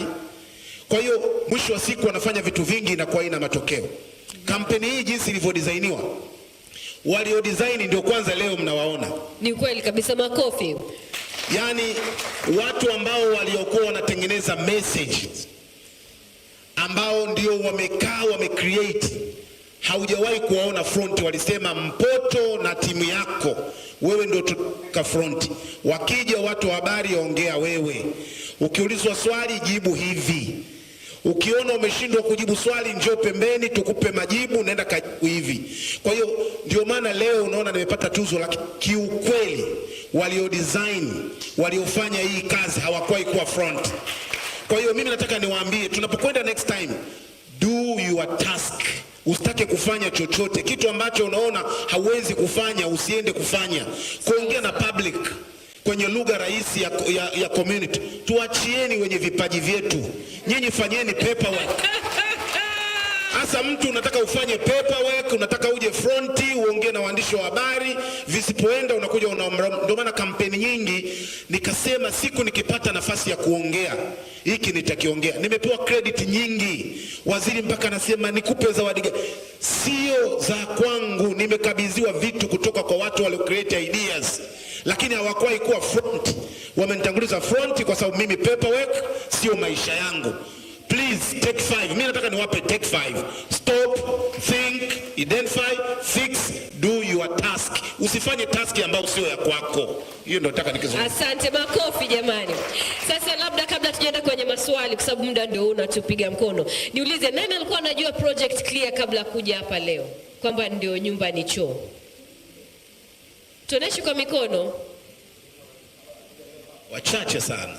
Kabla kuja hapa leo nani alikuwa anajua project clear? Ambao labda mfanye kazi nao, nani alikuwa anajua project clear ndio nyumba ni choo? 1 2. Lakini nani alikuwa na tuanze. Nani alikuwa anajua nyumba ni choo? Okay. Nani alikuwa anajua nyumba ni choo ni serikali? Okay. Nani alikuwa anajua nyumba ni choo ni clouds? Okay. Nani alikuwa anajua nyumba ni choo ni project clear? Very good. 3 people. Kwa hivyo serikali ndio wengi. Sawa? Nyumba ni choo. Okay, na nani alikuwa anajua nyumba ni choo ni Mrisho Poto? Uone, of course. So project clear. Kwa wengine, kwa branding unaweza kusema project clear mjaji brand vizuri kwa sababu watu hawajui, lakini kwenye definition ya Mpoto imefanya vizuri kabisa. Lakini kwa wengine kwa ambao kwenye branding and PR unaweza kusema no, you failed. You made the biggest and most successful campaign, lakini watu hawajui ni nyinyi. Umeelewa eh? Mimi kusema kweli, Kemi aliniambia wiki mbili zilizopita kwamba nyumbani choo ni project clear. Wallahi, mimi nilikuwa najua ni Ruge na mambo yake. Wallahi, siwezi kudanganya kwa kweli. Lakini ni Kemi aliniambia ni project clear. Mimi nilikuwa namjua Kaposo of course, lakini kujua hiyo project clear, I wasn't clear with it. Asante sana. Haya, twende kwenye maswali. Questions, maoni. Okay? Dada kutoka Ruangwa, mrembo wa Ruangwa baadaye. Yes, karibu. Asante sana kupata nafasi. Kwanza naomba nijitambulishe, naitwa David Misime, ni kamishna msaidizi mwandamizi wa Jeshi la Polisi. Karibu sana. Na pia ni msemaji wa Jeshi la Polisi. Karibu sana. Kwanza nipongeze hii kampeni ambayo imefanikiwa kwa kiwango kikubwa, na waliofanikisha kwa kweli nawapongeza sana. Makofi tafadhali. Lakini la pili, nishukuru kwa kunipa nafasi. Nilikuwa najilaumu kwa nini sikuja na uniform ili nionekane haraka. Lakini kumbe nimeonekana na mkanipa nafasi. Nishukuru sana, hii kampeni imetusaidia sana sisi Jeshi la Polisi kwa sababu walitushirikisha, na walivyonipigia simu kuna Kemi, nikawapa kijana ambaye alikuwa wanazunguka naye. Bwana Ngoi. Okay, ndio hiyo polisi okay. Katika kuzunguka huko wametufaidisha sana kwa sababu sisi tuna mradi wetu wa polisi jamii ambao kuna kipengele cha ushirikishwaji wa jamii. Unajua approach ya sisi polisi namna ya kuongea na jamii, hasa kutarget ile audience na unataka kuwapelekea ujumbe gani. Hao wametufundisha kwa kiasi kikubwa sana, kwa sababu imebadilisha hata namna approach yetu ya kutoa elimu kwa jamii kupitia hii nyumbani choo. Kwa hiyo niwapongeze sana. Lakini la tatu, mpaka nimetoka Dodoma kuja hapa kuruhusiwa na mkubwa wangu, ni kwamba tumefaidika sana na nyumbani choo. Pamoja na hiyo kutufundisha namna ya kuongea na watu, kutafuta watu gani watumie uweze kufikisha ujumbe kwa walengwa. Lakini tumefaidika kipindi kile cha uviko, nyumbani choo walitupatia vifaa ambavyo vilitumika katika vituo vyetu vya polisi. Sawa. Lakini lingine, kupitia huu mradi huu tukaona na sisi tutatangazaje nyumbani choo, tukabuni kalenda. Lakini hatukuwa na fedha, tukawaambia hebu tusaidieni namna kusupport hizi kalenda zikienda kwenye ofisi mbalimbali na kwa watu binafsi, wakisoma wakiona hiyo brand hapo nyumbani choo, watajiuliza kwamba usichukulie poa nyumbani choo maana yake nini. Kwa hiyo mwaka juzi tulichapisha kalenda yenye hiyo nembo hapo, lakini mwaka jana tena tumechapisha kalenda zenye hiyo nembo, na watu mbalimbali wanatuuliza hii ni nini, hata wa vijijini ambao wamebahatika kupata kalenda zetu, na elimu imeendelea kuenea. Kwa hiyo kwa sisi Jeshi la Polisi tunashukuru sana hii project kwa watu walio design, na sisi contribution yetu ilikuwa ndio hiyo ya kutoa kijana kwanza kuhakikisha kwamba Mrisho Poto anapita barabarani bila kusumbuliwa kabisa. Lakini la pili ndio kutangaza kwamba jamani, nyumba ni choo. Kwa hiyo nashukuru sana, sina swali, nimefika tu kufikisha salamu za mkuu wa Jeshi la Polisi Tanzania afande IGP Simon Nyakorosiro kusema kwamba huu mradi au hii kampeni kwa kweli imesaidia Watanzania na itaendelea kuwasaidia, kwa sababu huwezi kuzungumza swala la ulinzi na usalama kwa watu ambao ni wagonjwa. Lazima uzungumze mambo ya ulinzi na usalama kwa watu ambao wana afya, na afya inaanza na choo, kwa sababu ukiangalia hata wakati wa COVID, kipindi kile cha COVID ilipoanza, watu walipoanza kunawa mikono, magonjwa mengi yale ya minyoo, ya mweba, nini yalipungua sana. Nilikuwa naongea na watu vijijini, walikuwa wananiomba hela kila mara kununua dawa, lakini ilikatika, kwa maana kwamba watu wamekuwa na afya njema, na kishakuwa na afya njema hata usalama unaweza kuwa mzuri zaidi. Asante sana. Kabla hujaketi chini, labda ningeuliza kwa nyumba ni choo ambayo ilikuwa imeenea taifa. Tumezungumza sana hali mbaya ambao mashuleni hapo, matundu machache kwenye wanafunzi wengi. Je, unaweza kutuambia nyie kama polisi muliboreshaje jela? Kwa sababu hapo ni sehemu ambapo pia kuna watu wengi na vyoo vichache, lakini pia hata mahabusu ambao wanahitaji maji na vyoo safi. Mliboreshaje hali ya usafi jela na wale ambao wako mahabusu? Nakushukuru sana kwa swali zuri. Kwanza nimshukuru Mheshimiwa Rais wa Jamhuri ya Muungano wa Tanzania na Amiri Jeshi Mkuu, ambaye nafikiri naye ni champion wa hili swala.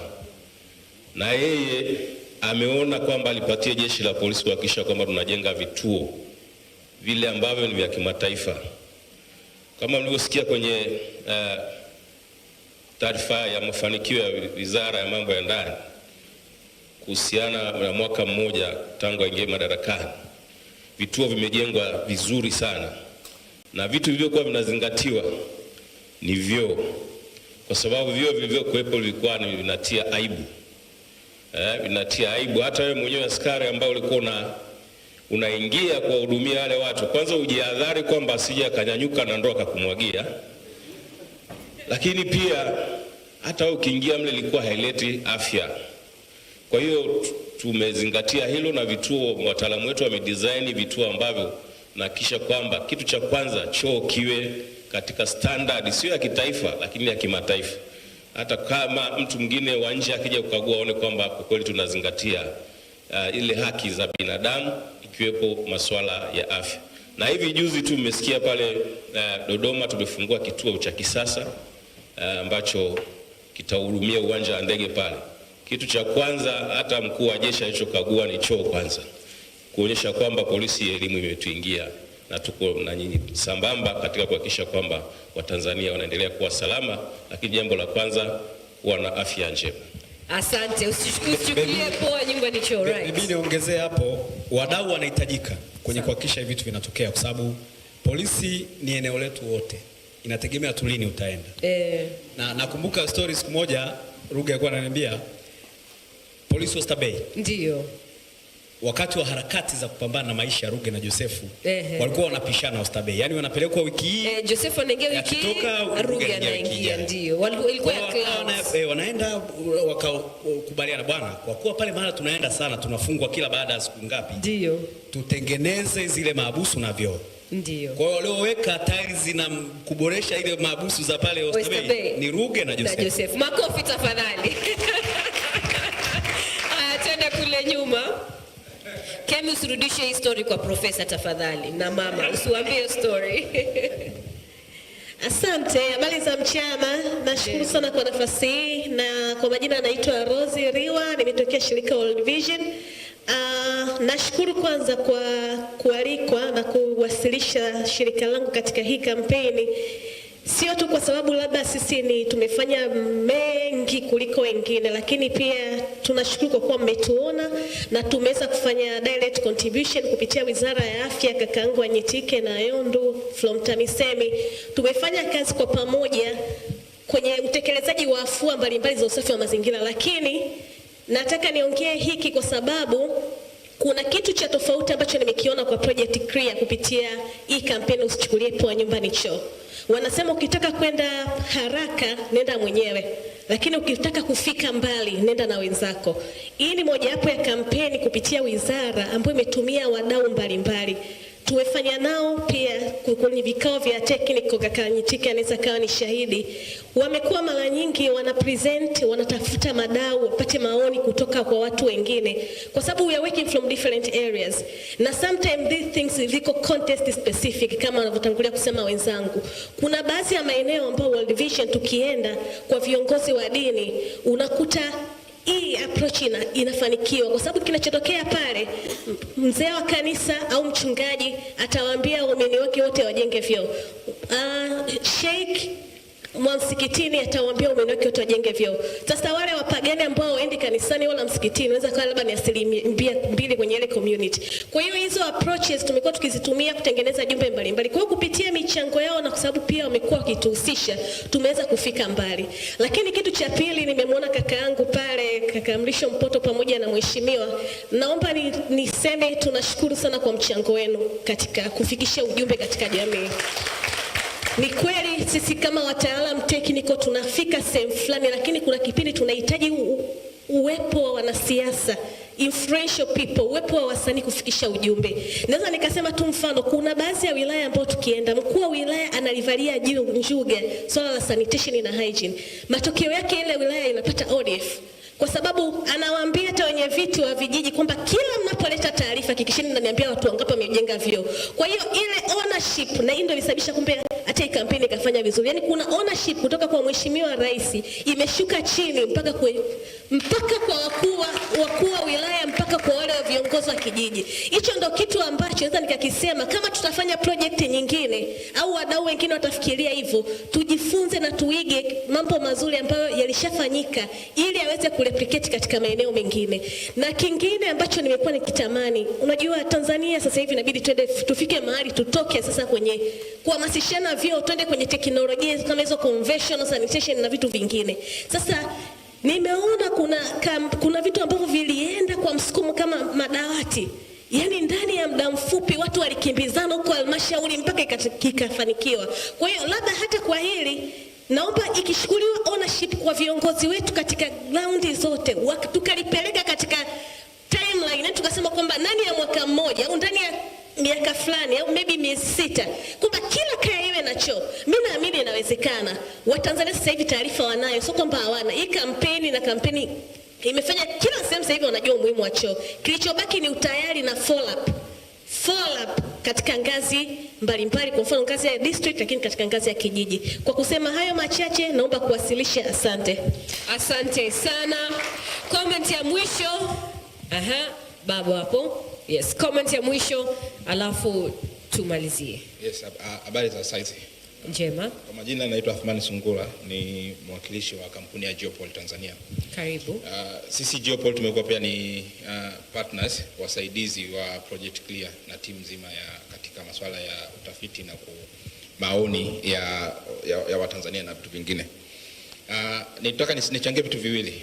Cha kwanza ni nafikiri amesema mchangaji aliyepita, kama kuna jambo ambalo tunataka tujifundishe kwenye kampeni zote za Tanzania, na sio kwenye kampeni peke yake, lakini kwenye utekelezaji wa mambo mengi ambayo yanaenda kugusa wananchi. Na hapa namuona mkuu wa wilaya na kakangu Mrisho Mpoto ambao amezunguka huko chini. Tujifundishe hii ya namna gani Project Clear wameimplement hii project na kwa katika kiwango cha hali ya juu sana. Kwa hilo ni la kwanza la msingi pia. Cha pili ni nafikiri Project Clear wamefanya kazi nzuri pia ya kudocument hizi. Hii ambayo kwa mimi nasema ni milestone au ni success ambayo sijawahi kuiona. Sisi kama Geopol tumefanya tafiti na survey na mashirika makubwa from WHO na across Africa na dunia. Katika mambo ambayo tukiwa huku ndani tukiwa present kama moja of the thing ambayo tumekiona kwa ufanisi mkubwa sana. Kuanzia awareness ni project ulikuwa ukaulizwa Tanzania wangapi unajua nani mpaka kaposo mnakati kwa anatuambia guys hizi ni correct data, 99% wanakuambia naijua nyumba ni choo. Ni success ambayo huwezi kuiona across Africa na sehemu nyingi sana za dunia. Cha kwanza. Sasa nafikiri kwamba Project Clear wakitoka hapa wasishe tu hapa, wanaweza kuwa ni mfano mzuri sana kufanya mambo makubwa Afrika, kwa sababu matatizo ya Tanzania yanafanya sana matatizo ya East Africa na sehemu zingine pia za nani. Kwa hiyo Kaposo na timu yao watoke hapa twende Afrika sasa tukawaonyesha this is how things are done. Mrisho anaona safari huyo Mrisho. Ashaona anapanda ndege. Mchango nimeupenda sana. Wako wa kimataifa. Asante sana. All right. Asante samani, ndio comment ya mwisho. Kemi huyo mmoja mwisho kabisa. Asante sana baby. Kwanza moja, kwa haraka tu ameni preempt dada yangu, lakini naomba hili niliseme kwa sababu ni nadra. Na washukuru Project Clear, na mshukuru Mrisho. Lakini hii comment yangu ni ya Hassan Ngoma. Na simsemi Hassan Ngoma sasa kama GIZ, namsema kama Mtanzania, kama Abdalla. Na namsema yeye kama mkuu wa wilaya. Okay. Ni mara chache sana kupata wakuu wa wilaya wenye, should I say courage, should I say, yani unajua ile commitment ulioiweka, ulioisema na umeanza na pamoja na kama you are parcel of the process, lakini watu wachache sana wana own kitu alafu wanakichukua hatua hii na kwenda mbali, kitu ambacho dadangu alikuwa anasema mnaenda wilaya mbalimbali, you rarely get support. Sasa nikiongea kwenye GIZ Market Development Partner, unaweza kujikuta kama unasema sasa wilaya hii naomba niikwepe, naomba niende kwingine. Alafu unakuwa haunted kwa sababu wewe ni Mtanzania. Tukumbuke Tanzania itajengwa na Watanzania including prioritization, including planning. Naomba kupitia mkutano huu message na spirit aliyoonyesha Hassan Ngoma, much as he was from media, inawezekana ndio anadeal na mambo ya kampeni, lakini let that spirit spread to the country. Na kila yeyote anayehusika, mkuu wa wilaya, mtendaji wote wa serikali, hebu beba hiyo spirit tuweze kuona ni namna gani tunaweza kuibadilisha Tanzania yetu. Asante bebe kabisa. Asante sana, asanteni sana jamani, jipigieni makofi.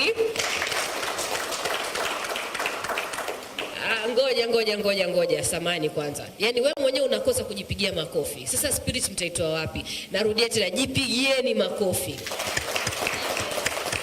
Yes, at least sasa naona kila mtu anajipigia makofi. Asante sana. Tukimaliza Hassan Ngoma na Mrisho Mpoto. Mimi sina la ziada, na washukuru waandaaji wa kampeni hii sana, na washukuru wadau wa maendeleo, na shukuru serikali.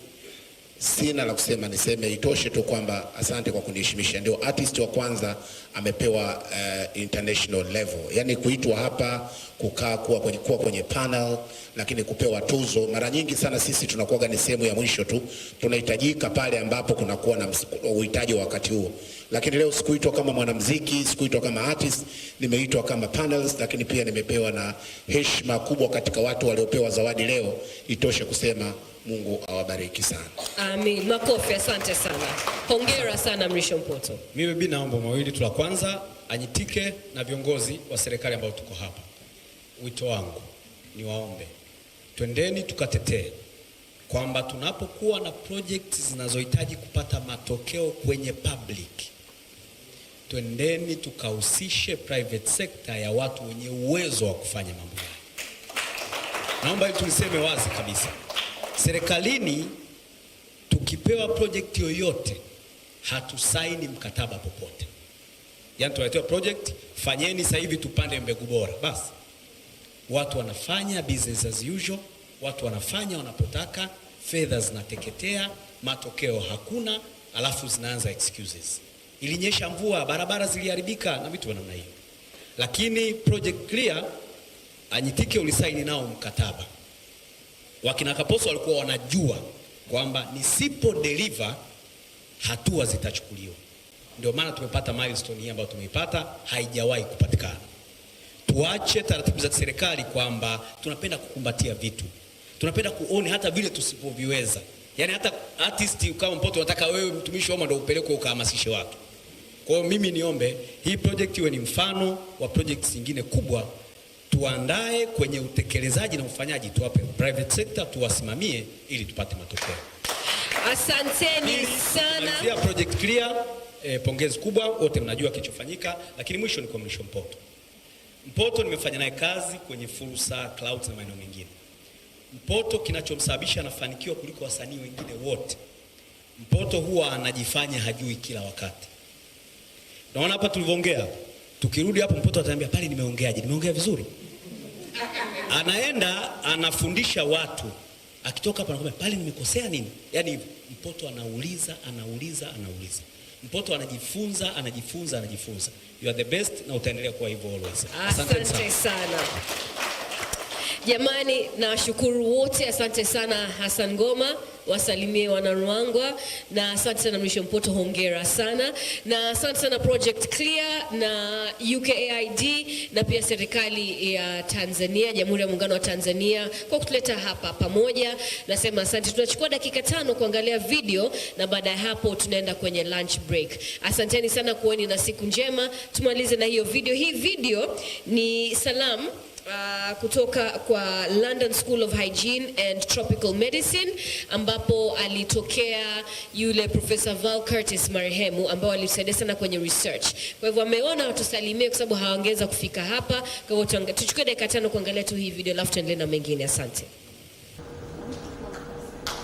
Thank you very much.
And although, and as the previous graph showed, this trend was pre-existing, people were already improving their toilets. The rate at which they improved their toilets increased as a consequence of our program in the last 5 years.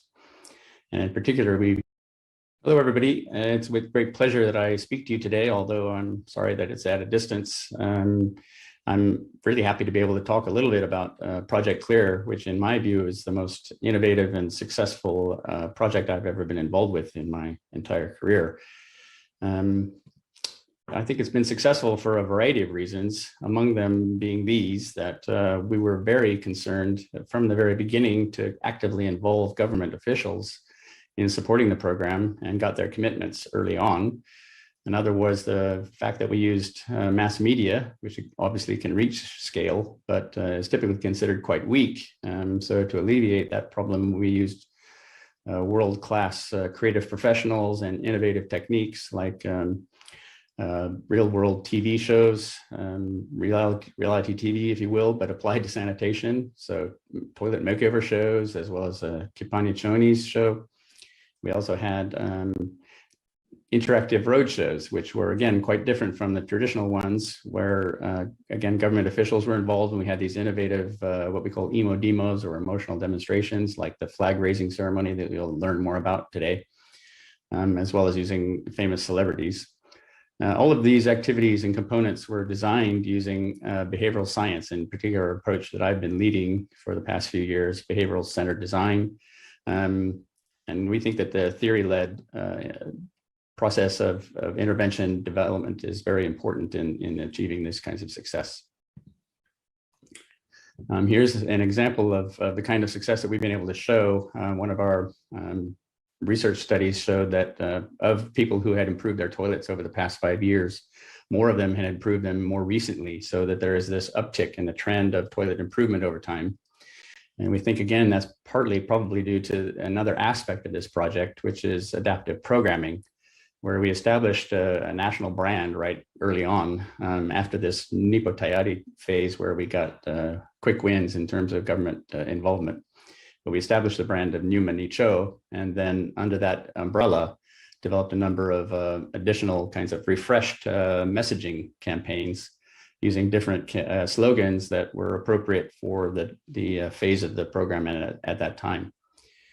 But our research activities also demonstrated a number of other important kinds of results, which I think establish quite solidly the nature of our success.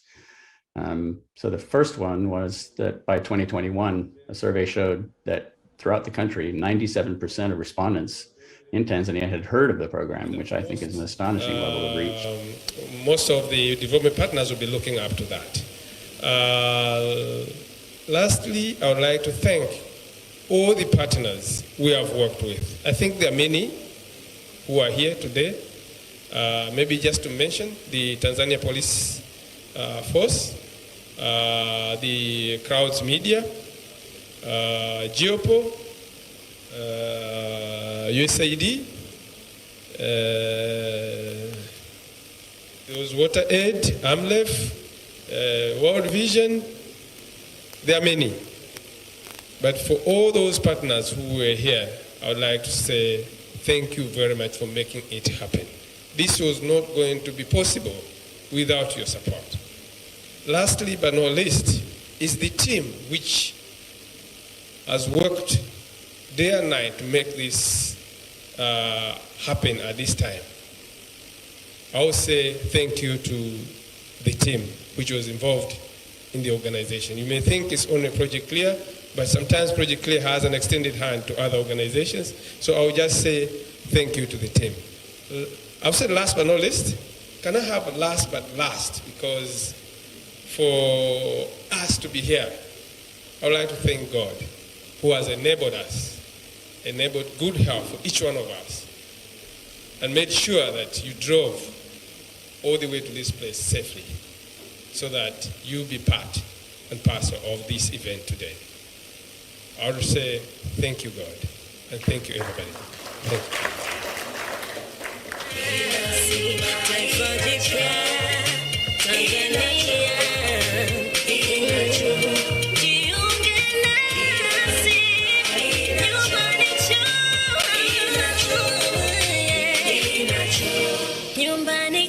Sisi ni kizazi kipya, hatuchukuli poa. Nyumba ni choo.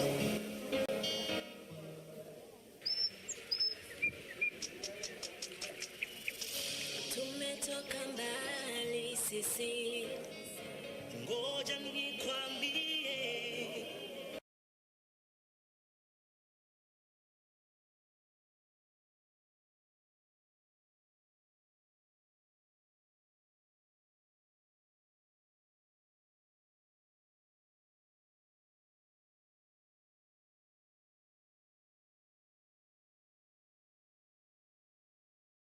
Hello, everybody. It's with great pleasure that I speak to you today, although I'm sorry that it's at a distance. I'm really happy to be able to talk a little bit about Project Clear, which in my view is the most innovative and successful project I've ever been involved with in my entire career.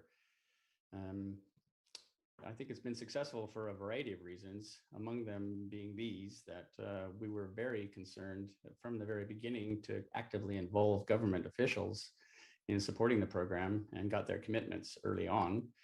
Another was the fact that we used mass media, which obviously can reach scale, but is typically considered quite weak.